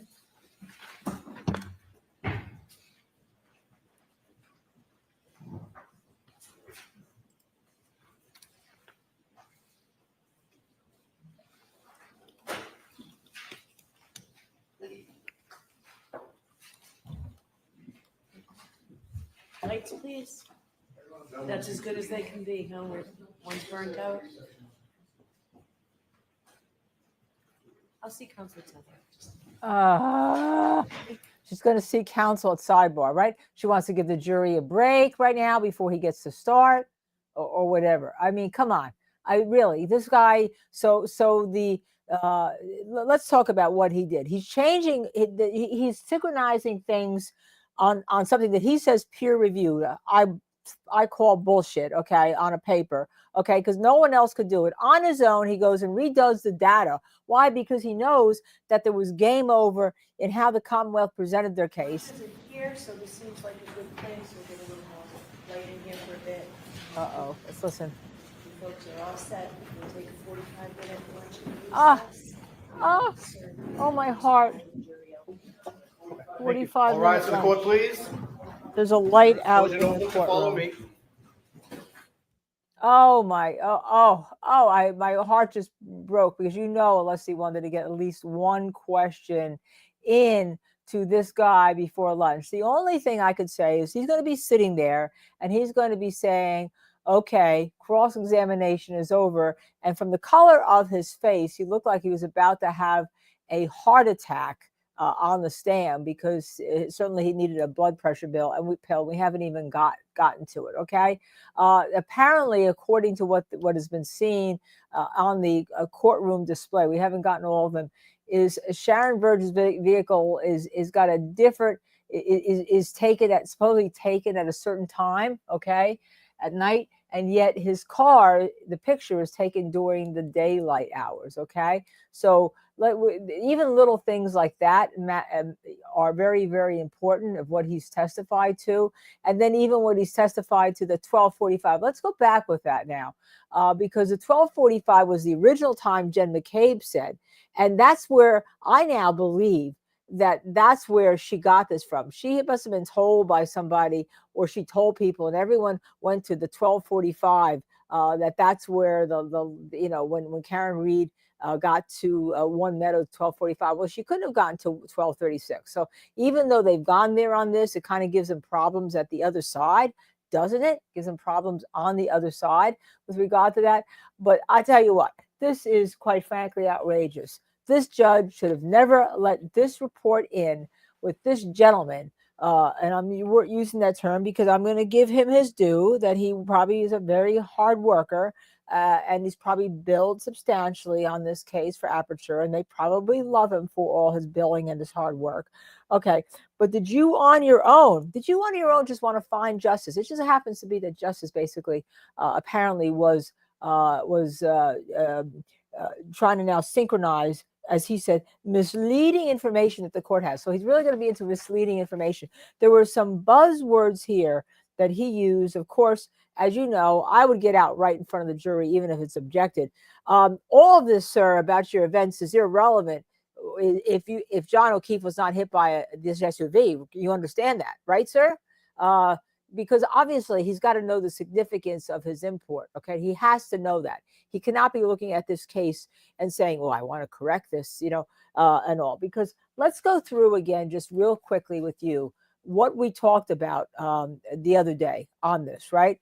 The Commonwealth had set themselves into a position that Karen Reed struck John O'Keefe with the rest of you between 12:31:38 and 12:31:43. And even that was tight, right? Because she has to go back into John's Wi-Fi at 12:36. So that's why the whole idea of how far did the router extend out, because they needed, to be a minute or two away, so that when she hooks in, it may not affect that 12:31:43 end time, end event. Okay.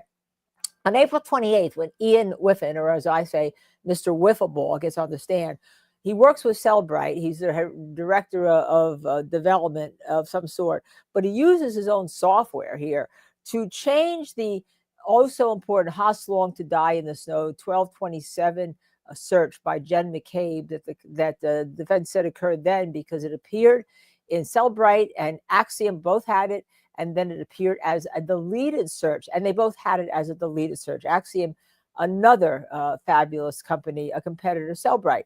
He changes the whole Cellbrite software to eliminate that search on Jen McCabe's phone and say it didn't exist. It was a result of software confusion, which of course his software confusion in his brain miraculously decided to get rid of when it had been an exculpatory factor, both in the first trial and certainly in this trial. Okay.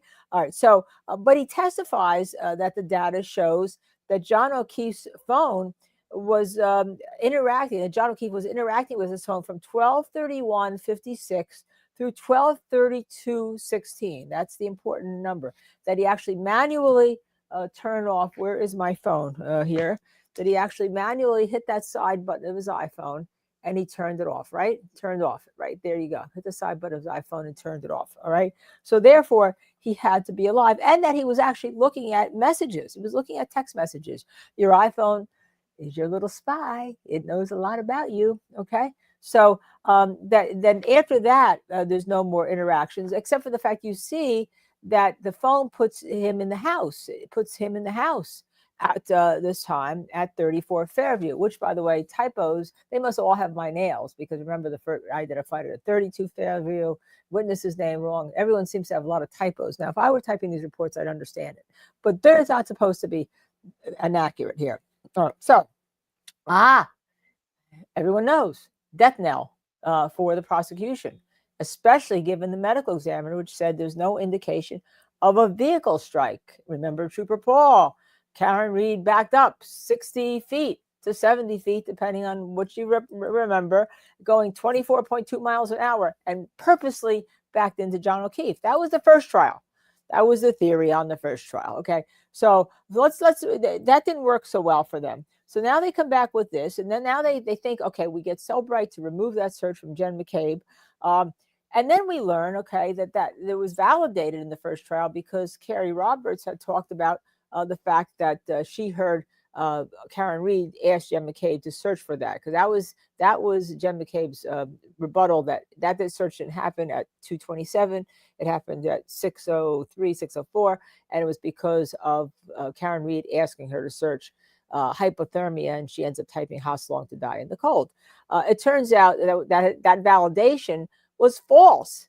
That Carrie Roberts, who testified before a grand jury under oath, under penalty of perjury, under going to jail, when finally confronted by the feds, by the federal government, by the Department of Justice, by the FBI, where she really could get some time, she said, "No, I never heard that." So the jury hears that she had, in my opinion, lied. She said she made a mistake, but she's never sought to correct her mistake during that whole trial, right? Never sought to correct it and come forward. No one ever sought to correct it and come forward.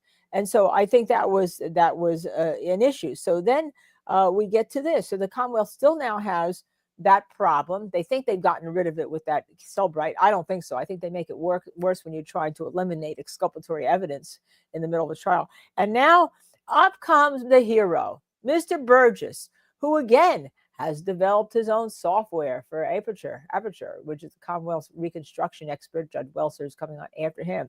And here's this stuff and thinks, oh my gosh, it's all misleading. It's all wrong. I know how to do this. I know how to recover information that no one can recover. And I know how to synchronize clocks that no one else could do, assuming that a clock in the Lexus was different than a clock in the iPhone. Now, my experience is the car I drive, it's always the same. But he's saying, well, it's the same within a minute, but it's the minute that the seconds make it different, which is the defense team, that seconds make it different.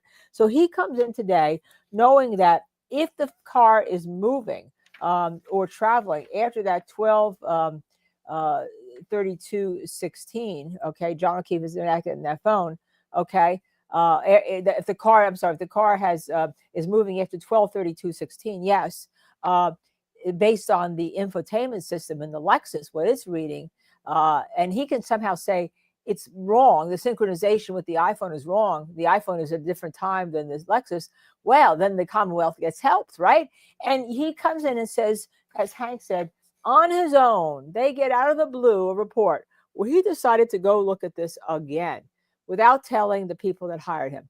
In the real world, ladies and gentlemen, that does not happen. And if you decide to do that in the real world, you call, ring a ding ding, Mr. Expert, ring a ding ding, alleged expert, ring a ding ding, prosecutor. Okay.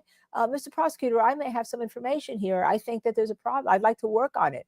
You get authorization for what you're going to do, right? You get authorization for what you're going to do. All right. So, that's what's going on. By the way, my name is Linda Kenney Baden. In case you haven't watched this show, I'm a criminal defense attorney, former prosecutor, tried a few high-profile cases in my life, and have an active law practice right now. So Google me. It's a good friend. It's a good friend. And it should be a good friend of the prosecution here, right?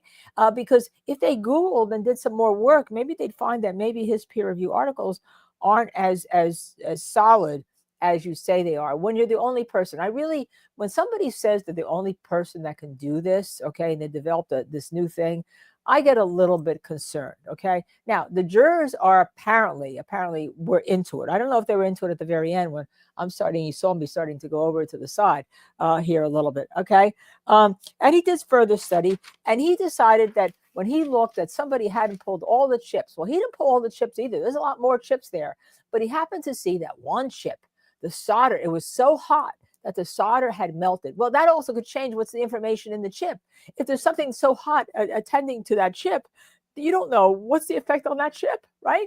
So, but anyhow, he pulls it out, and somehow he discovers that there's a problem here, that indeed the timestamps are absolutely wrong, right? Indeed, they're wrong. And so he comes up with new timestamps, and the end is that the car was still moving at the final ignition on off 12:32:04, 12:32:12.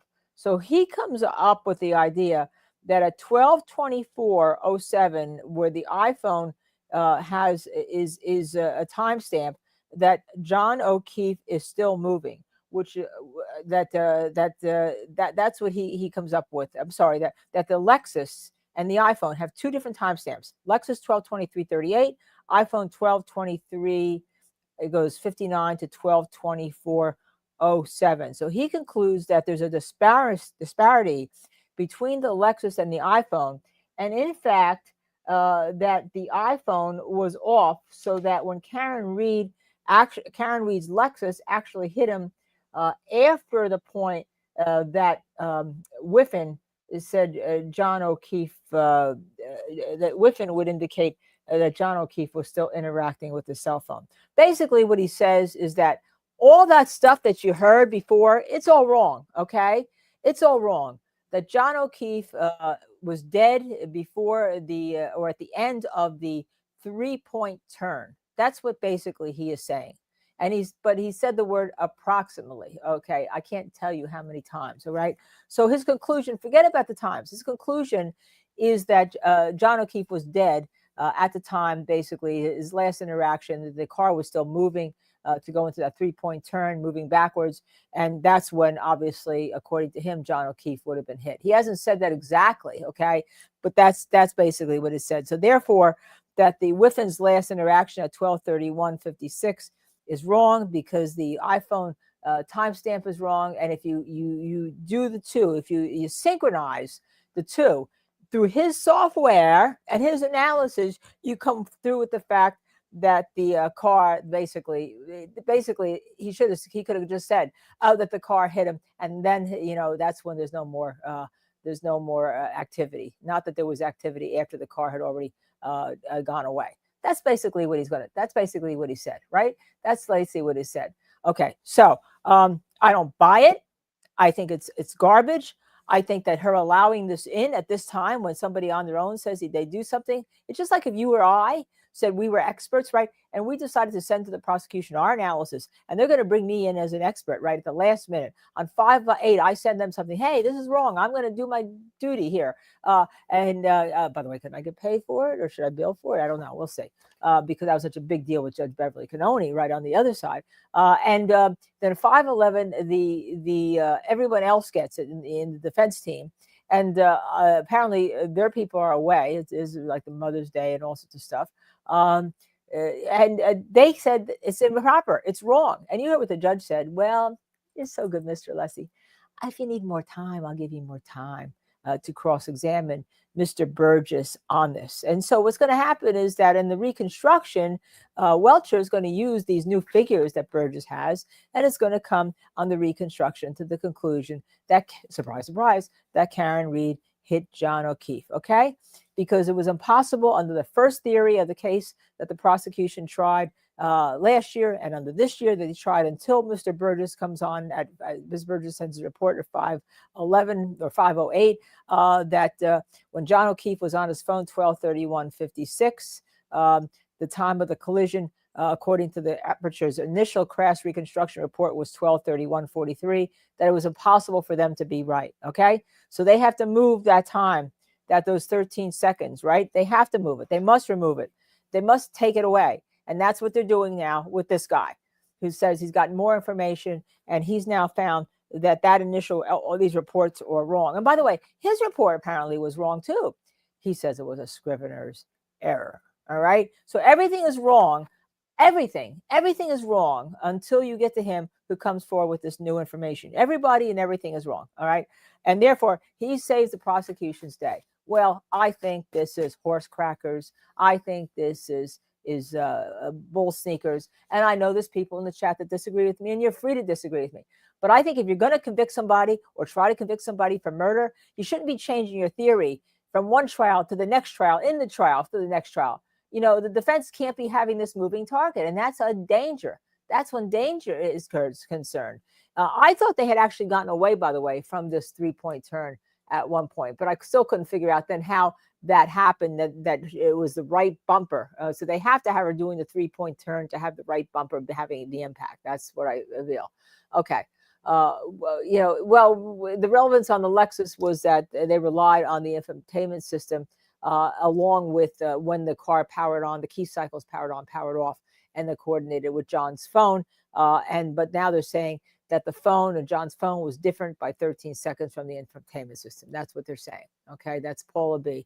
Okay, to making a count. LSE pointed out to Bev that seconds matter, yet this gentleman's approximating everything. What in the world? Yeah, I picked up on that. I want to know. I would have I'd have his transcript right there, and I would every time approximately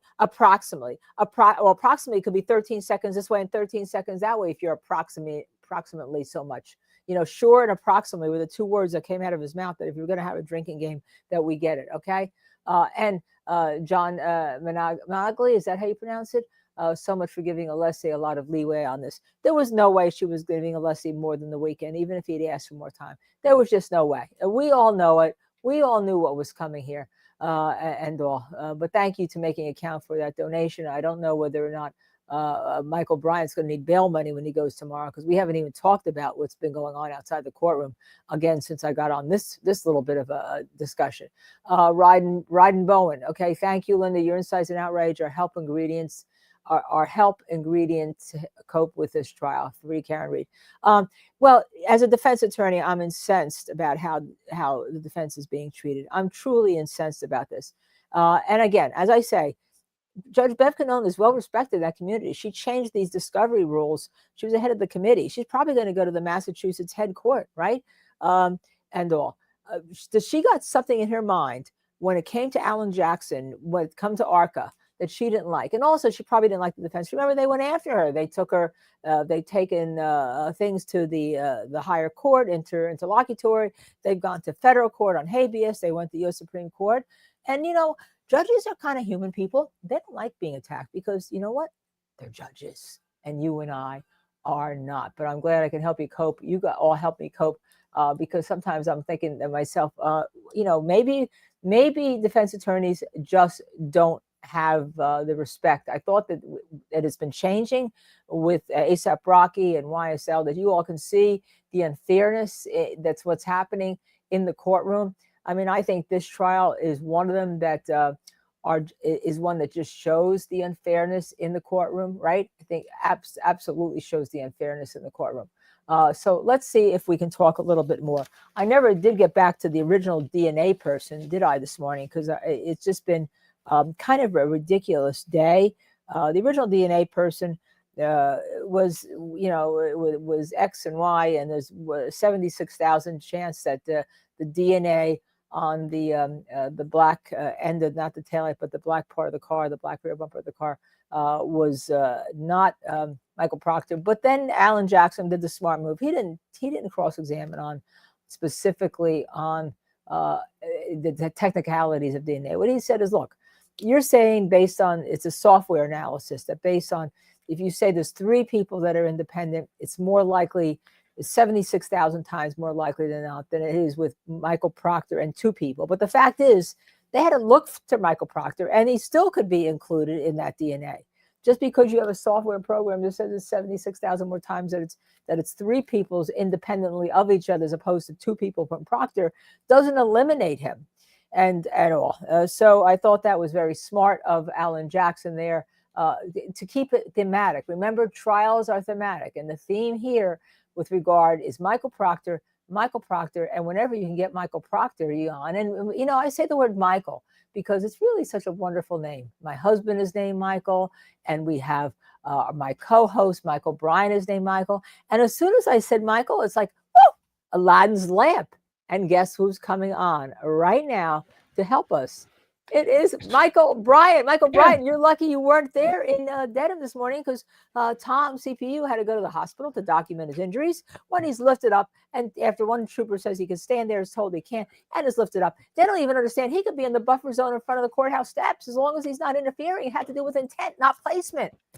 Yeah, Mark Randazzo just landed maybe within the last half hour, so he's now in there. He's in the hood, and he's gonna see exactly what is going on there. I don't know how much you got into what Tom was doing or how he did it. I've talked to him a little bit as I was trying to kind of. I tell you what, recover. I think I know you've been on the red eye. How about if I take a 5-minute break since I've been on, and I'll come back and join you for lunch while you go into that, and I can talk about what's happening. When did they break for lunch? What was that? Well, they said 45 minutes, about 10 minutes ago, I think it was. Okay, so they're coming back roughly 1:30-ish, give or take, right? Yeah. So let me hear some of the questions. Some of these questions I've already answered, by the way. So just so you know, we have a lot of viewers. I've heard bits and pieces, so I can't talk to it as specifically as you might have, but I certainly could talk big picture and Big Weenie. I mean, Big Witness, who he's just such an annoying guy. Sure. Disney says 115. It's on the ticker. 115. 115 on the ticker. I can't wait to see if on Cross he uses that same pattern because it's very scripted, obviously, with direct. And how he's changed everything. And one thing, we get outraged. We know what happened. We know what's led up to this. We know the last minute shenanigans. We know all of that. None of it means crap. So I sit there and think, what's the jury thinking of this guy? Well, that's right. I agree with you. And they don't know what's going on. Right. That my first question is out of the box. All this is irrelevant if Karen Reed didn't hit, or the medical. Were you told what the medical examiner ruled that there's no hit? There'd be an objection, right? But I'd get that right in front of the jury to remind them. Of course, yeah. Why not? Why not? And that kind of sets the tone and the theme for where the defense is going to go. So I'm listening to this guy. He's annoying. He has annoying little tics and mannerisms. But that doesn't mean, I think if you assume that not everybody on that jury is going to react to him like we may, I think that's a mistake. You have to realize that there will be people that say, interesting. Yeah. Note the time, note the change, makes perfect sense to me. It'll happen. Oh, yeah, I agree with you. The jury apparently was very involved, taking notes, and they're going to say, oh, what a nice guy. He decided to correct all the mistakes he's hearing in court. This is an honest witness. People can say that. No doubt about it. He's got that, Southern, got a little bit, it kind of helps you feel like he's just one of us. He's a folksy guy. He's, psychologists have studied accents, and accents from the South are very well received. Now, it helps if what you have to say makes some sense, but it still gets you over a certain hump, and it makes him more likable. And I think he needs all the help he can get because I don't think he's all that likable. I think he's a little bit on the annoying side. Yeah. And by the way, before I leave for my 5-minute break, Kristen did not lose her job. Oh, good. Woo-hoo, good. We're glad to hear that. We're so glad to hear that, Kristen. So take a break. Did you happen to share, because I pulled this stuff from Tom. No, I did not share the statement that he wrote or the video that he did Friday? No. Okay, cool. Let me get into that real quick. You should do that, and I will see you in a few minutes. I hope you all understand. Okay. I'll be back. Okay, so anyway, yes, thanks to LKB for covering all this stuff while I was out on the road watching my youngest graduate.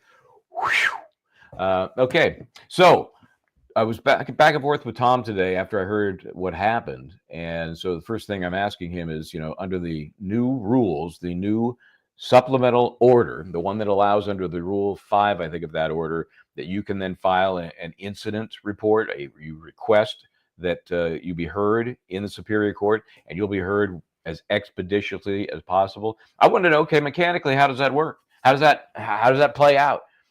Because I guarantee you, nobody has an idea. There's no process. Nobody's put together a how-to do that. It's just something the judge threw into this to make it maybe sound like, look how fair I'm being.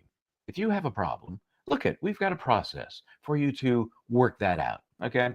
Well, that's ridiculous. So for those who don't remember, Tom obviously was physically removed from one side of the street, courthouse side, to the other side of the street, what I'll call the Registry of Deeds side. Okay. Everybody, I think, is very familiar with those buildings that face one another. And, hands-on, physically marked up as a result of hands-on by troopers. So what I think is interesting, and Tom said I could share this with you guys. Last Friday, he was there. And remember, Friday was the first day. And we were already starting to see, and I mentioned it a couple of times over the weekend. I just couldn't believe how flagrant. And in fact, when I sent Mark Randazza a note, I said, if possible, it's worse than it was before. That's the interpretation of the troopers. We're gonna just be worse than we were before. So on that Friday, when nobody had quite tested the theory, they were just being a little, helpful, if that's the way I can put it. They wanted to work with the cops, decide what do you guys think we can and can't do. Let's do that. So this is video of one of those encounters. Again, this was from Friday. Okay, let me see if I can get this up here for you. And this was Tom again back on the scene, and he is working with the cop. I can't tell who it is. You don't see him, and this will sound kind of weird, but they all sound the same to me. So I'm not sure which guy which cop this is. So let me see if I can get this up here for you. Stand by. Let's do this. Okay, and then let's do this right here.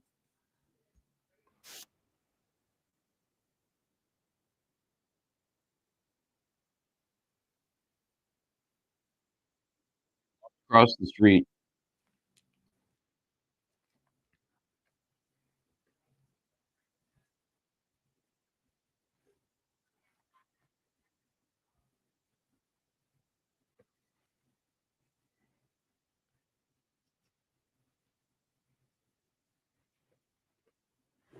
Are you guys not hearing this?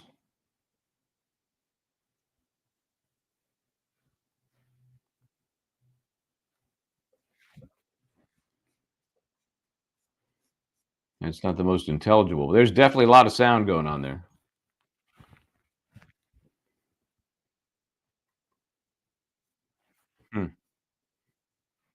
Yep, I'm hearing it as loud as day in what is supposed to be program audio. Interesting. Okay, well, I don't want, I mean, visuals are interesting, but I don't want to play it for you if you're not hearing the audio. The audio is basically a back and forth where they're talking about where we just want to know where we should go, where we can go, where you guys believe we should be able to go. And so that's what continues here. And it's a relatively, congenial back and forth with Tom, sounding like, and he has a friend there with him, sounding like, we're just here to do whatever it is you guys need us to do. We're not looking to cause trouble. Let me see if I've got here. Let me see. See, I have audio up. Everybody see that? Audio is up. You can see that? How about that? Are we hearing that? Yes? No? Maybe? Still not hearing audio? Give me a heads up. Let me know.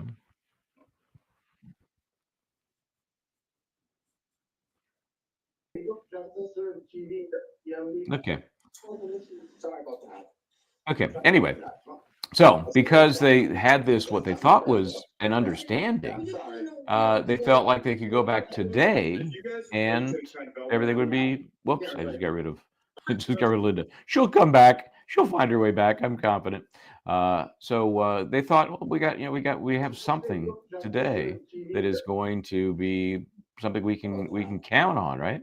And now you don't want to go away. I understand. Very interesting. And so they get out there today, and of course now we know what happened with Tom. So after the event, they actually, I believe, they offered a police. I'm sorry, an ambulance. This thing is really bugging the heck out of me now. Just get off of there. Can you just go away? Go away. Go away. Oh, that's Diz, you're doing that? Did you find the audio? Sorry about that. Sorry about that.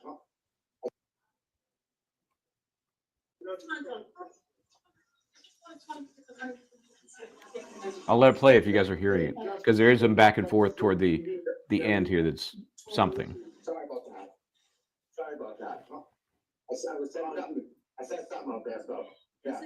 We just want to know where we can go. We don't want to have any problems. If you guys, are you trying to film right now? Yeah. Karen's already come and gone. Yeah. I mean, the best spot to film is obviously across the street. No. Yeah, we're not filming. We're done with that. We keep on. He said he was going to talk to Tom when he was done. about where I can film and stuff like that. All right, yeah, if you'd like to be filmed. But I mean, like, I can tell you what I know. All right, yeah. What I know is obviously you guys, you can film, you have the right to film, right? Yeah. So, across the street, right?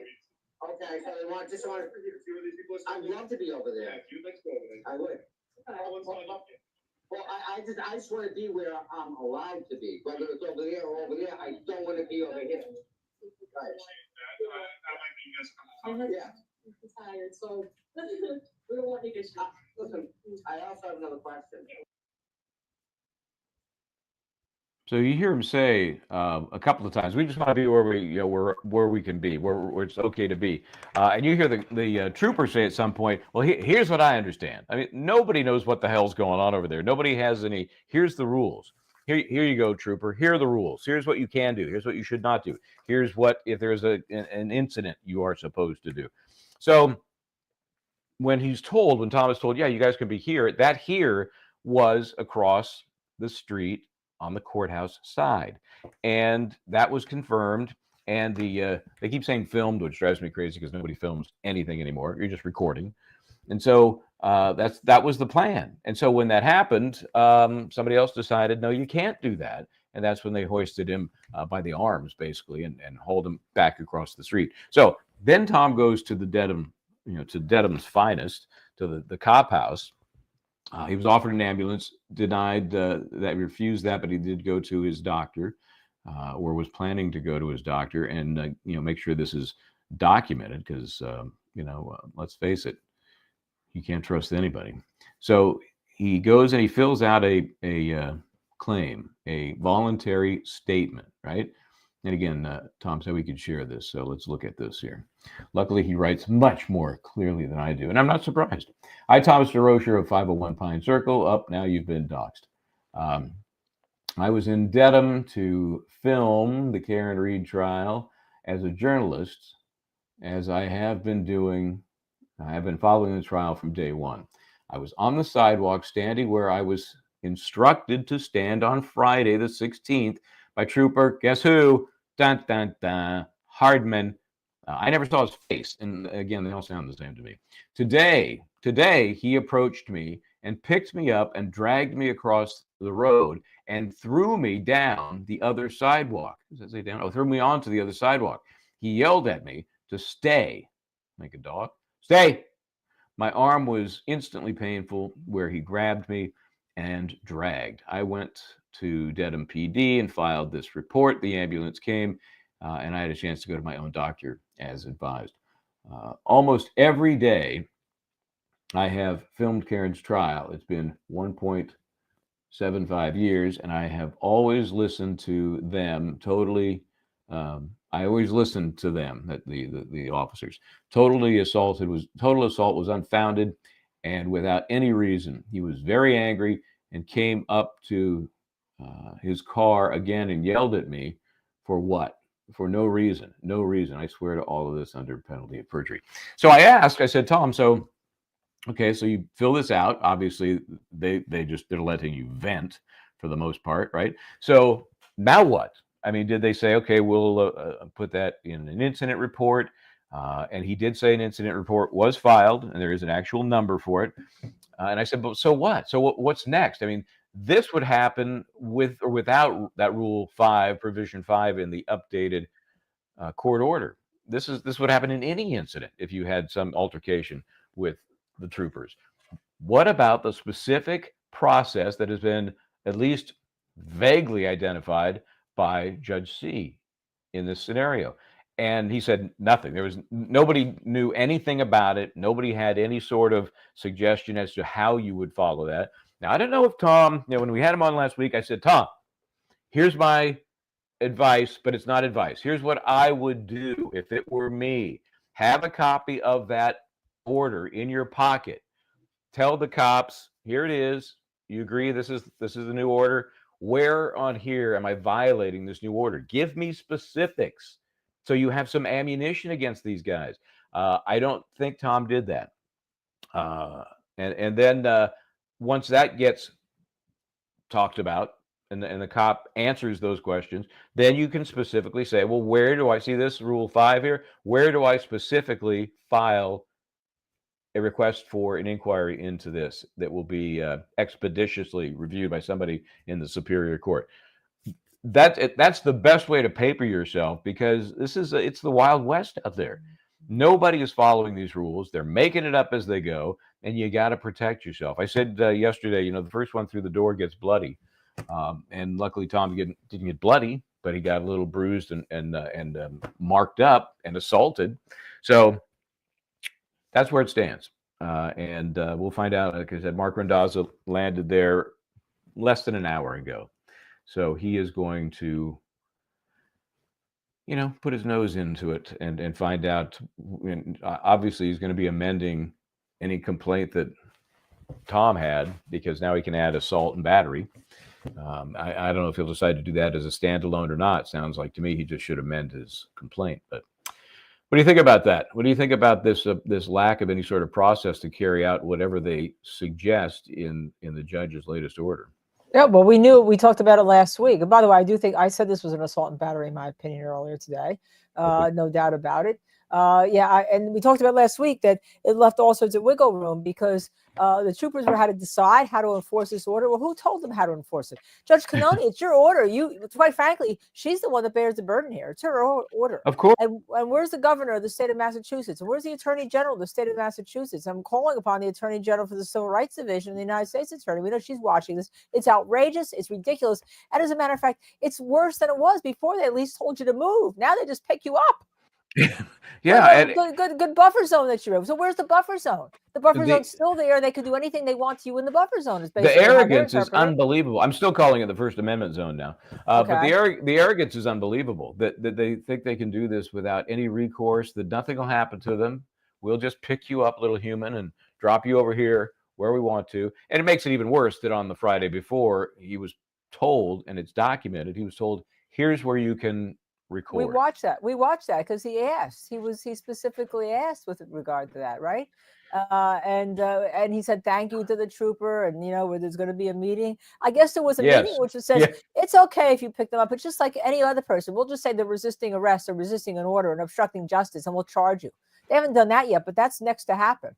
Yeah, there's no doubt about it. And we talked about how they could interpret that list just as they have. All they have to do is find intent in their minds, and then if they have to justify it later, they will. But I don't think they give a rip. To them, it's a very short attention span concern. Me see trouble, me fix, me take person's rights away. I mean, they're not brilliant. Yeah. They're not the sharpest tools, these guys. No, when they're not sharp because they're not trained. And whenever you have a 1983 claim, as this case has, and it can be amended. All right, what do you do against a governmental entity? You say they did fail to train their. That's always count one. Really, that's what discussion. Of course, failing to train. And this, by the way, is the easiest thing you can fix. A meeting. Here it is, people. Unless it looks like they're trying to, they're trying to interfere with the people coming in and out of the courtroom or the witnesses, then, they can do anything they want, basically. They can hold signs, they can sit there, they can be at the steps, it's ridiculous. And another thing, I'm sorry, Michael, they've created this whole idea that if you have a press pass, you can still be at the steps. But if you have a First Amendment right, you can't be. Yeah, which is, again, we know there can be reasonable controls for safety purposes. That, if it looked like somebody might be injured because of a throng of folks, they're suggesting if we let one person do it, there's going to be 1,000 people doing it. Well, I would suggest if you have 1,000 people who want to do it, you've got a crowd control issue. You've got a little more opportunity to control that crowd. But I don't care if you have 1, 2, 5, 10, 15. It's not that big a problem. And they've done from the very beginning, try to push people across the street. Michael, who's working for Law and Crime, has been back and forth across the street, but they want him on the Registry of Deeds side. That's where they want him. And he's he's not going to be the first guy through the door. I'll put it that way. And so he will do what they say. But he has every right to be on the sidewalk where I've been. Yeah, ridiculous. Hey, Dizzy, do you think we can get closed captioning on here? I see that Skyhopper T16 Media has a speech-to-text machine, and it's not picking up everything that we're saying. Me, I understand. My Jersey accent is so bad. You know, I guess hopefully it'll just pick up my outrage. But let's see what we can do about this. I know so many people who are either hard of hearing or close to being deaf that I'd like to accommodate this as much as we can. I thought we had it, but then I somehow. Yeah, and I've seen it come and go, and I've watched it, on an Yeah. exterior channel from So a different device. I do see it come and go. We'll absolutely work on that. I apologize and thank you for staying with us. We'll try to slow down. Speaking about slowing down, so Hank Brennan had a problem with the Hank Brennan had a problem with the testimony in 2 trials. So now all of a sudden Xavier Burgess is coming in and changing the time stamp difference between the Lexus Infotainment Center and the iPhone to give the Commonwealth another minute, during which time Karen Reed could hit John O'Keefe before she left 34. Yeah, exactly as we were told it was going to happen. We saw that they said it was going to happen. They're doing it. Okay, here it is.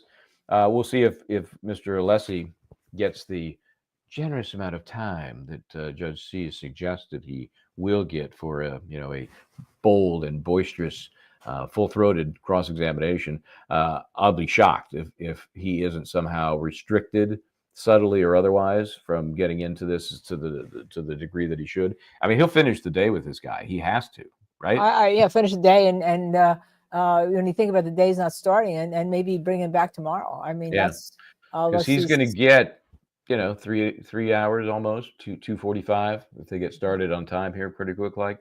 Well, they should be starting pretty soon. They're coming back at 1:15 supposedly, which means 1:20, 1:25, 2:25, So 2.5 hours.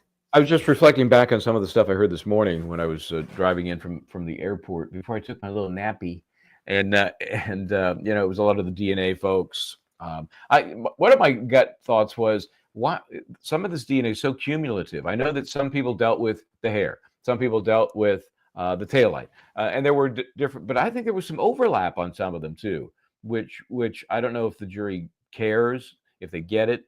To me, the big takeaway from the DNA folks is what they don't know, because they didn't compare known samples of some of the key players. I mean, that's the takeaway. And I know that Alan Jackson did a great job of trying to say, look, 76,000 times more likely that it is a software program. Yeah, that it's more likely John O'Keefe.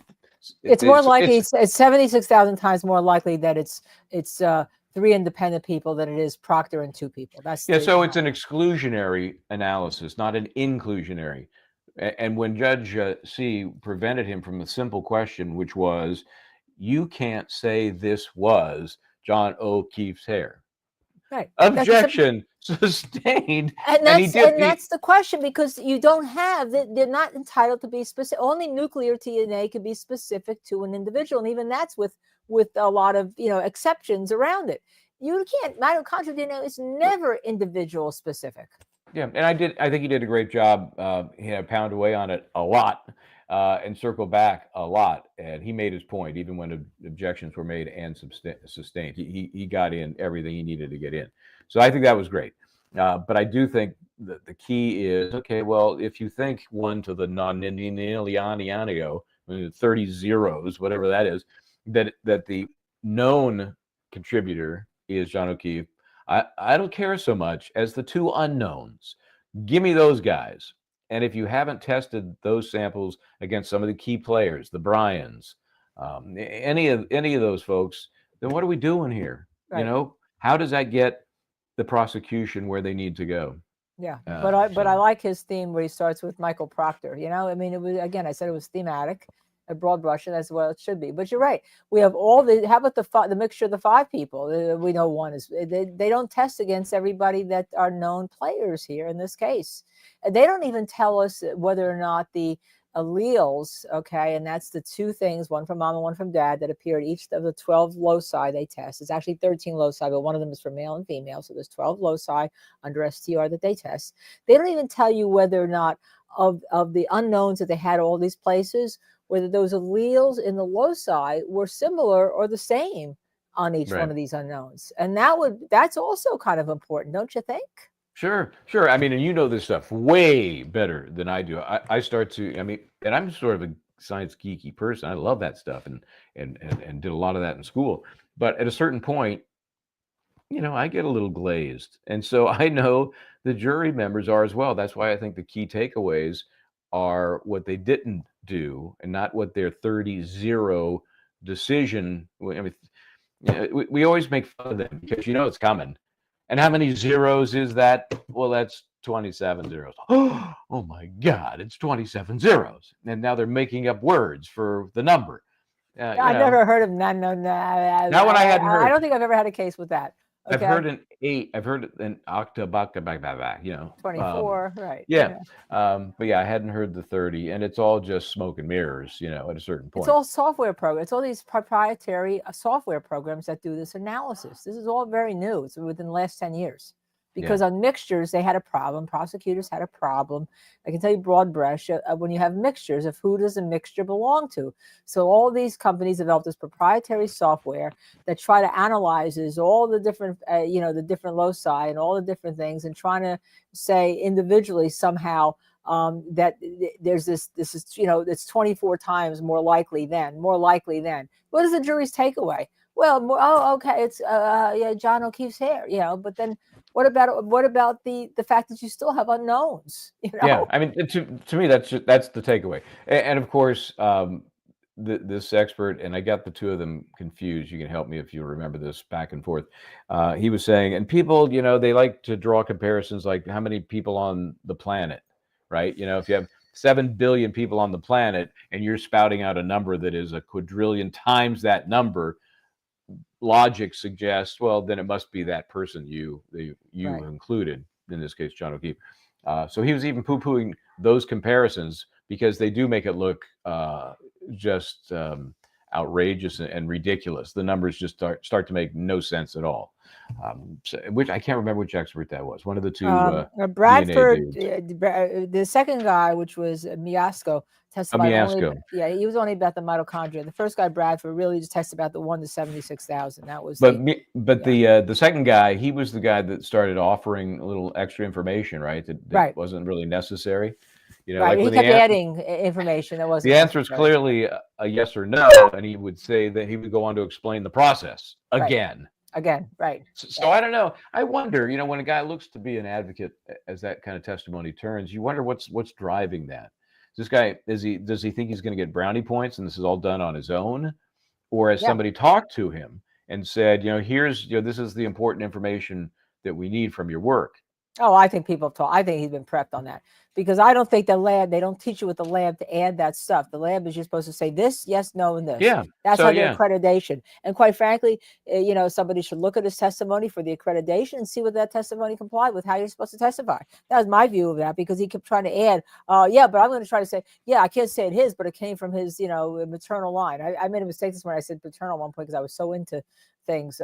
It came down the X chromosome line, and therefore it could be any, as Alan Jackson explained, the trees and anyone touching, and it's touch DNA. So that tells you, so what? So it's the cousin, the nephew, whatever. The question is, why is the hair there? Because he lived in the house with Karen Reed, and it could have been affixed to it, or it could have been, or why is there touch DNA on the back of the thing? Because he touched the car, or so what? I hope, if nothing else, the jury looks at that and reflects back on the two pictures of the hair that look very different from one another, and wonder, not just whose it is, but how many are there, and why does one look so different from the other? And I think Alan Jackson had a good line of questioning where he said, well, you don't know where that came from, right? You have no idea when it got there. Objection. Yeah. I mean, those are foundational questions that go to attack the opinion of this expert. Right. So whether it's relevant to even be before the jury, how it got there. Right. Yeah, that might be important. Maybe. Yeah. Or at least you have to acknowledge, no, I don't know that. That isn't what I was hired to do. Somebody said, here's a hair. And then I did my work. That's it. It could have been off the head of the guy who handed it to me. I don't know, right? Yeah. Look at Coco 20. If this is true, this is even more outrageous. Hank Brennan was talking to the troopers just before this happened, meaning that the Tom assault and battery. I don't know. Do you put it past him actually suggesting to the troopers that they be more forceful in violating the rights of folks in the First Amendment zone? I don't know. Really ridiculous. It says, RVA says Tom walked filming on the corner. Brennan pulls up and parks. Brennan walks to Hardman and talks, and Hardman walks to words with Tom and grabs it. What, maybe Brennan didn't like to be photographed? Is that what may have happened? And didn't have to say arrest him and say, look, I'm supposed, I'd like to be able to, get my stuff out of my car, not everyone see me. I mean, but hey, he's on a public street. I'm in a parking lot in the Los Angeles courthouse inspected. There's cameras everywhere. All he's on a public street. Right? I mean, There's no expectation of privacy there. And I know I use that phrase, which is a cop search and seizure phrase, but it's logical. You're out on a public street. Too bad. Whatever they see, they see. And if you get recorded, you get recorded. Too bad. Yeah. So I don't know. I know he's touchy, and he should be touchy. Brennan, that is, and probably Hardman as well. But Brennan's paralegal also brought the troopers. Hardman is a defendant. Yeah, that's what I've heard about 3 times over, maybe 4 times over now. Yeah, I think it's 4 now, right? Ruby C says it's in the video I clipped. Mama Bug says it's in the video I clipped and tagged you guys on in Twitter. Okay, thank you all for helping us. Because our mods are so great, right? But they're working their fingers to the bone, keeping up with everything that's happening. Because every day we come in, think it's going to be like this, like nothing's going to happen today, right? And then it's going to be kind of a mild day, and then it's like whoa, off the charts. Yeah, I'm just looking through some of the comments, catching up with some of the stuff you guys have been talking about. Anything else of interest from this morning's witnesses? Not including Shannon. It's Shannon, right? Shannon. Burgess, yeah. Yeah. I put up his Twitter, ex-Twitter account because I think it's important there that he's hawking his software. I can find things that nobody else can. If you can't find stuff, don't worry. Don't worry. Come to me. If you can't find what helps you, including a melted solder surrounding a chip that we're going to now get. Yeah. I don't know. I just think that to me, it sounded like he was trying too hard. Okay. Although, when he says he didn't do reports, he did protocols. Not reports. Oh yeah, they're not reports. He will be asked what that is and what the difference is by Alessi. But yeah, it's somehow some sort of wiggle worm kind of language that helps him. I'm not producing any reports. I know reports have to be provided, but protocols, no. I'm guessing it's going to be something like his own notes about the process he used, something like work notes, right? But how did he think there was a problem? All of a sudden, he's had Whiffin's report since January. He just on his own. All of a sudden, on his own, he did. just thinks there's a problem. Let me go back and look at it. And all of a sudden, without watching the trial, listening to anybody, looking at Twitter, he decides there's a problem that he needs to gain the Commonwealth that crucial minute. That he needs to gain that because the whole defense has been on that. You're wrong, and your reports are wrong. And by the way, even if your reports were right, there's no evidence she hit him with a car. Yeah, that's the next phase. And when I go up again this week, and maybe tomorrow, I got another conflict that I'm working around. It'll be this week though. I'm going to take the drive the other direction. Right. Almost 100,000 folks have looked at the drive I did in the one way. And some have said, well, I think maybe she did that 3-point turn and went back the way she came the other way. That's fine. I don't think there's going to be an appreciable difference. And to be honest, I don't know which to believe. I don't really know. As I've said many times with this case, I don't know what the hell happened.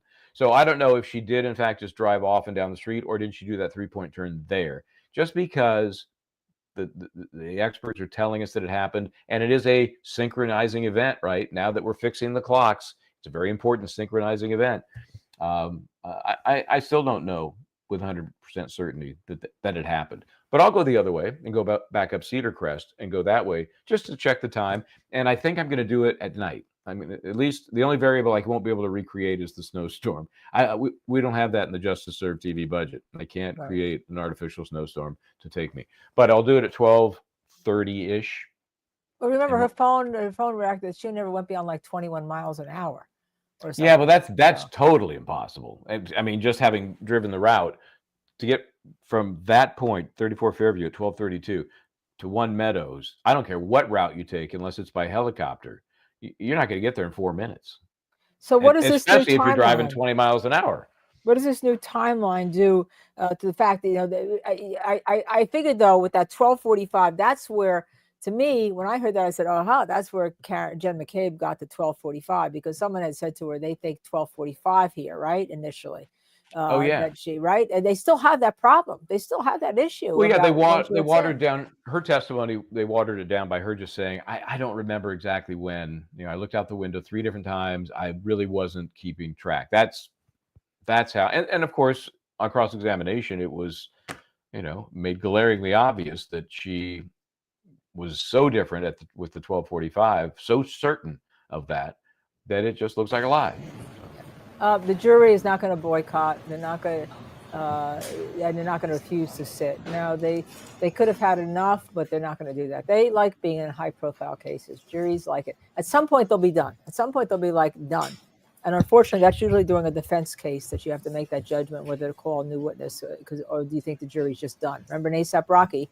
That was an issue, and the jury was clearly done. Put us back in session. You may be seated. We have another question. I don't know if you can get this answer in, Michael, before I leave you and rejoin you back at 6. The health watch data doesn't match John's 3 flights of stairs. Yeah. You know, I think a lot of this becomes gibberish. You know, they're trying to make magic out of this data. I don't believe much of any. I'm always a cynic about, I don't think this data is DNA quality stuff. Okay, Alessi, go get them. Thank you, Your Honor. Okay, I'll see you at 6. All right. Good afternoon, Mr. Burgess. Good afternoon. You spell your first name Shannon with one N. Do I have that correct? Yes, that is correct. You describe yourself as a digital forensic examiner, correct? Yes, that's correct. You use the term forensics often in your analysis. Yes, I do. And would you agree that generally the accepted definition of forensics is something that relates to, that's used in, and is suitable for a court of law? Yes, I would. And so when you're working in forensics, even in your office, you understand that eventually it's very likely that whatever work you're working on is going to end up, or could end up, in a court of law, correct? Correct. And you mentioned in your direct examination the scientific method, right? Correct. And I was pleased to hear mention of the scientific method. And I just want to cover some principles with regard to the scientific method. But before I do, I just want to see how forensics envelopes in certain items. So forensics applies scientific methods and principles to legal matters, particularly in criminal investigations, right? Correct. It's a fair statement. Yes. Thank you. And forensics are used to help lawyers in their preparation, correct? Yes, that'd be correct. And it's used to help judges in courts of law? Yes, that is correct. And it's also used to help juries and jurors to understand the results of scientific tests, correct? Correct. So you know, and you have to presume that as you are performing your analysis, as I stated earlier, that this information is going to end up in a court of law. Correct. And then does that heighten sort of the analysis that you need to do, and the sharpness and the accuracy, given that it's going to end up in that form? It can, depending on context. And is the primary goal of forensic science to uncover the truth and to provide objective evidence that can be presented in a court? Yes, it is. Would you generally agree that the work of forensic science, including the work that you do, is intended to be used in court because scientific evidence can be very powerful, and therefore the forensic science must be accurate? Correct. It must be methodical. Correct. There must be a method, right? Right. It must be detailed. Yes. And above all, it must be unbiased and truthful, correct? That is correct. And all of this, is it fair to say, distills down to reliability? Correct. And reliability is a desired characteristic of the forensic scientist. Yes. You want people to be able to rely upon your work. Yes. And credibility and honesty is part of reliability, and it's a fundamental component of that, correct? Yes, that is correct. You've stated that you hold your opinions to a reasonable degree of scientific certainty. You said that several times on direct, correct? Correct. And because the discipline of forensics involves the application of the scientific method, as you stated on direct, you therefore, of course, applied the scientific method throughout your analysis, right? Yes, that's correct. Would you agree with the following statement of the scientific method? And tell me whether, well, let me start with, you understand, you know, the National Institute of Standards and Technology, NIST? Yes, I am familiar. Yeah.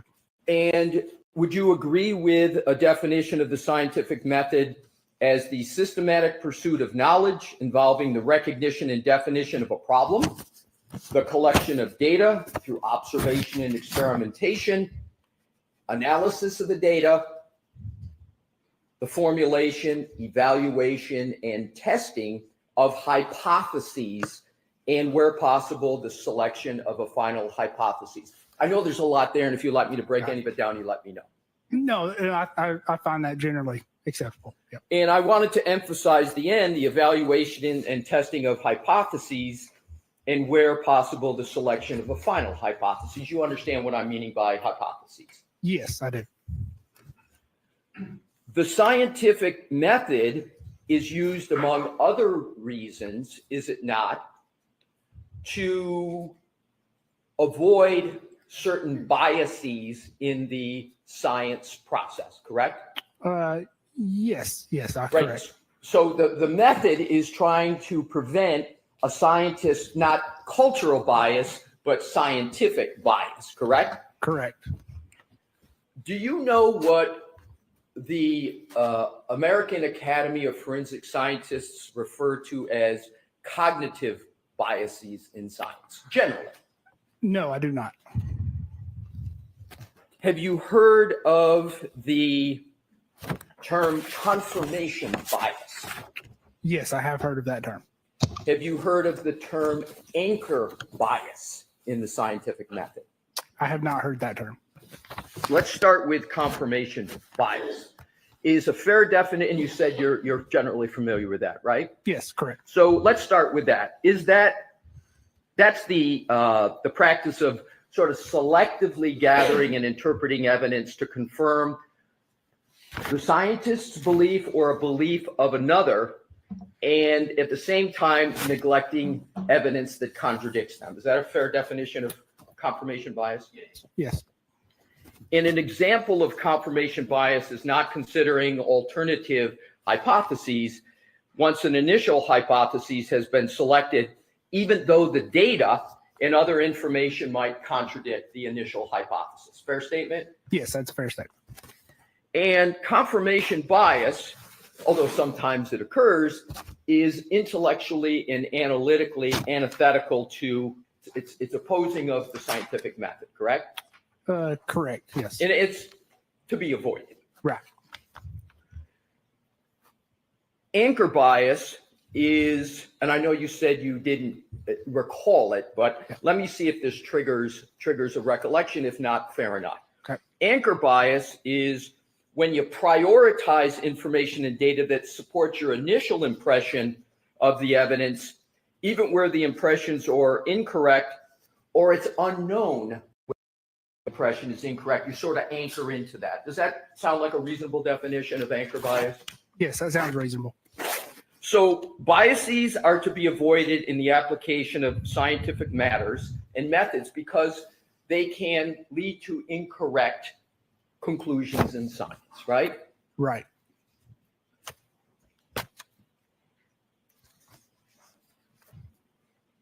And even though they're to be avoided,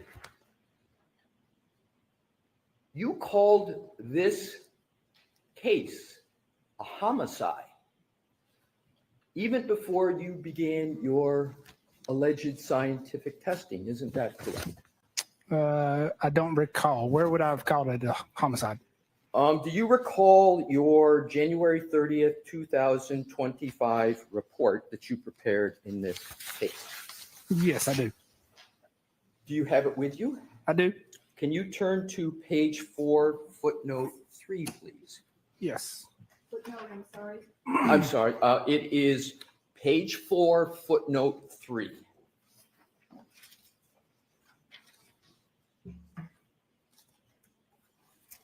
And in page 4, footnote 3, it states, I'm sorry, sir, are you there? Yes, I am sorry. It says evidence review by the defense counsel Ray O'Keefe, MV homicide. Did I read that correctly? Yes, you did.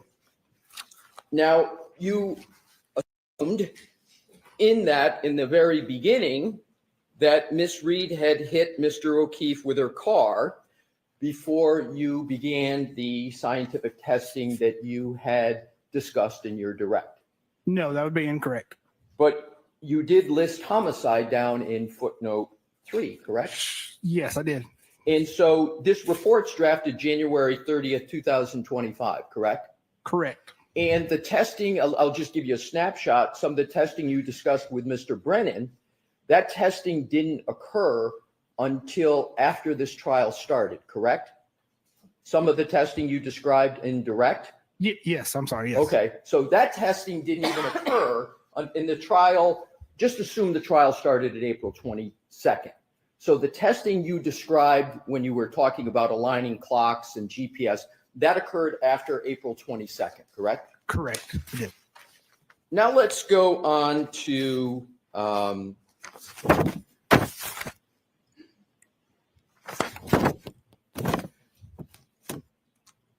another topic. Let's talk about professional credentials. You know what I mean by the term credentials? Yes, I do.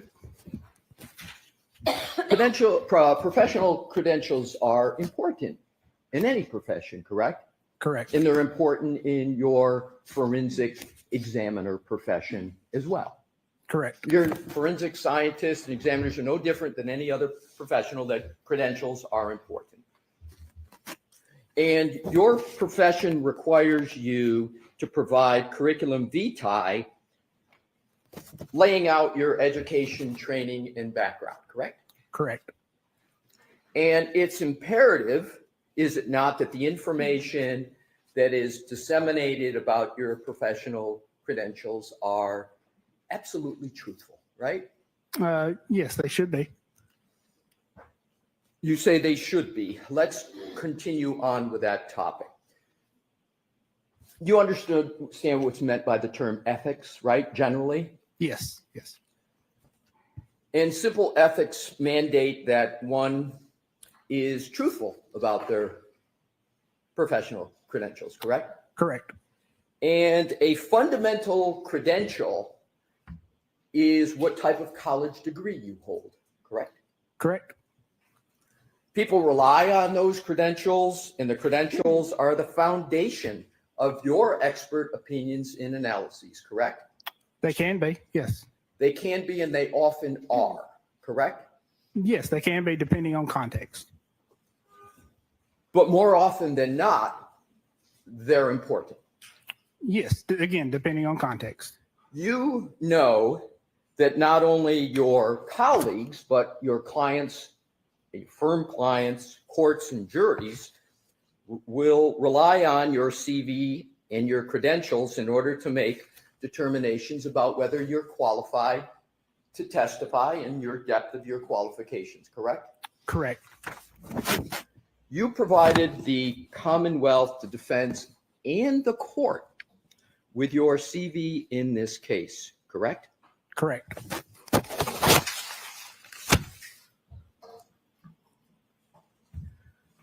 If I can have a moment, Your Honor, I will Yes. get my first exhibits. It's so fun to watch how Alessi sets this guy up, but then knocks him down. He's talking about confirmation bias and anchor bias. Where you think, where's that going? Well, we found out. Homicide, long before you began your testing? Curious.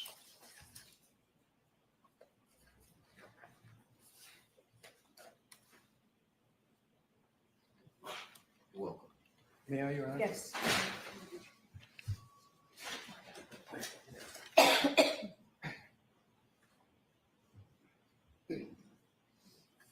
Your Honor, if I could have this marked as the next exhibit For identification? for identification at this point. Okay. Well, actually, I'm going to have it off, we're going to be eventually offering it into evidence, so. Okay. They have presented to the So witness. let's mark it for identification first. Yep, okay. Exhibit TT for identification.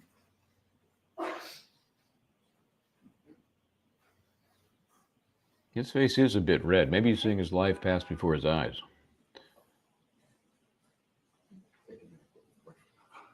May I present it to the witness? Yes. Thank you. Mr. Burgess, Yes. I am presenting you with exhibit. TT for identification. I was, thank you, Your Honor. I'm learning not to talk while I'm walking backwards so Madam Court Reporter can hear me. So I'm presenting you with what is exhibit TT for identification. Do you recognize that document? Yes, I do. And what is that document? So this document appears to be my CV. May I approach further? Yes. Thank you. And is that CV a document that you have prepared? Yes, so that is a document that either I have prepared or the company Apter has prepared. And is that a fair and accurate document? It appears to be. Your Honor, I offer that into evidence. Any objections, Mr. Brennan? No, thank you. Yes. And if you could just, if Your Honor, if I have the witness hold it, I have some Hold on, questions. let's let it mark Yes, first. Sure. Yep. Exhibit 183.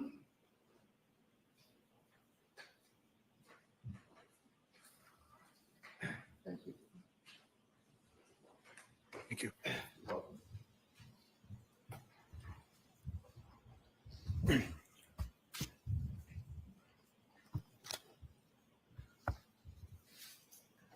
Mr. Burgess, you have in front of you your CV that we just spoke about, and I'd ask you please to draw your attention to the education section where underneath in red it says BGS, and then, do I read it correctly? It says Bachelor of General Science in Mathematics and Business Administration, University of Alabama Birmingham, Alabama currently pursuing. Did I read that correctly? You did read that correctly. Thank you, sir. May I approach, Your Honor? Yes. Thank you. Like this marked as the next for identification only at this point. Oh, excuse me, can I have that back one, Mr.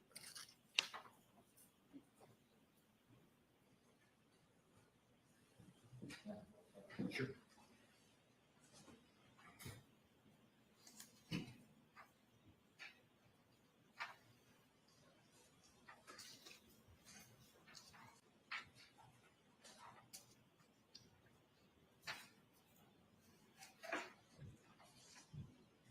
Who's ever filled out a CV or resume with the degree they're May I hand it to the witness, Your Honor? pursuing, Yes, thank you. unless you're Well, 20? I'm going to actually have it marked for identification first, Okay.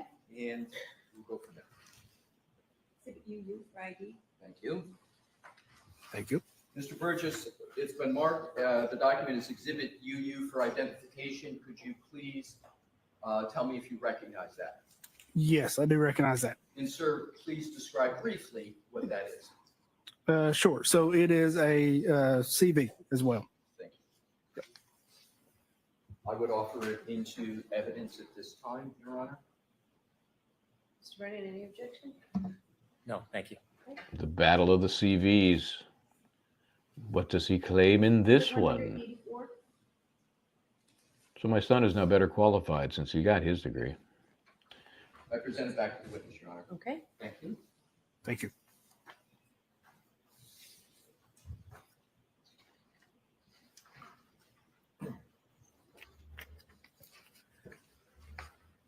Mr. Burgess, once you've had a fair opportunity to look at that, I have a question, and that question is simple. Is that your April 2025 CV? Let me see. Yes, it appears to be. Thank you. And when you've had a fair opportunity to look at it, when you can just pick your head up, sir, to let me know you're ready. I don't want to Yes. rush you, but then I have some questions. Absolutely. Go Thank ahead. you. So in those two exhibits, your two CVs in front of you, am I correct that the first one is November 2024 and the second one is April 2025? Let me see.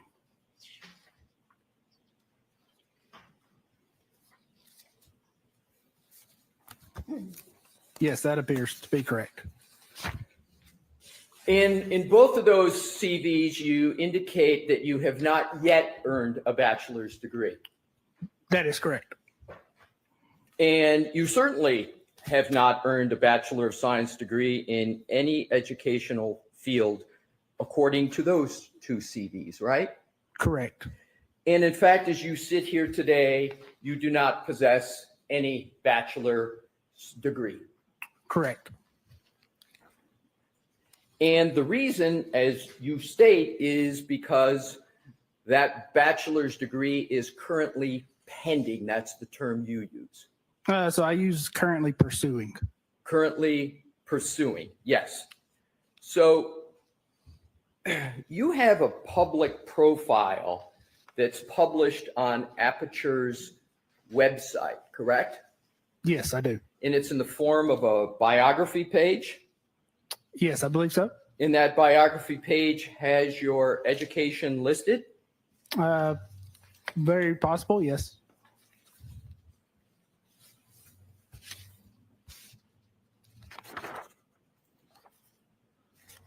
May I approach, Your Honor? Yes. Thank you.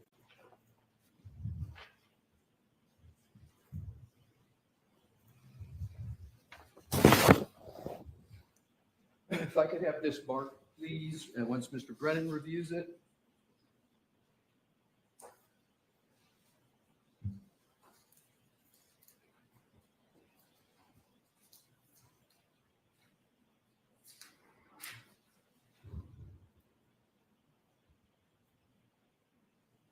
Now, this may be something that Aperture did, and he didn't even know about. May I have this marked as next identification in order? Okay. Thank you. But I'm pretty sure it will show in the Aperture bio that this guy has a degree.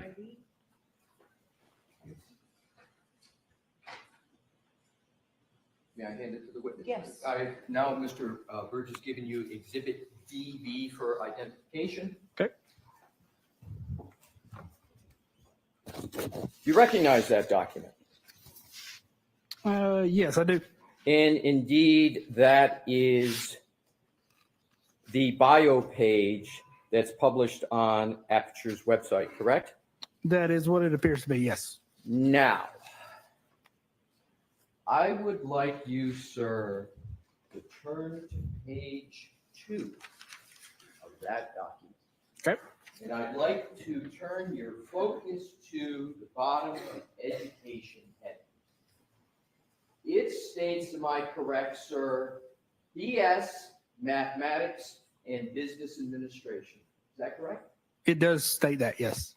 And there is no qualification that's currently pending. It states BS in Mathematics and Business Administration, correct? That's what it states there, yes. And you do not have a Bachelor of Science in Mathematics and Business Administration, do you? No, I do not.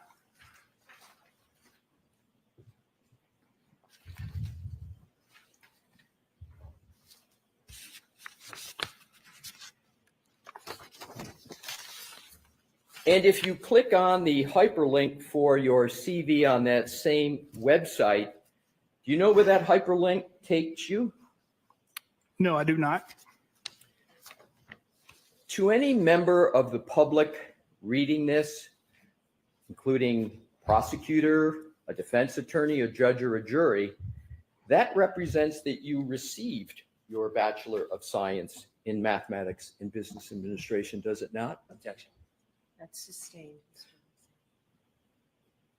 Now, if you continue on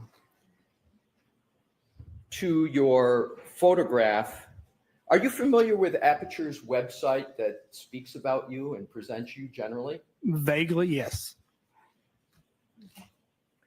Are you aware that Aperture has two hyperlinks, one that says CV and one says LinkedIn? Are you aware of that?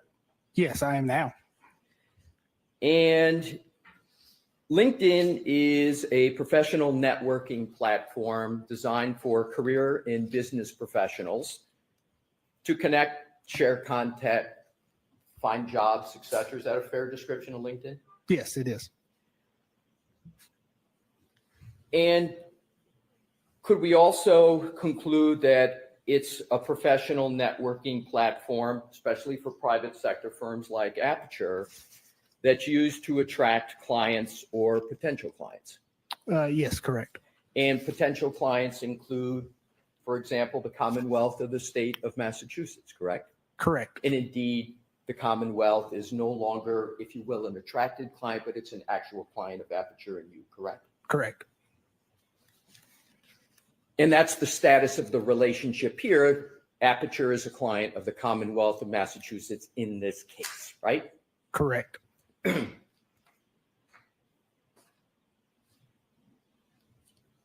So is it fair to say that your CV, especially when it's published on a LinkedIn or published on a website, is something that is published to intend to have, especially if you're in the private sector, have clients view and retain your services? That's a hope and an expectation, correct?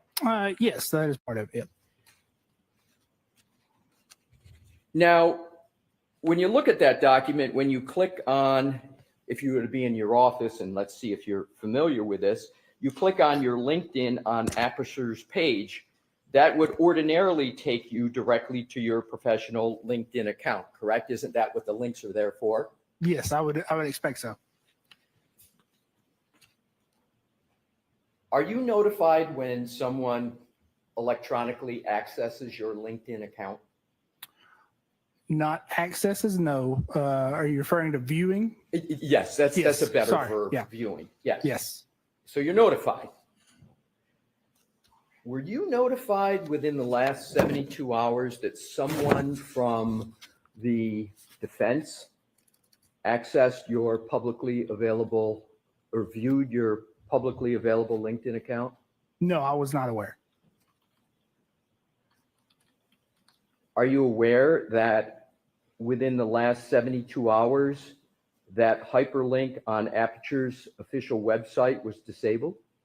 No, I was not aware. Are you aware that now if you try to go on that link, that you can't, that it's disabled? No, I'm not aware of that. Do you know whether anyone from Aperture directed someone within Aperture to disable your LinkedIn account within the last 72 hours? No, I'm not. Have you spoken to anybody at Aperture about your LinkedIn account? No, I have not.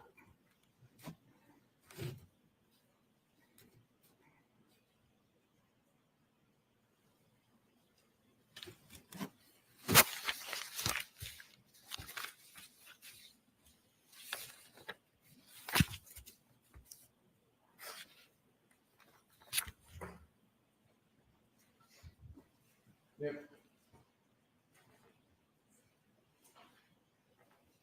Your Honor, I'd like to move EV into evidence at this time, please. Okay, any objection? I can just see it. It's This one. this one I presented to you. No objection. Exhibit 185.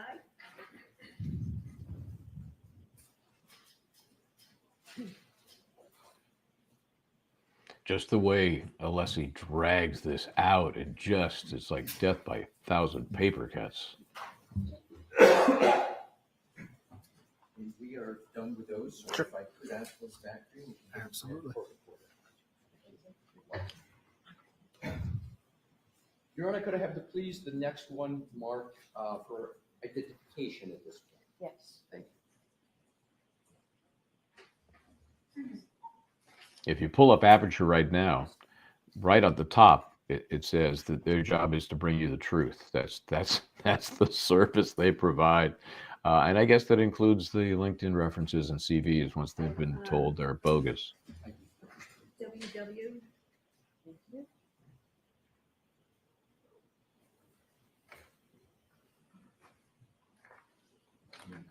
May I present to the witness? Yes. Thank you. Mr. Burgess, I presented to you what is marked as Exhibit WW for identification. I'd ask that you take a look at it, take a fair amount of time, and then if you could, sir, pick your head up so I could see that you're ready. Sure.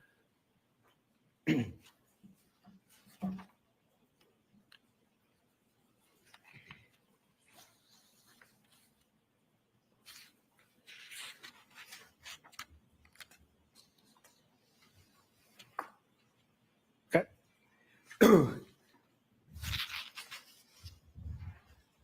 Do you recognize that document, sir? Yes, it appears to be a screenshot of my LinkedIn account. Your Honor, I offer that into evidence.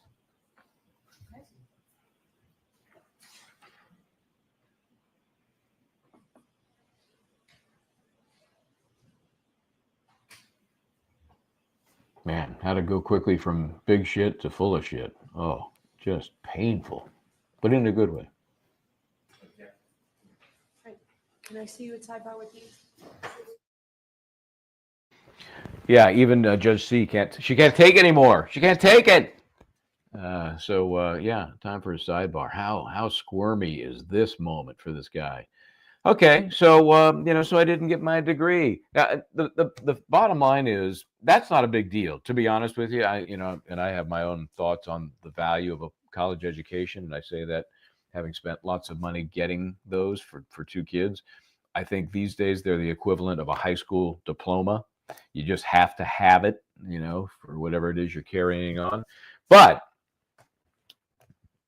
if you don't have one and you say you do, that's a problem. This guy may be the best at what he does by a real world experience.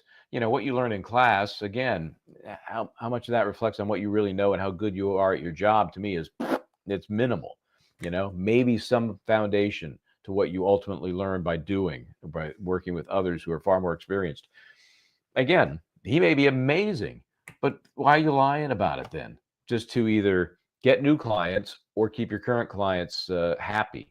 It's fraud and it's inappropriate, and it ain't criminal, but it looks pretty bad. And before we even get into the substance of this guy's testimony, Alessi is taking him down a notch. In fact, he's like a Jenga tower, and Alessi has begun pulling out the pieces that are going to collapse this entire tower. And they start with, what the hell are you doing lying on your CV? You never got a degree, and lying on your LinkedIn by hyperlink. And here's again, if you go to and it's a very fancy site. I was very curious about Aperture and how many bodies they have and what is their manpower look like? Is there just one person doing this in their garage? I mean, who knows? It's online. You can do anything you want. So here's their headline: "We exist to shine a light on the truth." Well, is there an asterisk there? Is there a footnote that I need to look at? Because I think their light ran out of batteries when it came to at least some of the information on this particular witness. LKB is chiming in. But what is brilliant about this is that it put Aperture's credibility on the line also. And if Burgess so meticulous why he didn't know Aperture was having him. Well, here's this, I think, is a question, and it probably doesn't really matter, but I am curious about it. Is this his doing and not correcting Aperture, or is this Aperture's doing to beef up his resume, figuring that it's a difference without any real distinction? I don't know. I don't take Aperture off the hook. I just don't know who's at fault. Certainly, once he became aware of it, he needs to fix it. So, what's the family looking like today? Yeah, nothing really telling going on there. So, where do you think the judge is so concerned about here? Again, this is one of her sua sponte sidebars. You know, what? You know, she needs a mop to clean up the blood around the witness stand. Why would she be stopping this as it is so painfully playing out? And Alessi, we know he's smart. We know he is plotting, but in a way that makes each and every question so important. And you see what's coming. You see the wheels turning, and you see a witness that wishes he were anywhere. He wishes he were back in college, working on getting that degree right now. Okay, so let's see if we can get a clue what Judge C was so worked up about that she had to have a sidebar and just Yes. throw a towel in. It's like stopping a fight for blood. I am representing to you what has been marked as Exhibit WW for identification. Is that a fair and accurate representation of your personal LinkedIn page? If you could take a moment to take a look at it. Sure. Mr. Leslie, I'm going to ask you to step back so all the jurors can see the Yes, pictures, Your Honor, please. thank you. Well, whatever her concern, Alessi's plowing forward.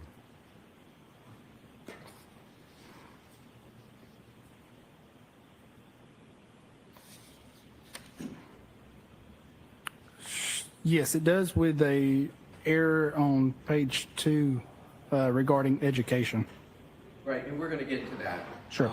But this is you recognize this as a fair and accurate depiction of your personal LinkedIn page with the exception of what you just mentioned, correct? Correct. Did you draft that document that's represented as Exhibit WW? I have drafted that over time, yes.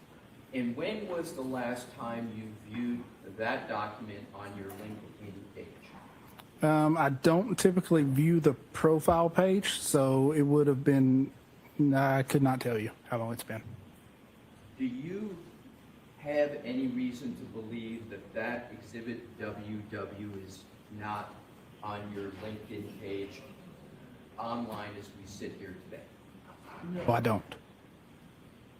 Your Honor, I move Exhibit WW into evidence. No objection. Let's do that.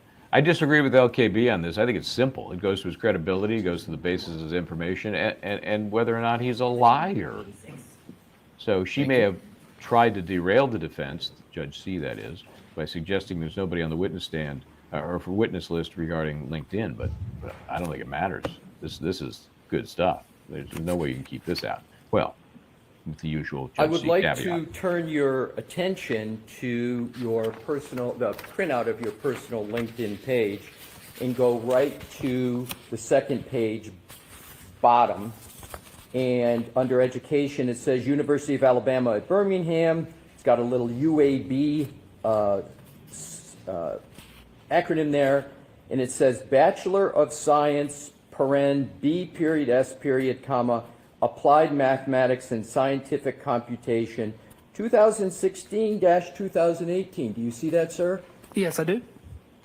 That's not correct, is it? No, it's not correct. And you do not hold a BS in a Bachelor of Science in Applied Mathematics and Scientific Computation from the University of Alabama at Birmingham, do you? I do not. And that would have been, at that time, an expected graduation date? So it would be expected, you state. Correct. It would be another word currently pursuing?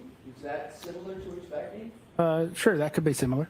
But you know how to put currently pursuing down, don't you, sir? Because you did it on the first few CVs, but you don't have it on your LinkedIn page. Am I correct? Correct. That's probably because obviously that has not been updated in quite some time. And you said you get notifications when people access your LinkedIn page, correct? I get selective notifications when people view my LinkedIn page. So you know people are looking at your LinkedIn page, you know people are looking at your education, and you have down here 2016 to 2018. So that time period is 7 years old from 2018, yet you use the 2016 to 2018 on your LinkedIn page, correct? Correct. With the caveat that my understanding is people look at your post, not specifically the profile information. Oh, so you believe you know apparently when people are looking at it and what they look at? No, that's not what I'm saying. I'm saying generally. Generally. Correct. But you don't know who's looking at the education section on your LinkedIn page and relying upon what is represented here, that you have a Bachelor of Science in Applied Mathematics and Scientific Computation from the University of Alabama at Birmingham. Not from the LinkedIn page. Yeah, just independently of the LinkedIn page, yes.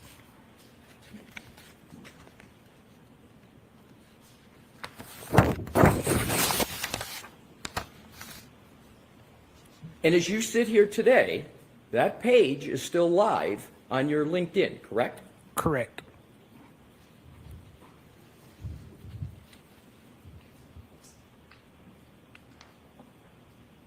So a key aspect of your credentials, whether or not you have obtained a Bachelor of Science, is incorrect in more than one document that I've presented here today, correct? No, I would not agree with that. Well, it's incorrect in this one, correct? Correct. And the one previously to that, there's two documents that have you listed. This LinkedIn, may I approach, Your Honor? Yes. Thank you. So there's two documents, is there not, sir? There's, may I? Sure. And Madam Court Reporter, if I can have the previous one in evidence? So if you could hold that, this one, sir, and I'm going to get that if I could from you, thank you. And Exhibit 185 that's in evidence, if you can turn to the second page.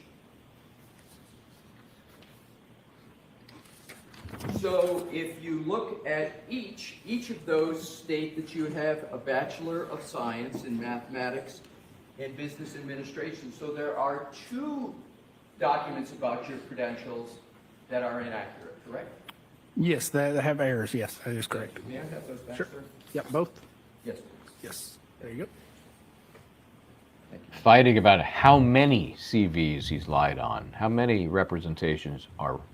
That's not good. Oh wait, we haven't gotten to the substance of his testimony yet.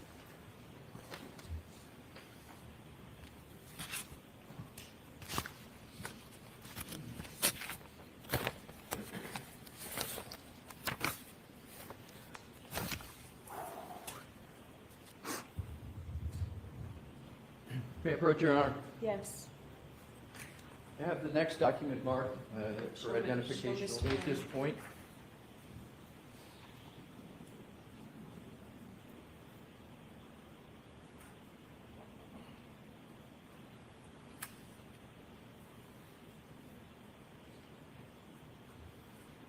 You have this marked as the next for identification. Okay. Thank you. Is it XX for ID? You hand it to the witness, Your Honor. Okay. Thank you. Handing the witness Exhibit XX for identification.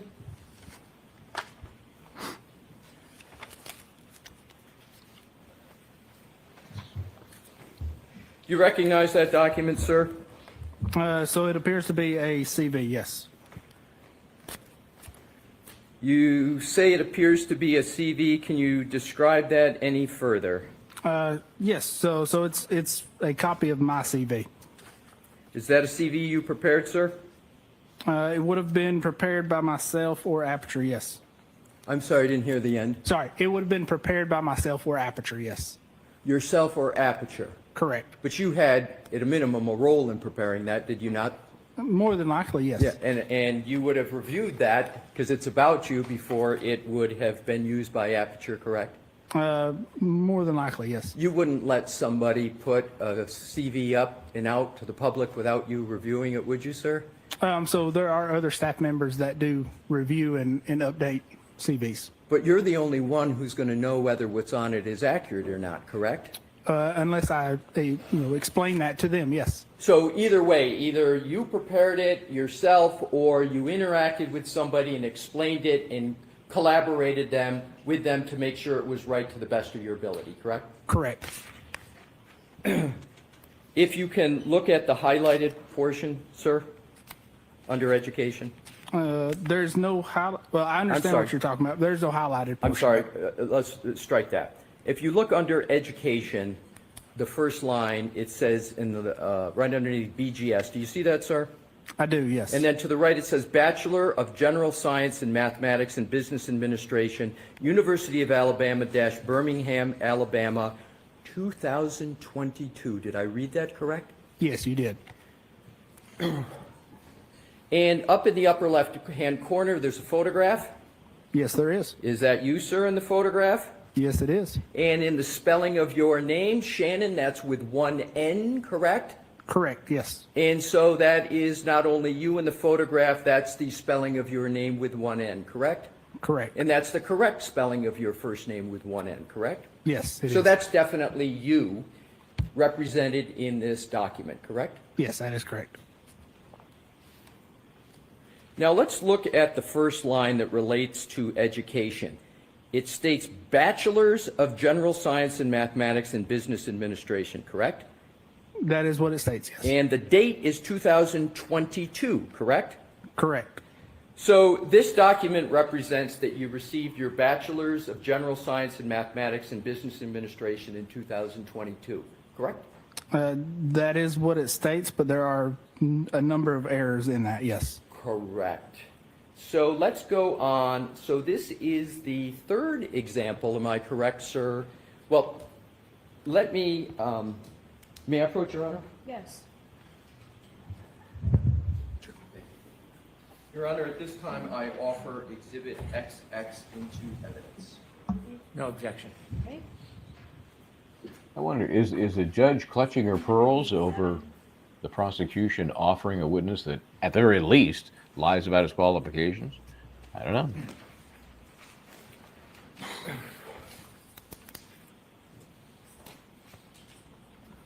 Sir, is Exhibit 187 a CV that is linked directly from Aperture's website? I do not know. I would have to look and check that. So as you sit here today, you are not able to state whether that CV is linked directly from Aperture's website? Correct.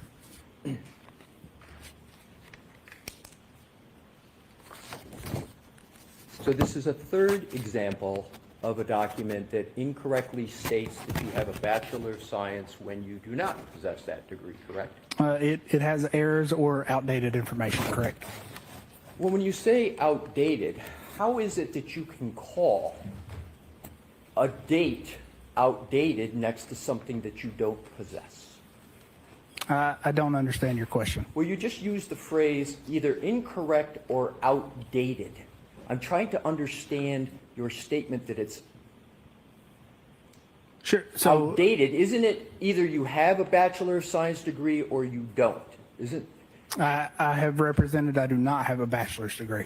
But in here, it's represented that you do, correct? Yes, it is All an right. error, yes. So let's look at what the name is that are on these documents. It says Bachelor of General Science in Mathematics and Business Administration. Do you see that, sir?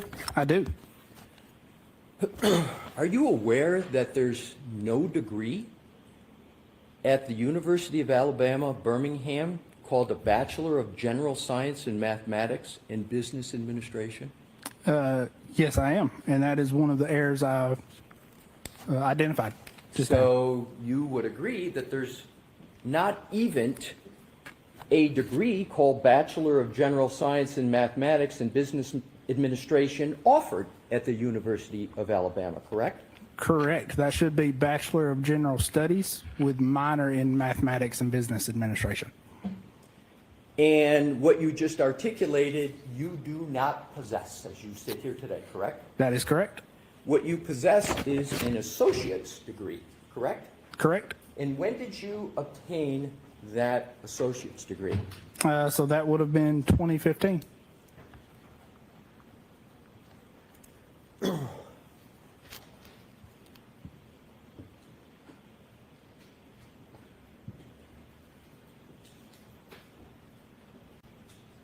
Are you familiar with the term mendacity?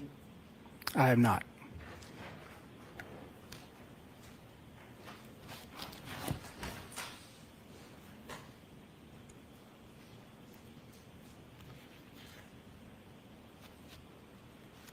Are you familiar with a CV of 2015? No, I'm not.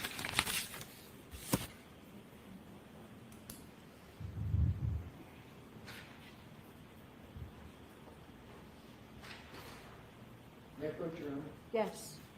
By the way, mendacity is what I believe he has a master's in. He has a master's in mendacity, which is, of course, lying.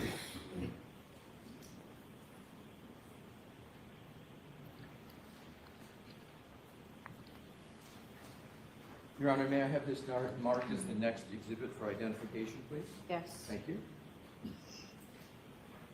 Why D? Thank you.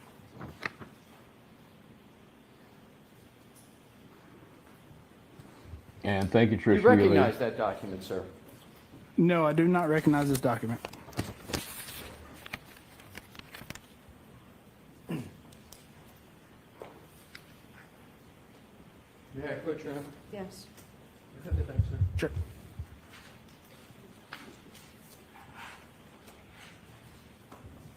Do you recall ever pursuing, may I stay here and ask some questions, Your Honor? Okay. Thank Can you. he see the document as well, or do you have a copy for him? He can see it as well, Your Honor. Okay. I was just wondering the purpose. Yeah, sure. And just step back Yes, just a little. yep.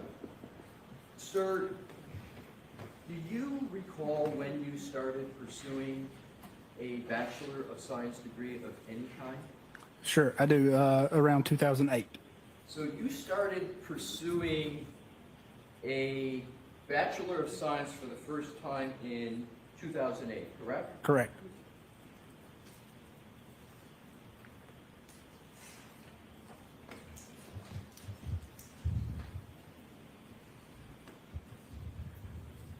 If I did the math correctly, sir, you've been pursuing a Bachelor of Science degree for 17 years, correct? That is correct. And you have not obtained it as you sit here today. That is correct. And yet there are the various documents that we've seen that state that you have obtained the Bachelor of Science, correct? Again, with errors or misinterpretation. Yes. Errors or misinterpretation that are you stating, but you would agree those errors or misinterpretation have been in existence for some time, correct? Yes, I'm being made aware of them now. Yes. Yeah, and they haven't been corrected for some time, correct? Correct.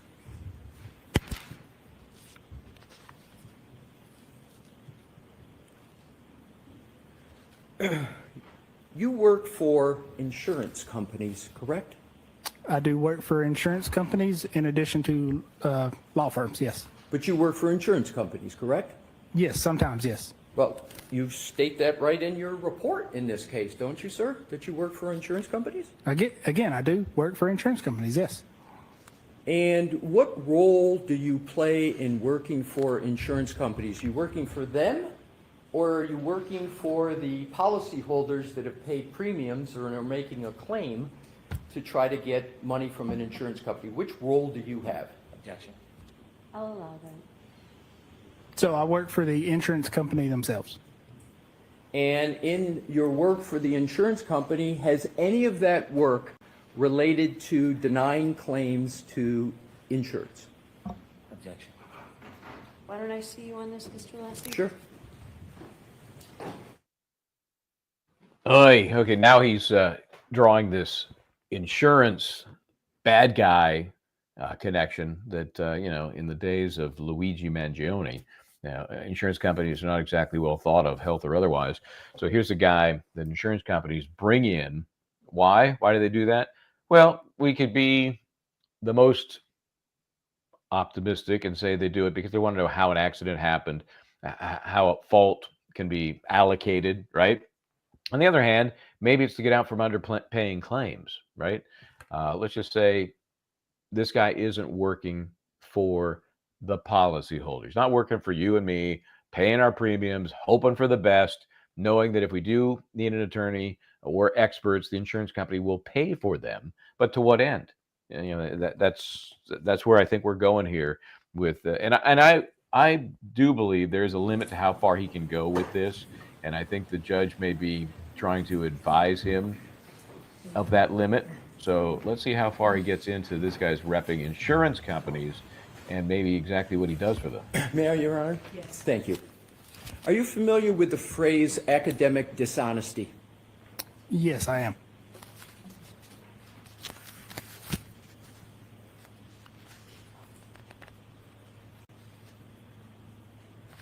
Let's talk about your work on this case.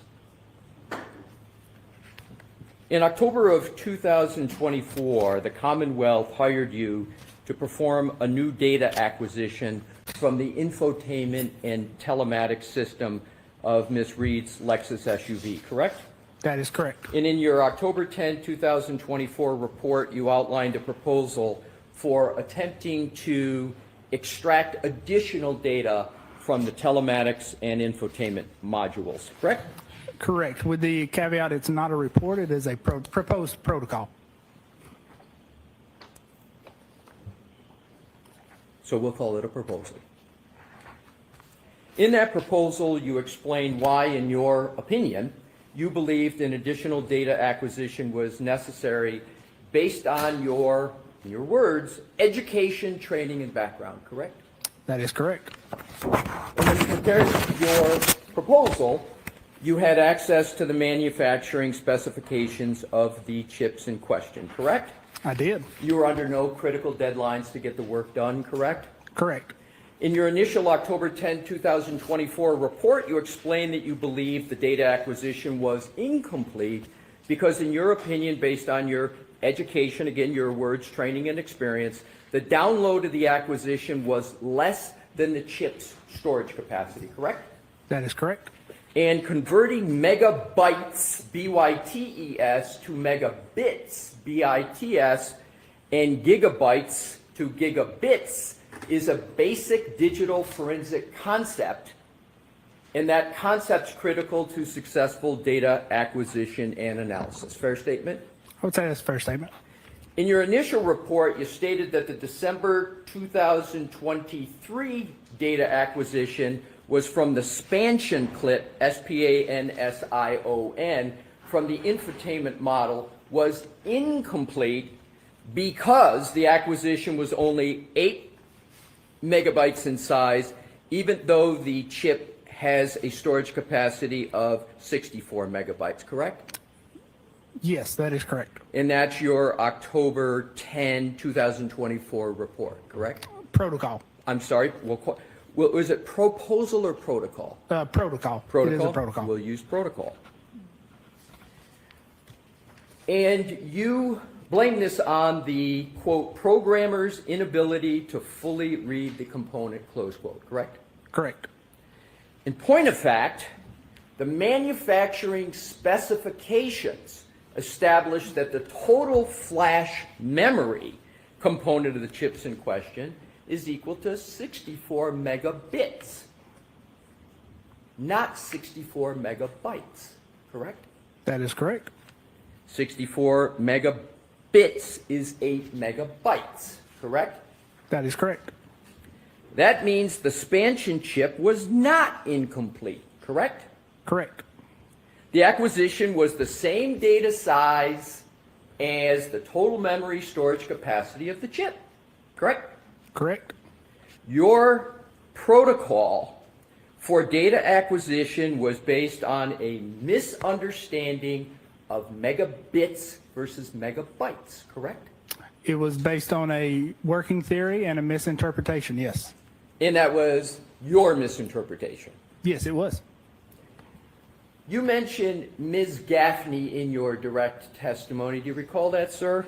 Yes, I do. She successfully acquired 8 megabytes of data from that Spanction chip during the December 2023 chip-off, correct? Yes, that's correct. And that wasn't your only conversion mistake in your October 10, 2024 report, was it? I'm not aware of any others. You stated in your report that the data acquisition of the Micron JWB57 was incomplete because the acquisition was only 540 MB in size, but the storage capacity was 4 GB, and that's stated in your October 10, 2024 report, correct? Protocol, yes, Protocol. correct. The Micron JWB57 chip is 4 gigabits flash memory component, not a 4 gigabyte flash memory component, as you incorrectly stated in your protocol. That is correct. So contrary to your assertion in the report, 4 gigabits is equal to 50 megabytes, which suggests that all the available data was successfully retrieved from this chip during the first acquisition by Ms. Gaffney, correct? Correct. So Ms. Gaffney was not in error on that. She did not make a mistake on that, correct? Not on that specific thing, yes. Right. It was you that simply misunderstood the difference between gigabits and gigabytes, correct? Misinterpreted, I would not say misunderstood. You misinterpreted the difference between gigabits and gigabytes. Correct, at that You time. got yes. that wrong in layperson's terms. Correct, I did make an error. You stated in your report that Micron, and I'm going to have to give an alphanumeric number because I know in digital forensics it's important to be precise and accurate, so bear with me, sir. You stated in your report that the Micron 29F2G08 ABAEA is a 2 gigabyte chip, and that the acquisition should have been 2 gigabytes, but was incomplete because it was only 264 MB in size, correct? That is correct. And the Micron, and I'm just going to refer back to the number to not repeat it, the long alphanumeric number, is a 2 gigabit flash memory component, not a 2 gigabyte flash memory component, as you incorrectly stated in your protocol, correct? Yes, that is correct. So 2 gigabytes is equal to 250 megabytes, correct? Correct. And that suggests that all available data was successfully retrieved during the first acquisition by Ms. Gaffney, correct? From those chips, yes. From those chips. Correct. I'm correct, right? Yes. Your opinion was again incorrect and was based on a misunderstanding of gigabits and gigabytes, correct? A misinterpretation, correct. A misinterpretation in layperson's terms, you got that wrong also. It was an error, yes. Did you have that protocol peer reviewed, sir? No, I did not. Was it peer reviewed by anybody at Aperture? No, it was not. Did you have a supervisor review that protocol before you filed it with the court? No, sir. You submitted your proposal based on your education, background, and experience, correct? Correct. Turns out that the entire foundation of your proposal was based on a fundamental misinterpretation of the difference between a computer bit and a computer byte, correct? No, not the entire thing, no. Well, certainly a part of it was, correct, sir? Correct, partial. You got conversions wrong with respect to analyzing 3 different chips, correct? Correct. And since you wrote that, have you learned the difference between a bit and a byte? I've always known the difference between a bit and a byte, yes.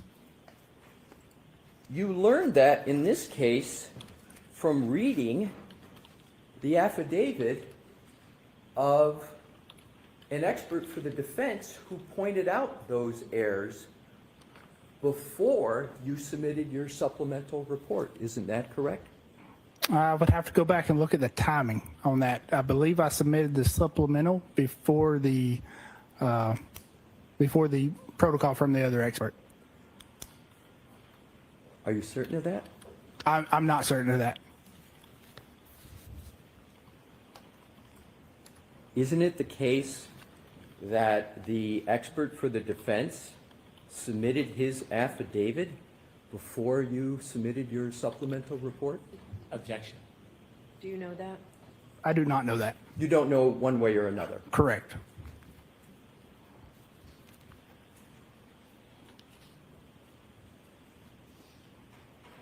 And that person that I've referred to for the defense is Matthew DeSogra. You know that name? I do. And you have read Mr. DeSogra's affidavit in this case, have you not, sir? I have, yes. And you would agree that he pointed out these misinterpretations of yours in his affidavit, correct? Correct.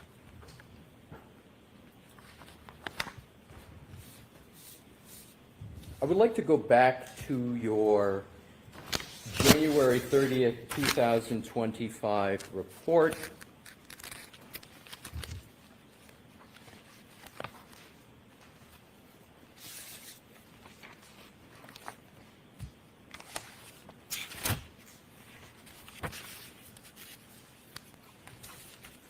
May I have a moment, Your Honor, please? Yes. Thank you. Do you realize how huge this is? That this guy has basically admitted the core argument the defense made, which Proceed, Your was. Honor. Thank you.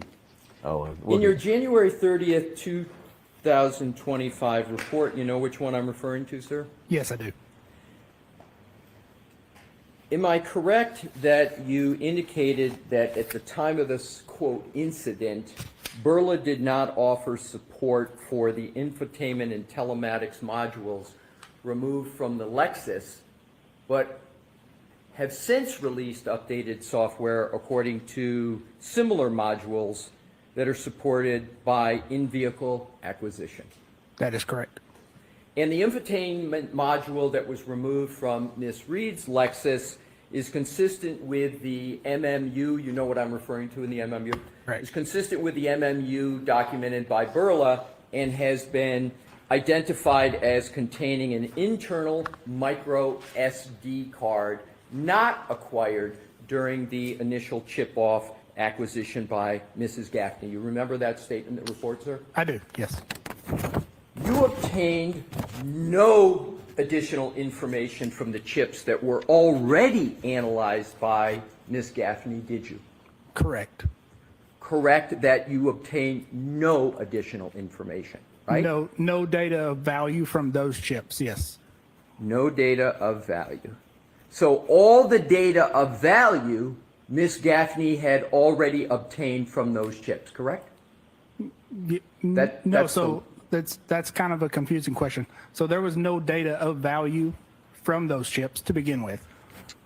Fair enough. Right. So Ms. Gaffney didn't miss anything of value. Correct. Fair? Correct. Do you know how much the Commonwealth has paid Aperture to date for doing the work in this case? I do not. Do you have any involvement at all in knowing what the contract is between Aperture and the Commonwealth? I do not. Have you ever had any discussions with any colleagues from Aperture with regard to how much Aperture has been paid in this case? No, I have not. Do you have an estimation as to how much Aperture has been paid in this case? Not off the top of my head, I do not. You've never had any discussion with anybody at Aperture about the fees Aperture has charged the Commonwealth in this case? No, I have not. Who in Aperture is in charge of knowing how much fees Aperture has charged the Commonwealth? That would be the accounting department. Would Dr. Judson Welcher know? Potentially.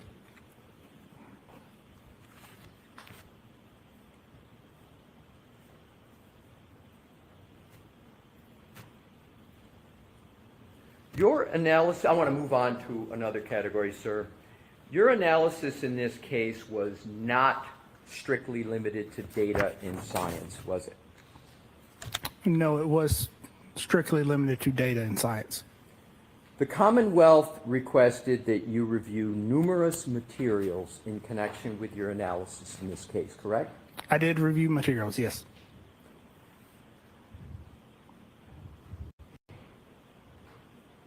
You did not review the January 29, 2022 CARS report by, well, let me put it this way. Did you review the January 29, 2022 CARS report prepared by Trooper Paul? No, I did not. Do you know what a CARS report is? I do not. Do you know that a CARS report was prepared by Trooper Paul for this case? No, I do not. If there was a collision analysis and reconstruction report prepared by a trooper in that case, would you want to see a document such as that? No, not for my analysis. Would somebody at Aperture want to see that document? Objection. I'll reword. Are you familiar with collision analysis and reconstruction reports prepared by law enforcement agencies? I am vaguely familiar, yes. Vaguely familiar? Have you ever used one in your analysis at all? I have seen them, yes. You've seen them. And my question is, seeing them, have you ever read any of them? Yes, I have read them, yes. Have you ever considered a collision analysis and reconstruction report as part of the work that you do at Aperture? Not specifically a collision analysis report from law enforcement. We do routinely see crash reports, but I think what you're referring to is something else. Are you aware of a supplemental collision analysis and reconstruction report of Trooper Paul of the Massachusetts State Police dated July 24, 2024? No, I'm not. Do you know whether Trooper Paul is part of the Massachusetts State Police reconstruction team? I do not. And lastly, do you know whether he's part of the reconstruction team in this case? I do not.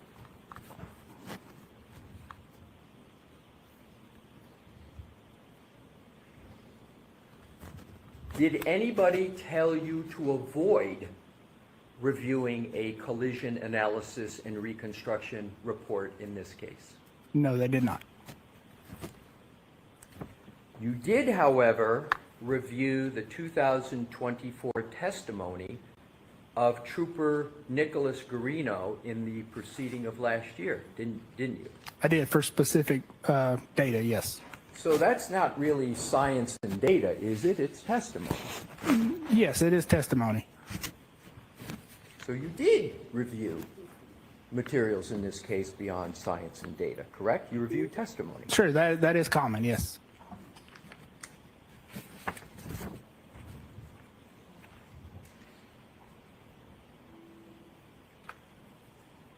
Having reviewed Trooper Garino's testimony, you therefore are aware of the theory that he proposed in the first proceeding, correct? It was in his testimony?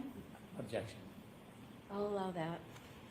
I'm not. So specifically, I reviewed Trooper Garino's testimony for information related to the infotainment and telematics modules. So did you read all of the testimony? No, I would have skimmed it. You would have skimmed the testimony? Correct. And how would you, and what would be the purpose to just skim it? Sure. So I'm only interested in the information related to the infotainment and telematics modules. So you just, I want to make sure I have this right. So you would skim it, you would look for what you want to focus on, and you, as you sit here today, you don't have any recollection of what the theory of the Commonwealth was in the first proceeding? Not from that testimony, no. Do you recall Trooper Garino as part of what you reviewed? So you reviewed certain things of Trooper Garino in his testimony, correct? Correct. And in your direct testimony, you testified extensively about the iPhone of John O'Keefe, correct? Correct. And you looked at and testified about a lot of information from the phone of John O'Keefe. Is that a fair statement? Location data. Location data.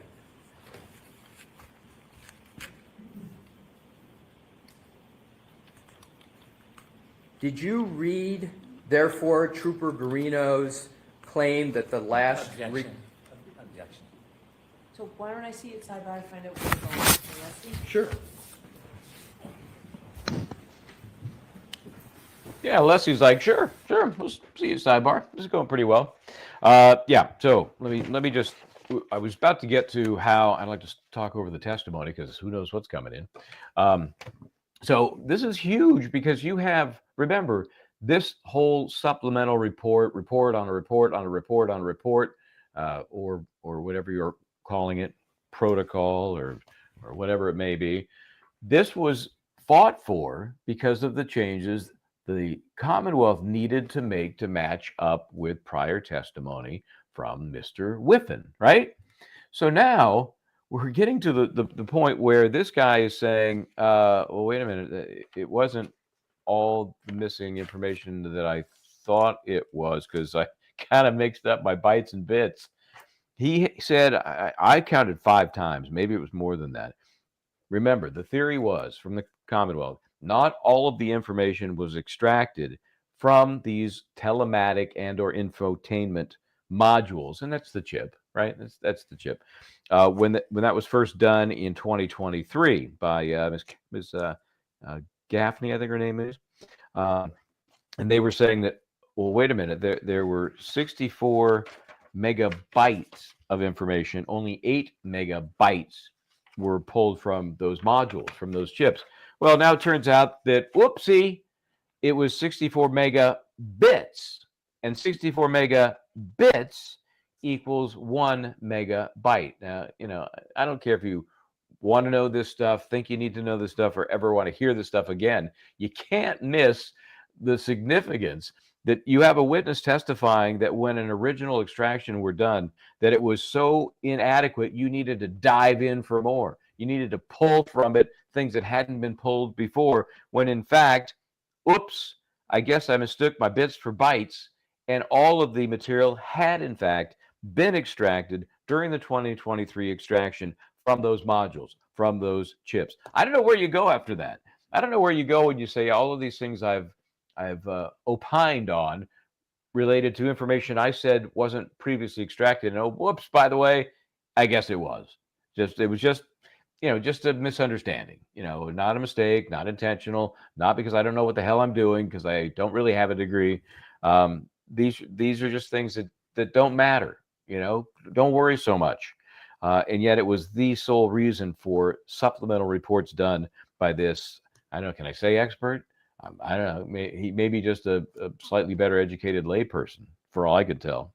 Okay, what else was there that they talked about? The timing of when he learned certain things. He learned things from the defense expert, and what he learned from the defense expert, and that was Mr. DeSodro? I think that's right, Matthew DeSodro.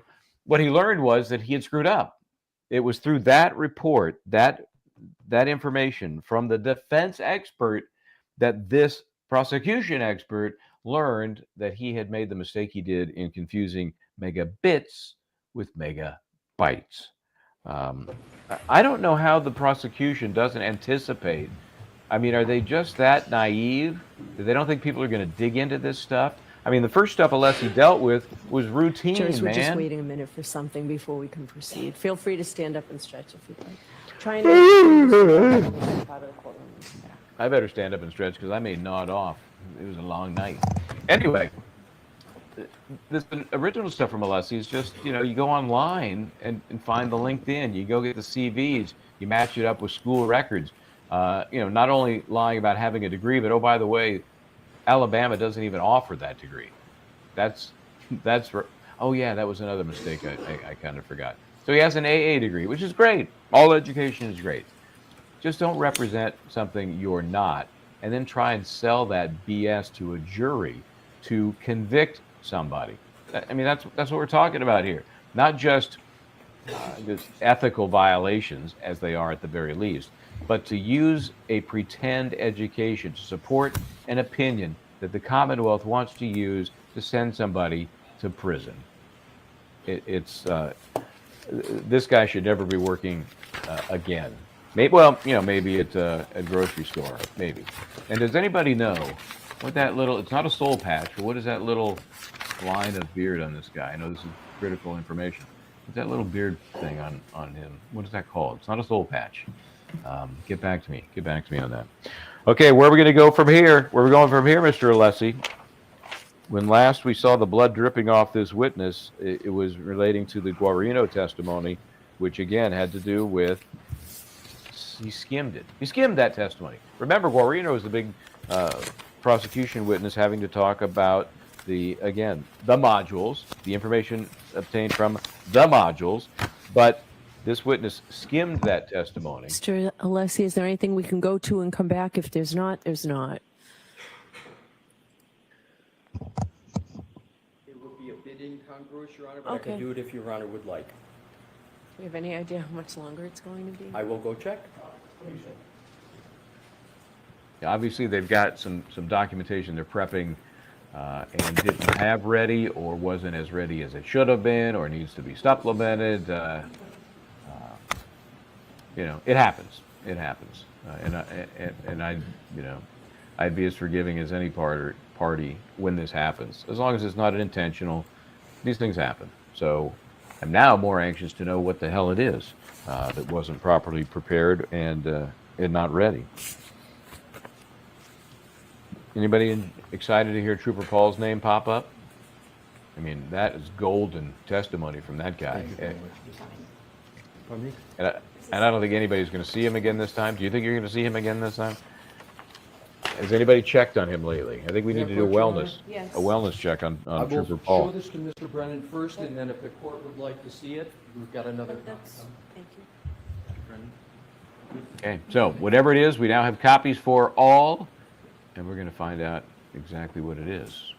Mr. Alessi continuing his cross-examination.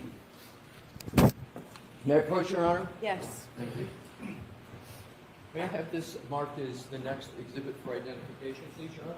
Yes. No worries. ZZ fried meat.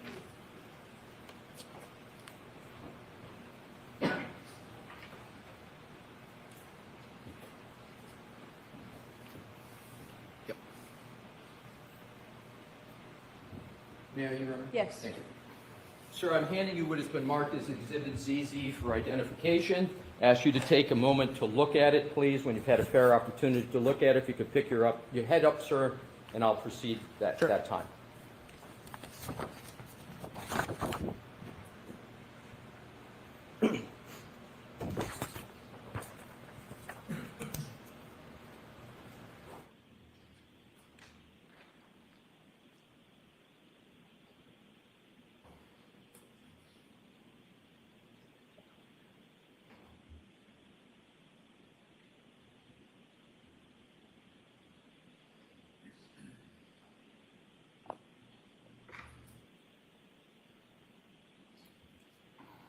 Okay. So I'm going to just ask one predicate question and then ask you another question. Sure.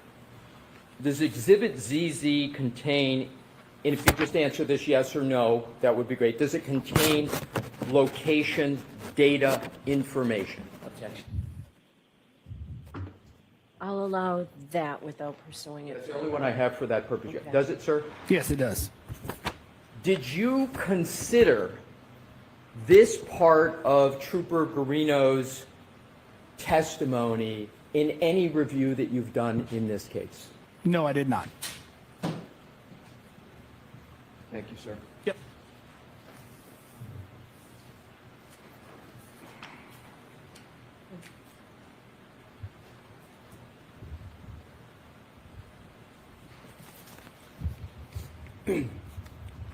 On December, we're going to move on now to another topic, sir. On December 5th, 2024, Detective Lieutenant Brian Tully, you know that name, sir? Yes, I do. How do you know that name? So he is the one who hand-delivered the infotainment and telematics module to our office in South Lake. Exactly. So he delivered the infotainment module containing the SD card that you talked about on direct examination so that you could attempt to reinstall it in Miss Reed's vehicle for an in-vehicle acquisition attempt, correct? That was part of it, yes. That was part of it. Correct. That day you initially attempted an in-vehicle acquisition, meaning you reconnected the infotainment module to the faceplate in Miss Reed's vehicle and reinstalled both the infotainment and the telematics module for an in-vehicle unlock and acquisition, correct? That was an attempt, yes, on December 7th, for clarification. And that was on December 7th? Correct. And that was December 7th of 2024? Correct. You conducted this same testing on an exemplar vehicle, and to be clear, exemplar was a vehicle that Aperture had purchased? Yes, that is a vehicle that Aperture has purchased. So Aperture purchased it, and it's a vehicle, as I understand it, you testified, that's similar to the vehicle of Miss Reed, correct? Correct. And so you call it an exemplar because it's similar to the vehicle in question, correct? Correct. Correct. So I'm going to continue using your parlance of exemplar vehicle. Sure.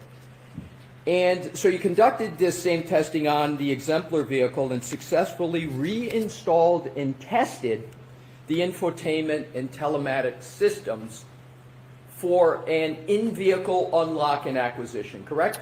For an in-vehicle acquisition, not for an unlock. Okay, so for just an in-vehicle acquisition. Correct. I appreciate the correction, sir. But in this case, with Miss Reed's actual Lexus, you were unable to successfully reinstall and test the infotainment and telematics systems, correct? Correct. On Miss Reed's Lexus, you were able to get the infotainment backlight and faceplate to illuminate, but in your own words, the infotainment system did not respond as expected, correct? Correct. So instead, you took the micro SD card itself and attempted to retrieve data from that card directly, correct? Correct. Lexus locks cards in its system, correct? It does, yes.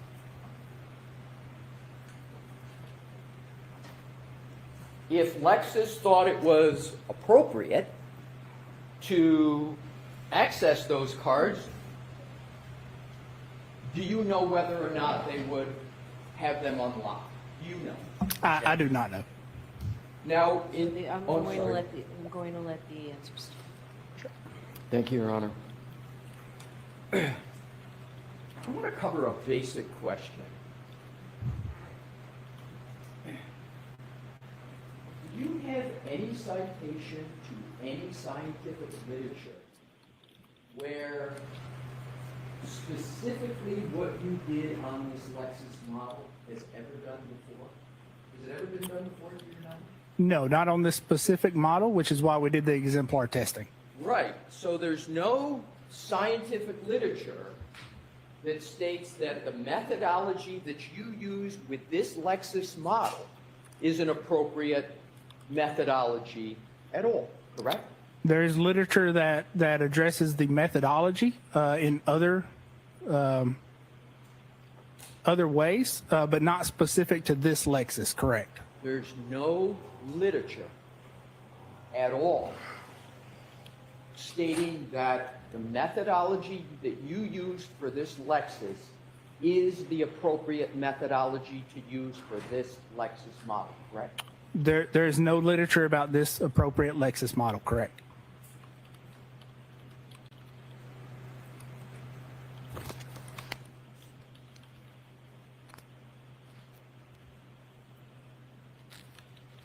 Let's talk about your initial report of January 30th of 2025.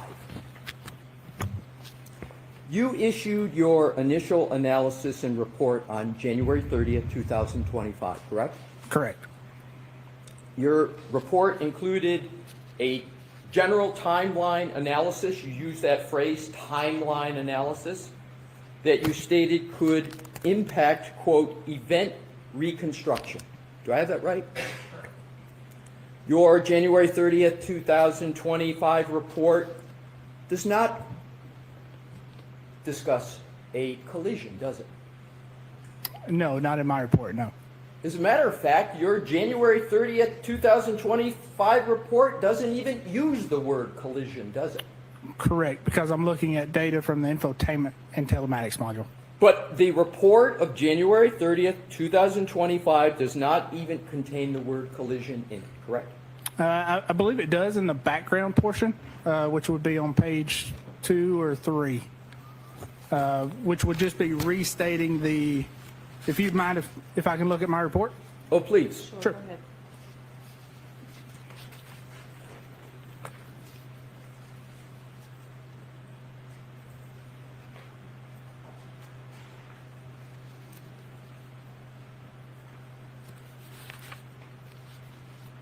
No, so I apologize. The word that was used was incident. Right. Correct. But you don't use the word collision at all in your January 30th, 2025 report. That is correct. I appreciate you checking that, sir.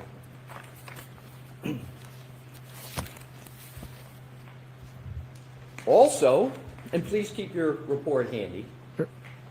your January 30th, 2025 report does not in any way detail the timing of what you now call a text stream event at all, correct? No, it does not. So in your January 30th, 2025 report, you refer to it as an incident, and in your May 8th report, you refer to it as a text stream event, correct? That would be referring to two different things. Right, right. But did you use the parlance text stream event at all in your January 30th, 2025 report? No, I did not. But you're using it now, correct? Correct.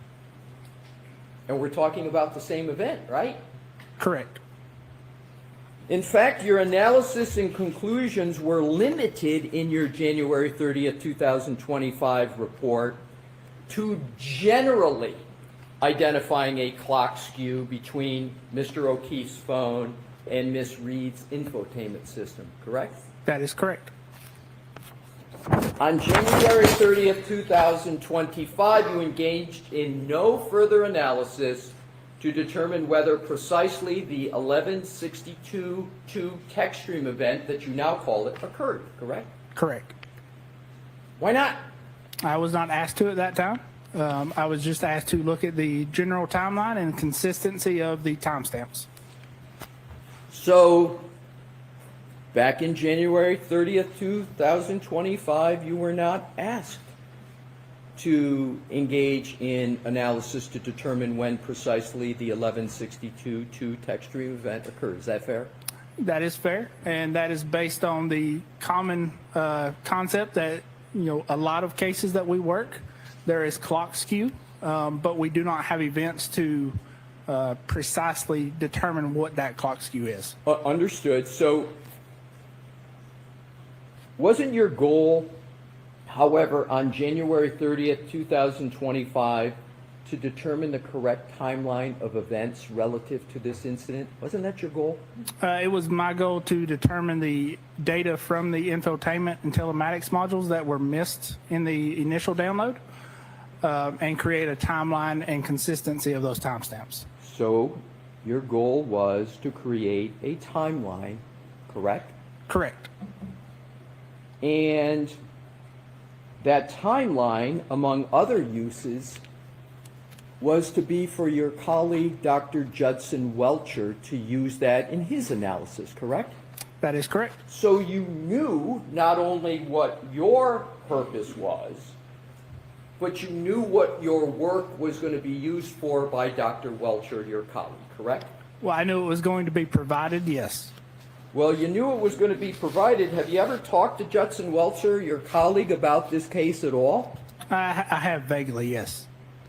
How many times have you talked to him? I would count a handful of times. And just give me a general idea of the nature of the discussions between you and Dr. Welcher. You're both working on the same, quote, incident, right? Sure, yes. What would have been the nature of those discussions? So those discussions would have been identifying what I found on the infotainment and telematics modules, and discussing, explaining that data to Dr. Welcher.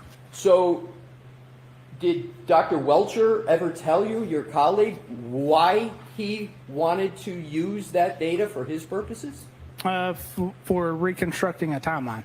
And for reconstructing a timeline and picking a time for what you now call a text stream event, correct? You knew that's what he was doing. Correct, for a timeline, yes. Right, so you knew that for the 1162.2 text stream event, he was going to use your analysis back in January of 2025 to try to pinpoint that text stream event 1162.2, correct? That is correct. You knew that. Yes. And you know that he used that data to select a specific range for that text stream 1162.2 text stream event, correct? I don't know if select would be the right. I understand what you're saying, yes. What term would you use? Sure. So based on the data, he's identifying the time approximately when that event would have occurred. And that text stream event, that 1162.2, is what Aperture is contending is a time of a collision. Is that correct? That's sustained on that. Ask it differently, Mr. West. Do you know the purpose of the 1162.2 text stream event in the analysis performed by your firm? No, Dr. Welcher, I do not. So you performed your analysis and all these timelines that you talked about on direct without knowing what Dr. Welcher was going to do with that data? No, so sorry, I misspoke. So it would be to timeline the time and date, or to put a time and date with when that text stream trigger would have occurred. Exactly. Right. So you knew what the purpose was of your work Correct. with regard to Dr. Welcher's work. Correct. And isn't Dr. Welcher's work on the 1162.1 and the 1162.2 text stream event an important aspect of the work of Aperture in this case? Yes, it is.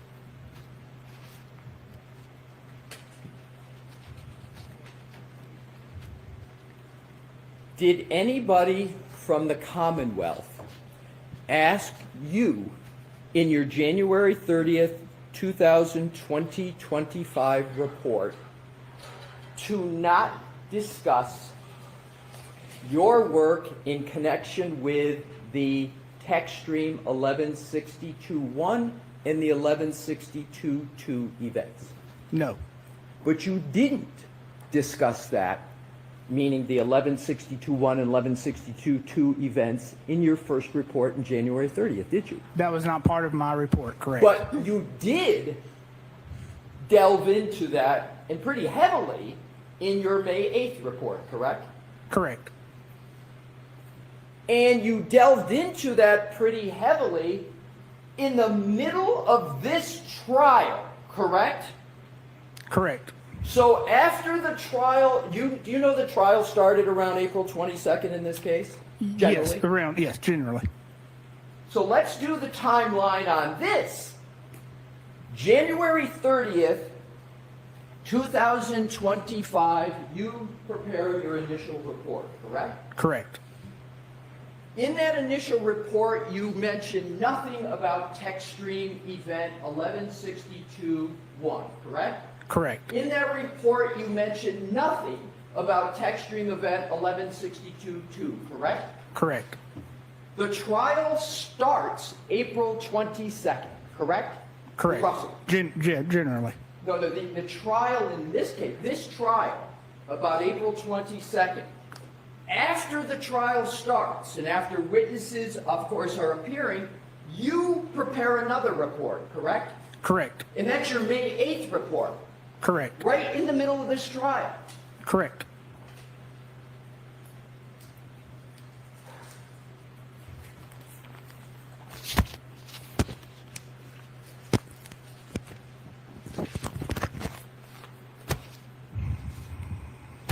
And right in the middle of this trial, you enlarge the number for the 21 to 29 range. That's bigger than what was in your first report, correct? No, that is not correct. Well, you changed the number, don't you? No, I did not change the number. Well, let's go back to see exactly what you did, sir. Sure. Let's start with the basics. You said on direct examination, sir, that you prepared your May 8th report on your own. Those were your words on your direct testimony, correct? Correct. I'm going to read the first line of your May 8th, 2025 report. Okay. Do you have it in front of you, sir? I do, yes. It starts, Dear Mr. Brennan. Do you see that? Yes, I do. Pursuant to your request. That's a request you're referring to of Mr. Brennan, correct? Correct. I have completed an additional analysis concerning the above referenced matter. To formulate opinions, the following additional items were reviewed. This wasn't done on your initiative. You put in writing you did it at the request of Mr. Brennan. Which is it? So that was on my own initiative. This is a holdover, so a copy and paste from my original report. You're explaining the May 8th report in your language pursuant to your request as a cut and paste from a previous report? Yes, I am. Do you cut and paste important information from one report to the other without checking it for accuracy? I copy and paste certain portions. Do you ever review what you cut and paste to see if it's accurate? Yes. You didn't review it this time, though, did you, sir? No, I did not think it was significant. Oh, you don't think it's significant, sir, that the matter is in the middle of a trial and there's a request for a new report after testimony has occurred in that trial? You don't think that's important? Objection. Sustained.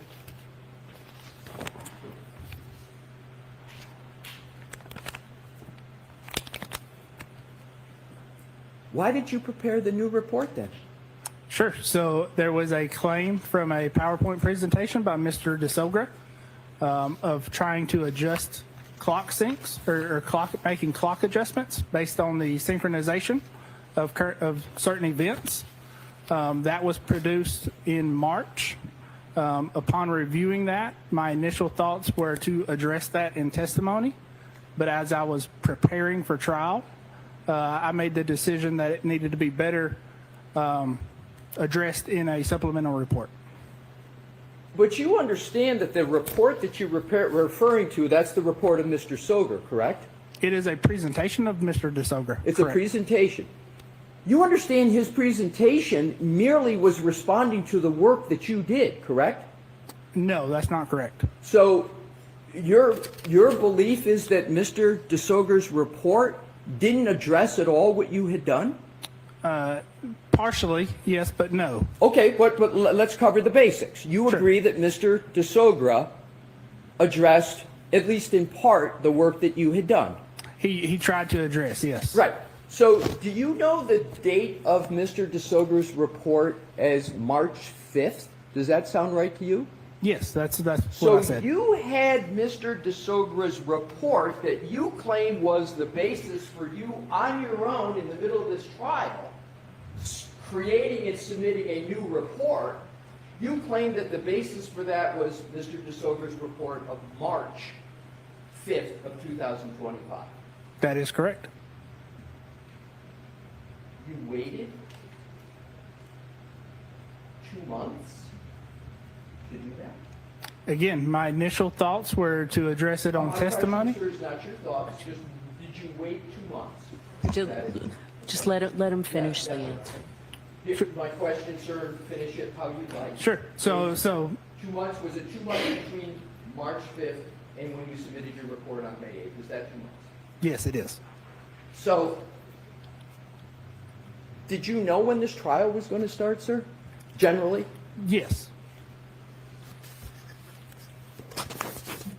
Do you think it's fair to submit a report without anybody asking you in the middle of a trial? Sustain.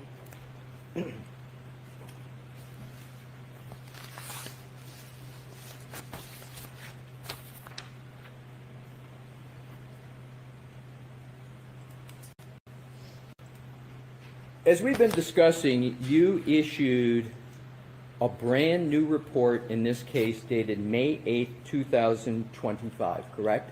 Correct. That changed your analysis, correct? No, it did not change my analysis. Were there changes to your analysis in it? There were clarifications. Clarifications. Correct.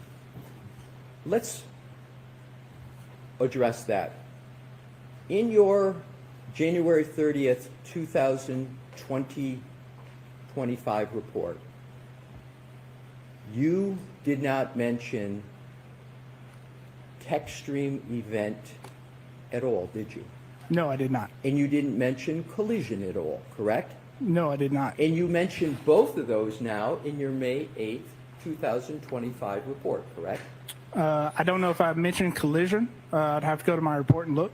But you certainly do mention tech stream events, correct? Yes, that's and correct. And you labeled them 1162.1 and 1162.2, correct? Correct.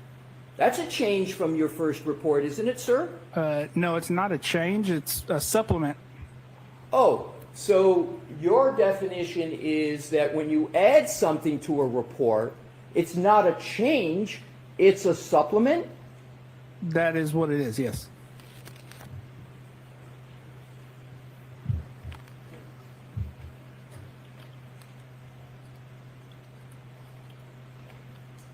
Who did you speak to regarding the May 8th, 2025 report before you prepared it? And no one before I prepared it. So you just prepared it on your own? I did. Did you have any communications at all? I asked you who you spoke with, but did you have any communications at all with either Detective Lieutenant Tully or Buchanan? So I did reach out to Tully to get a full set of the location data, yes. So you reached out to Detective Tully before you prepared your May 8th report, correct? Yes, that is correct. Did he tell you that the trial had started in this case? No, not during that conversation, no. That's not the first communication you had with Detective Tully, was it? No, it's not. How many conversations have you had with Detective Tully? I would say a handful. How much is a handful? I would be speculating, but we'll say 5 to 10. 5 to 10? Sure. Is Detective Tully expert at all in digital forensics? No. But you've had 5 to 10 conversations with him? Correct, to get provided information.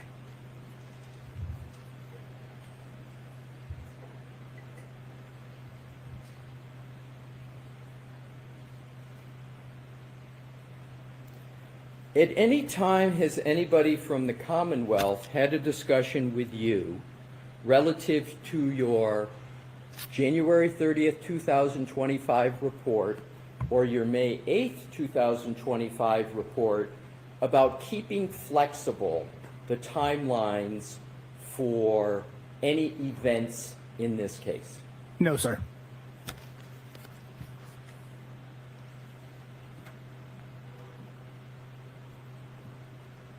Did you have any discussions at all regarding the May 8th, 2025 report you prepared in the middle of this trial with anyone from the district attorney's office? Yes. When did you have those discussions? That would have been on, probably May 7th when I reached out to Mr. Brennan. So you reached out to Mr. Brennan on May 7th, 2025, correct? Correct. That's before May 8th of 2025, correct? Correct.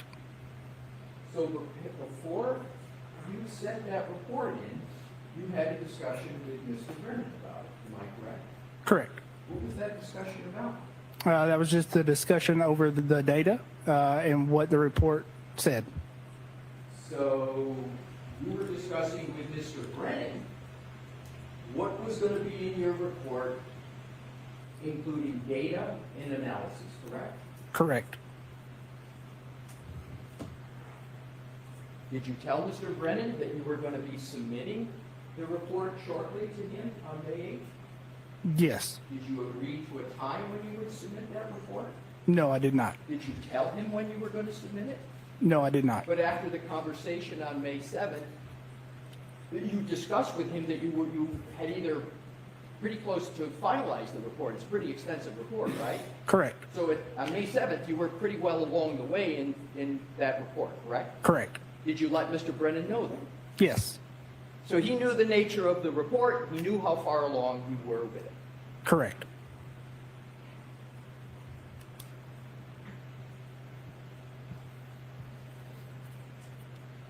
Did you have any other calls with anybody from the prosecution's office other than that about your May 8th report? No, I don't believe so. Did you have any texts with anybody about your May 8th report? No. Did you communicate with anybody else about your upcoming May 8th report? No, I would have provided a copy to Dr. Welcher. Your colleague? Correct. So Dr. Welcher knew you were working on this report, correct? He knew I submitted the report. I don't know if he knew I was working on the report. Did he know you were going to submit the report before you submitted it? Yes, I'm sorry, yes. Did he know what was going to be in the report? Yes, he did. Did he support the fact that you were going to submit a report in the middle of trial? I can't speak for Dr. Welcher. But he knew you were going to do it? Correct. Did he say anything, don't do that? Or did he have any comment about the fact you were going to submit it? Not that I recall off the top of my head. Not that you recall, so is it possible he did comment on whether you should submit it in the middle of trial? No, he would not have commented on whether I should have submitted it or not. How many times in your career, sir, have you submitted a supplemental or amended report in the middle of trial? This would be the only one that I recall. So this is the only time. How many years have you been doing this? Approximately 10 years. And so approximately 10 years, this is the first time you've submitted a amended supplemental report in the middle of a trial. A supplemental report, correct. As you call it, a supplemental report in the middle of trial. Correct.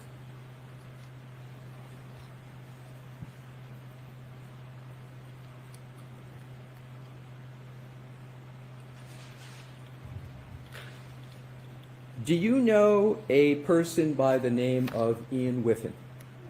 Yes, I'm familiar with the name. You say you're familiar with the name. Are you more than familiar with his name? Are you familiar with his work?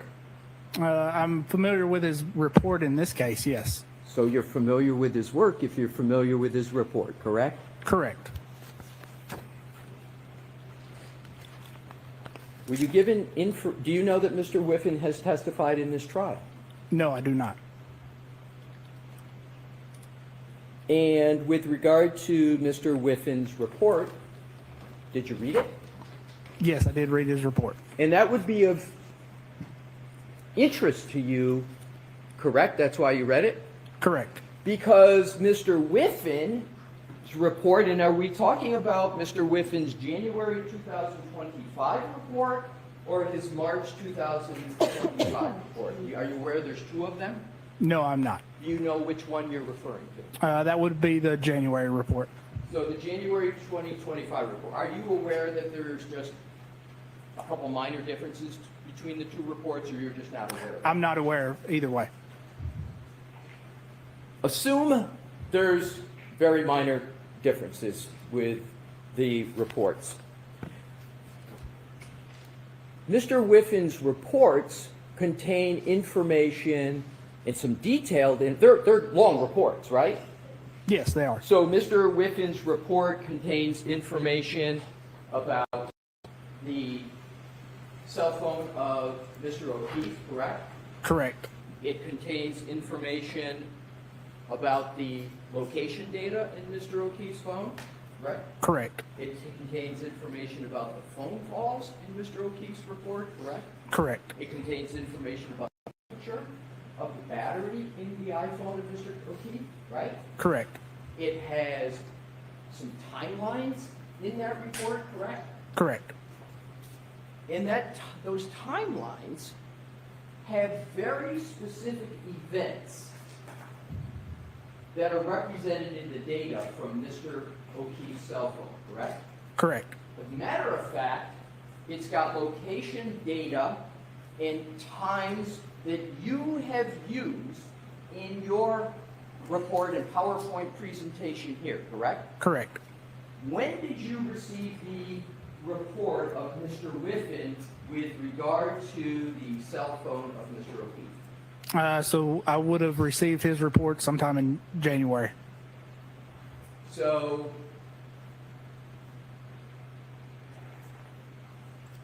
4 months ago, you had the report of Mr. Whiffen with substantial information about the types of databases you can find in the iPhone, location data, health data, phone calls, and a timeline, among other information, correct? Correct. You had all that information.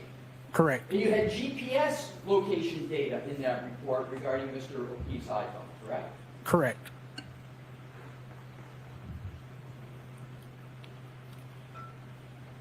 Do you know what an SQLite database is? SQLite? Yes. SQLite, yeah. Yes.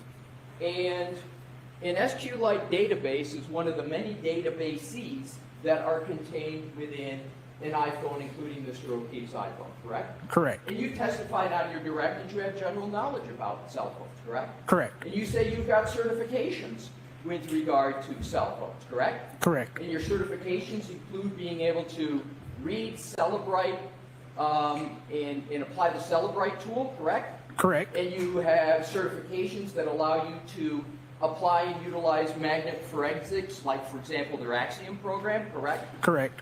And you've done that in your career. You've applied those tools before this case, correct? Correct. And you've applied those tools after your work in this case. You apply them pretty much frequently, correct? Correct. So the tools, the databases in an iPhone, and all the location data, etc., that was all information you had and you knew and had FASO with back in January of 2025, correct? Correct. And you had access to the SQLite database because you had Mr. Whiffen's report, correct? Correct. I had the report, yes. You had the report. Do you recall on your direct testimony saying that one of the reasons that you did this supplemental report on May 8th was you got new information or more information about Mr. O'Keefe's cell phone? Yes, correct. You had that information through Mr. Whiffen's report back in January of 2025, didn't you, sir? Correct. I had the report. I did not have the data. Well, didn't Mr. Whiffin's report discuss location in a pretty detailed manner? Yes, it did. And didn't he use GPS location data in that report? Yes, he did. And you had that in January 4 months ago, correct? Correct. And you read it 4 months ago. Correct. Yet you still submitted a report on May 8th in the middle of this trial, correct? Correct.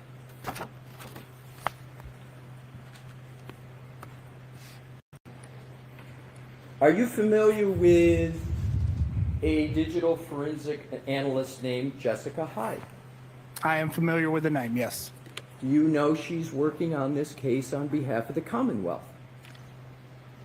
Yes, I think I have heard that in conversations. Have you read any of her reports? No, I have not. So you're aware she's working on the case, but you're not aware of whether she's issued reports in this case. Correct. So you're not aware whether she has issued reports that mention about GPS location data, correct? Correct. Did you ever ask for her reports? No, I did not.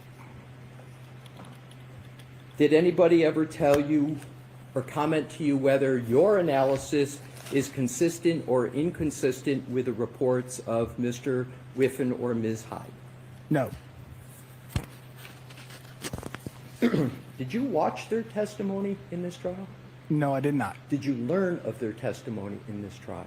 No, I did not. Did anyone from law enforcement or any other aspect of the Commonwealth provide you with any summary of their testimony? No, they did not. But you had access to Mr. Whiffen's report with regard to his analysis and the data from Mr. O'Keefe's cell phone back in January of 2025, correct? Correct.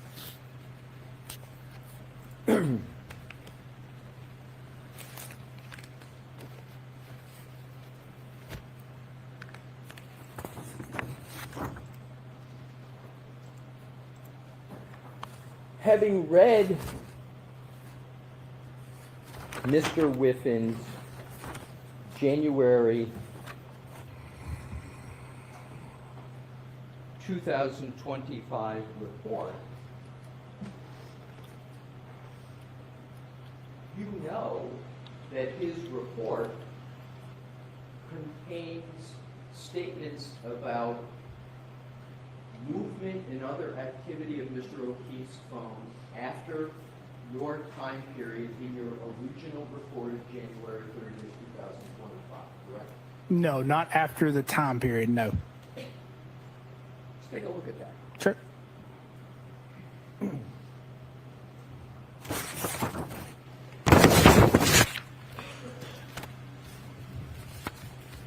Let's take a look at your January 30th, 2025 report.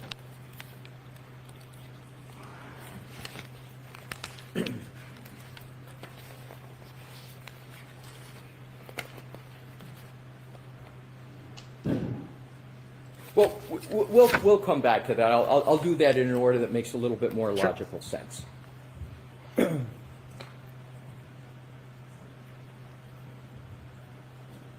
You've mentioned, and just to cover the foundational parts, that you're not the only employee of Aperture that's been hired to testify as a witness on behalf of the Commonwealth in this trial, correct? Correct. Your colleague, Judson Welcher, Dr. Judson Welcher, has also been retained by the Commonwealth through Aperture, correct? That is correct. Justin Welcher, Dr. Welcher, is a biomechanical engineer, correct?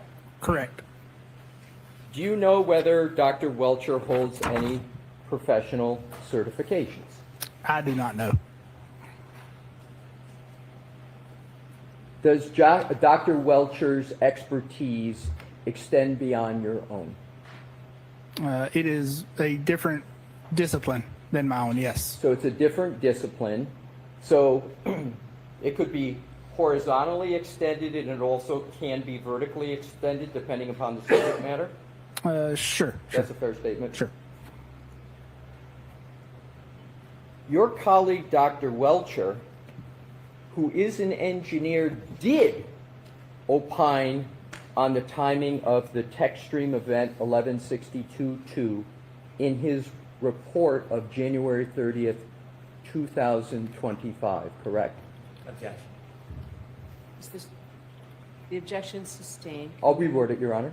Do you know whether Dr. Welcher opined on the timing of TechStream event 1162-2 in his January 30th, 225 report? Yes. So you do know. Yes. What is the timing of the TechStream event 1162-2 in the January 30th report of Dr. Welcher, your colleague? Objection. So why don't I see you at sidebars?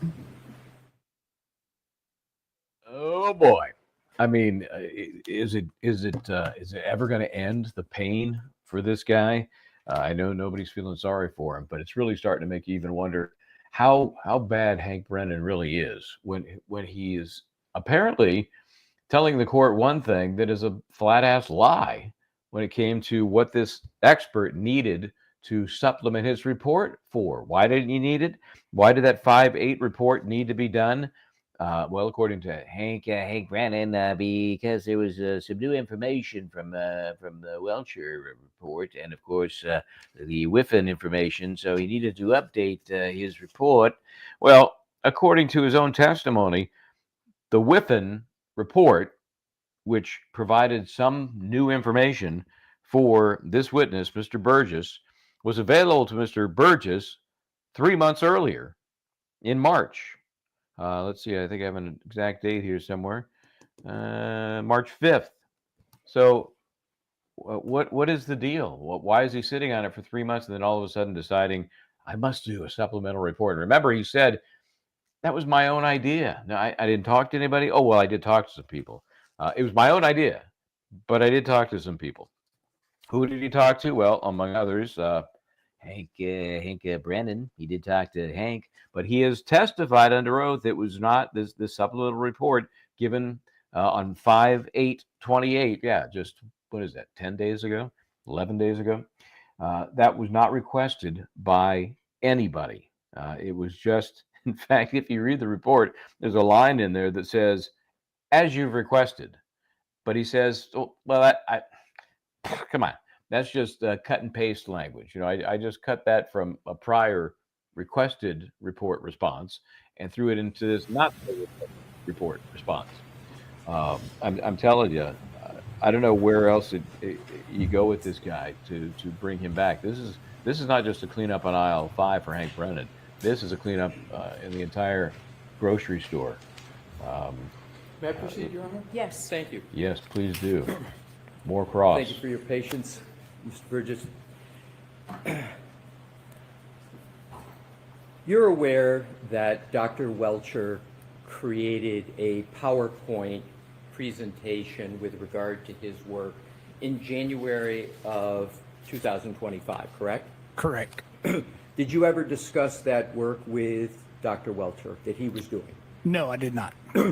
Did you ever review any of his work at any point, including up to the point where you're sitting on the stand today?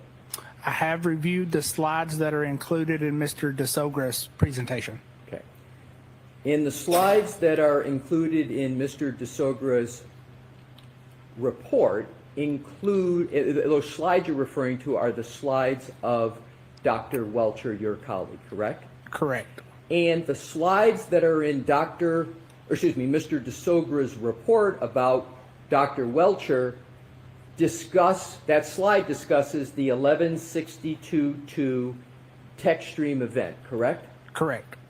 So you have looked at, albeit through Mr. DeSogra, you have looked at the slide that Dr. Welcher had in his report regarding the TechStream event 1162-2, correct? Correct.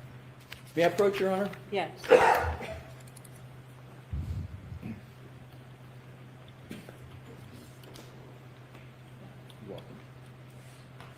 May I have this marked as the next exhibit for identification, Your Honor? Yes. Thank you.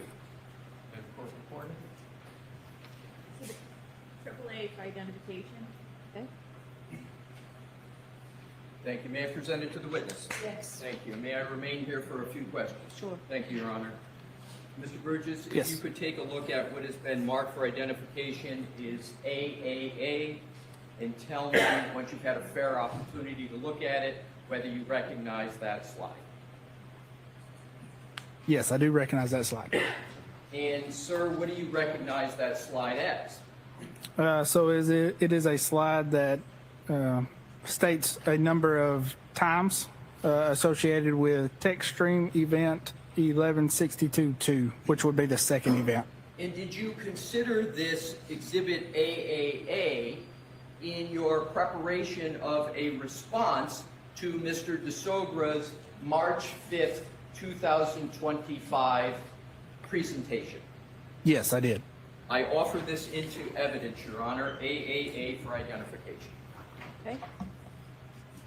I'd like to put the whole report in. Your Honor, I have no need to put, the report's 143 pages. So I'm going to let this in, and I haven't decided yet about the whole 143 pages. Okay? Fair enough, Your Honor. And I reoffer it into evidence, Your Honor. Yes. Exhibit 188. Could someone provide me with that 143 page today, please? Sorry, what were you asking for? For a copy for me of that 143 pages, before we leave today. Before we leave, we'll get it, Your Honor. Thank you. One way or another. Thank you. Yes. You can, please. Hold on, was it marked? It was, it's 188. What number? 188. Thank you. May I present it back to the witness, Your Honor? Yes. Thank you.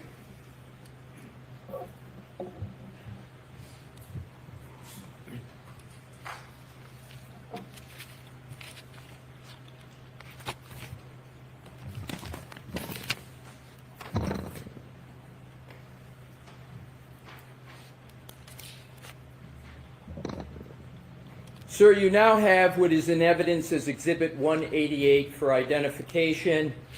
I draw your attention, and this is the slide that you considered in responding to Mr. DeSogra, correct? In response to Mr. DeSogra's analysis of this slide, yes, correct. And this slide, to be clear, is a slide prepared by your colleague at Aperture, Dr. Judson Welcher, correct? Yes, that is correct. Sir, could you please read the time that Dr. Welcher states for the when infotainment trigger 1162-2 occurred? So that would be text stream trigger, just for clarification, but yes, I can. Well, let's go to that. You use the parlance text stream trigger. Dr. Welcher uses infotainment trigger, but it's 1162.2. You both use 1162.2, correct? Correct, and I think that may be a misunderstanding of how he's worded it. Well, Your Honor, I'd actually move to strike that about what Dr. Welcher, I'm just going to what the document says. I'm just going to leave it, but go on. Thank you, Your Honor. So the document says that the infotainment trigger 1162.2 occurred at approximately 12:31:38, correct? Correct. And that it ended at 12:31:43, correct? Correct. So we've got the trigger, according to Dr. Welcher, as of recently as January 30th, 2025, starting at 12:31:38 and ending at 12:31:43, correct? Correct, according to the Lexus clock. Right. Yes. So now let's go down to what says below. Per report from Ian Whiffen, O'Keefe's cell phone data showed, quote, most notably, all device lock events, including the final lock event at 12:32:09, were user initiated by the user pressing the side button briefly. You see that, sir? I do. And did I read that correctly? You did, with the caveat, that's according to the iPhone clock. Right, but in any event, that's what Dr. Welcher states on his slide, correct? Correct. Do you know, sir, that the iPhone data reported by Mr. Whiffen that you read, that Dr. Welcher references, do you know that report of Ian Whiffen says there was an end of a health event of 36 steps covering a distance of 84 feet that ended at 12:32:16, which is after 12:31:43? Yes. And you know that? Yes, with the caveat those clocks have not been adjusted. But you know that there was a end of health event of 36 steps covering a distance of 84 feet that ended at 12:32:16, which is after 12:31:43, correct? Correct. Just stating the comparison. So now what I'd like to do is to move on with regard to the analysis. So, in Dr. Welcher wrote this, the slide he presented, it's dated January 30th of 2025, correct? It's not dated here. It's not dated, yes. but do you know that Dr. Welcher created a report of January 30th, 2025? I do know he created a report. Correct. Right, and that's the same date as your report, correct? Your Correct. first report. Correct. So you both submitted your reports on the same date. They're both dated the same at least, correct? Yes, if they're both dated the same, yes. Yes. Are you familiar with the concept of pocket state in iPhones? I am familiar through Mr. Whiffen's report. Okay. You said you've read Mr. Whiffen's report, correct? Correct. So you know that Mr. Whiffen states that there was a pocket state detected on the iPhone of Mr. O'Keefe at 12:33:14, correct? Objection. So the same, I'm going to strike it, do it the same way, Mr. Alessi, okay? I will, Your Honor. Thank you. Are you aware of whether Mr. Whiffen has put in the report you read a timestamp for detecting pocket states of Mr. O'Keefe? Are you aware of that in the report at all? I am aware of that in the report, yes. Do you know when Mr. Whiffen has noted a pocket state detected of Mr. O'Keefe's phone? Do you know? So, Mr. Alessi, why don't you show it? That's what I was going to do. I will, Your Honor. And if we could put it up, we've got it, that's already in evidence on the screen. Okay. It's already in evidence in screen. So are you talking about Mr. Whiffen's report, or you? Correct, but well, you know what? I'm going to show him the report, Your Honor. Thank I'll you. do it the way you suggest.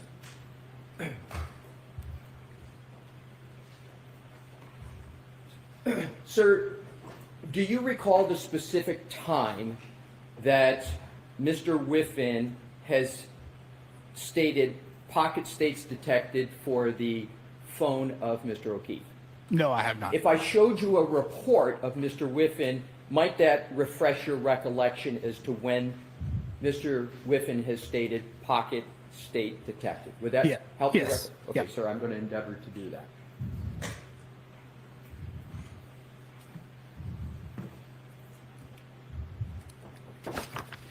If I can have a moment, Your Honor, I have it. Yes. Thank you.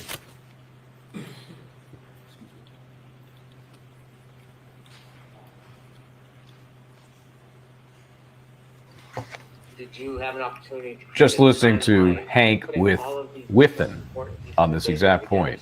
Show them to the jury in chronological order. I did, yes. Would you share with us now your timeline and explain it for us? Of course. So again, this combines all of the I have it, information Your from the Honor. previous I have it. slides, just showing it all. The pocket state. That is the key. I think it was 12:32:09, according to Whiffen. That's my note anyway.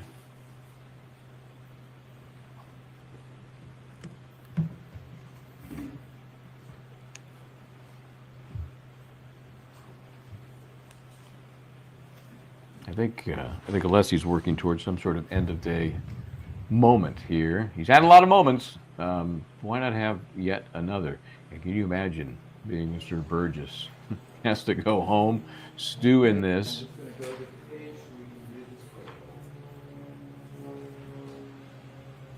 course, he's from California, or should be. I mean, the Aperture is from California. They have a number of offices there.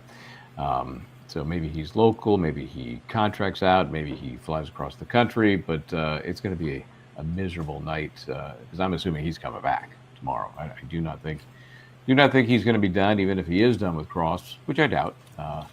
The attempt to clean up this pile of poop is going to take some time for Mr. Brennan tomorrow, and then recross, of course.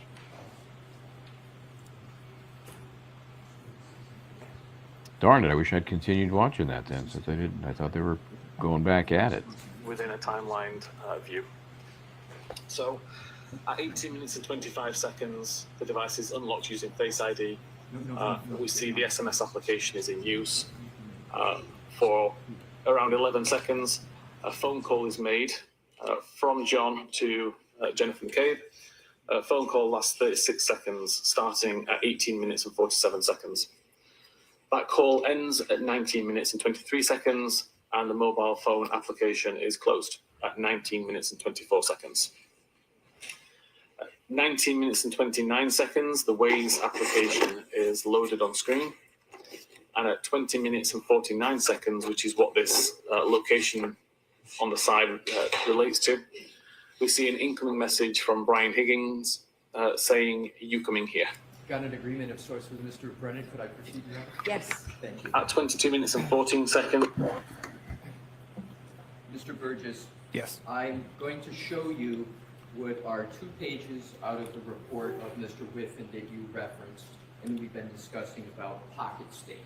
Sure. And this one here, if you just read this line, because it's the heading, and then the next page, and tell me, sir, with reference to this entry right here, if that refreshes your recollection with regard to a column of pocket state with regard to the phone of Mr. and whether it refreshes your recollection on any comments Mr. Whiffen made about pocket state. Objection. I'm going to see it sidebar for 2 minutes on this. Okay. All righty then.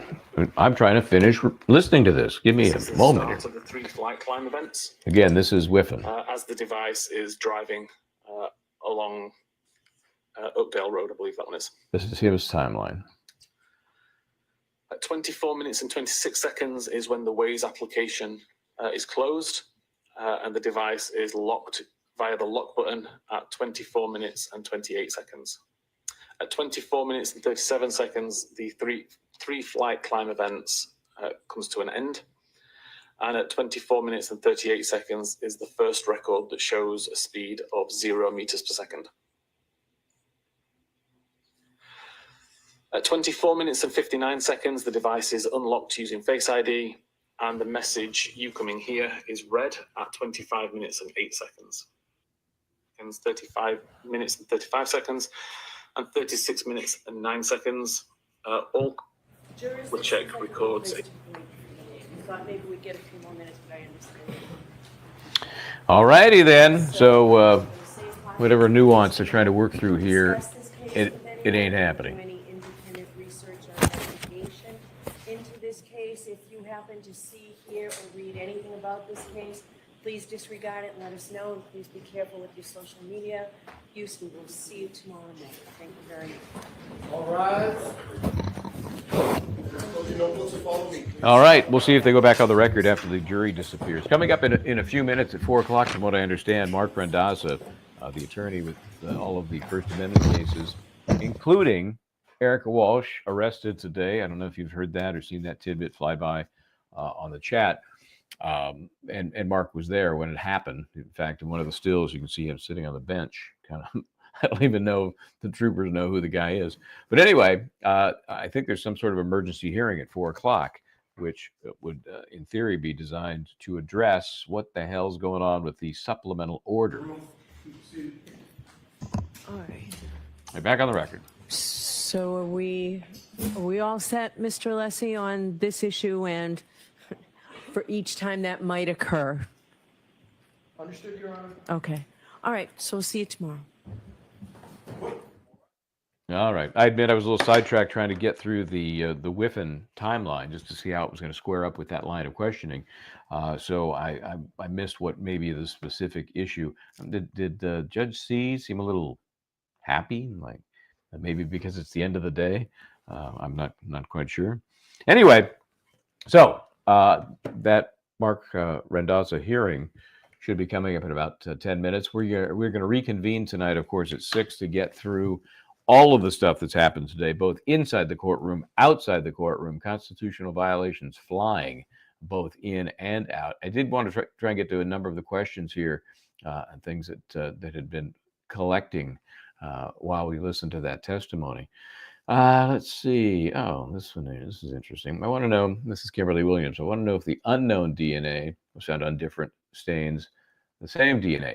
Yeah, good question. You know, the problem is, though, when they say they have a sample with one more than likely or known contributor, John O'Keefe, and two unknowns, well, it's not like an unknown is an unknown is an unknown is an unknown. If it was a known, then you could compare it to other stains that also have not John O'Keefe DNA.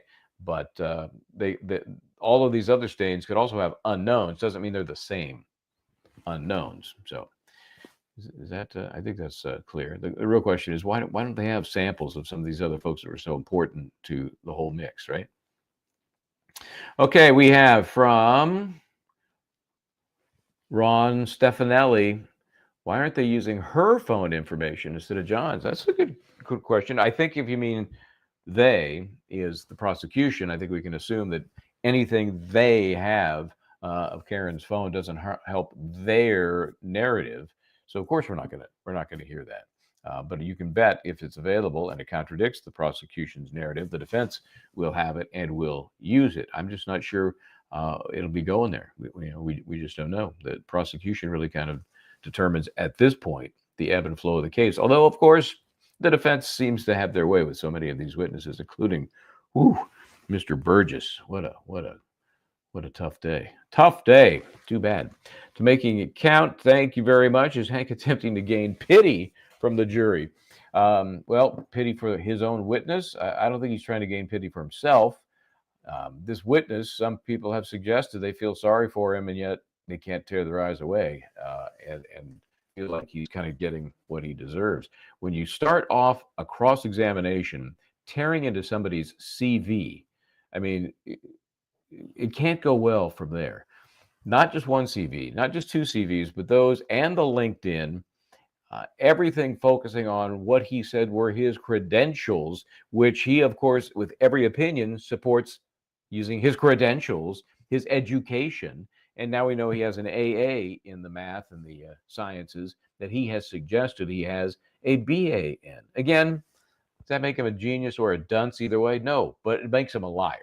Okay, and if he's lying about something so superficial, and his bosses may or may not know about it, we may place a call at 6 o'clock tonight. They're on the West Coast. We may try and see if somebody can answer that question. Is there a box now outside his office door with all of his personal belongings in it? Thank you, Kay Schmidt. 5 Justice Serve TV memberships.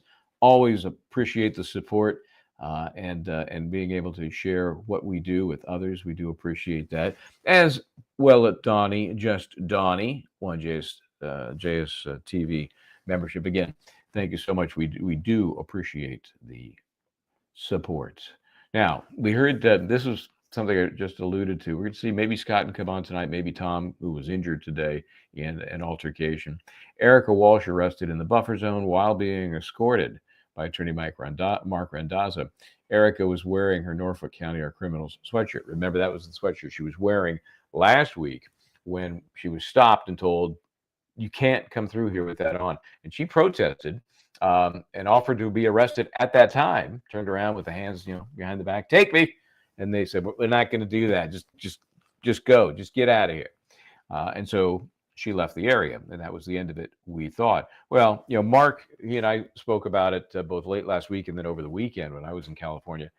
And I just talked about how it's getting worse and something has to be done. Something has to be fixed here. He agreed and obviously is now there and in the midst of attempting to fix these unbelievable constitutional violations. We knew there was some waffle language in the supplemental order. The question was, what was going to happen? Who was going to do what? Are the troopers going to be advised that they shouldn't do what they now appear to be doing, which is with reckless abandon, physically assaulting people, arresting people, and telling them they can't even silently voice any opinion, whether it's about the case or not? It might be about a Bible verse, and they're being told to move along. And now we're seeing arrests for those who don't. So we're gonna get into this further at 6 o'clock tonight. So let's see. Follow up from Scott here. Attorney Randazzo was saying he does have a 4 p.m. hearing in court, and that'll be just a few minutes away, about the First Amendment zone. And of course, we'll have an update on that for you later tonight. I gotta know, straight to the heart. I gotta know. Thank you so much. Appreciate that. Michael, didn't Hank tell Bev this guy, meaning Burgess, was more than qualified? Mr. Burgess is more than qualified. Hey, should we get started on what Hank has told the court over the course of this trial, pre-trial? And again, I'm thinking back to the time where this May 8th report was in the offing, and that it was so critical because there was some new information that has come along that I apologize if I'm making Hank sound like a Kennedy now. I don't mean to do that. There's some new information coming along from some of the other reports, and he needs to do a supplement. And on the stand today, Burgess says, well, what I relied on for that new report of May 8th, which I decided to do, nobody asked me to do it, that material was available for 3 months. Are you kidding me? I mean, it's just so blatant that it just, you think you're missing. What am I missing here? How could somebody be that obvious and that stupid? And yet they seem to be. Let's see. Oh, that's right. We heard some good news for Aiden. This is not the Aiden one. I see his name there, so it reminds me.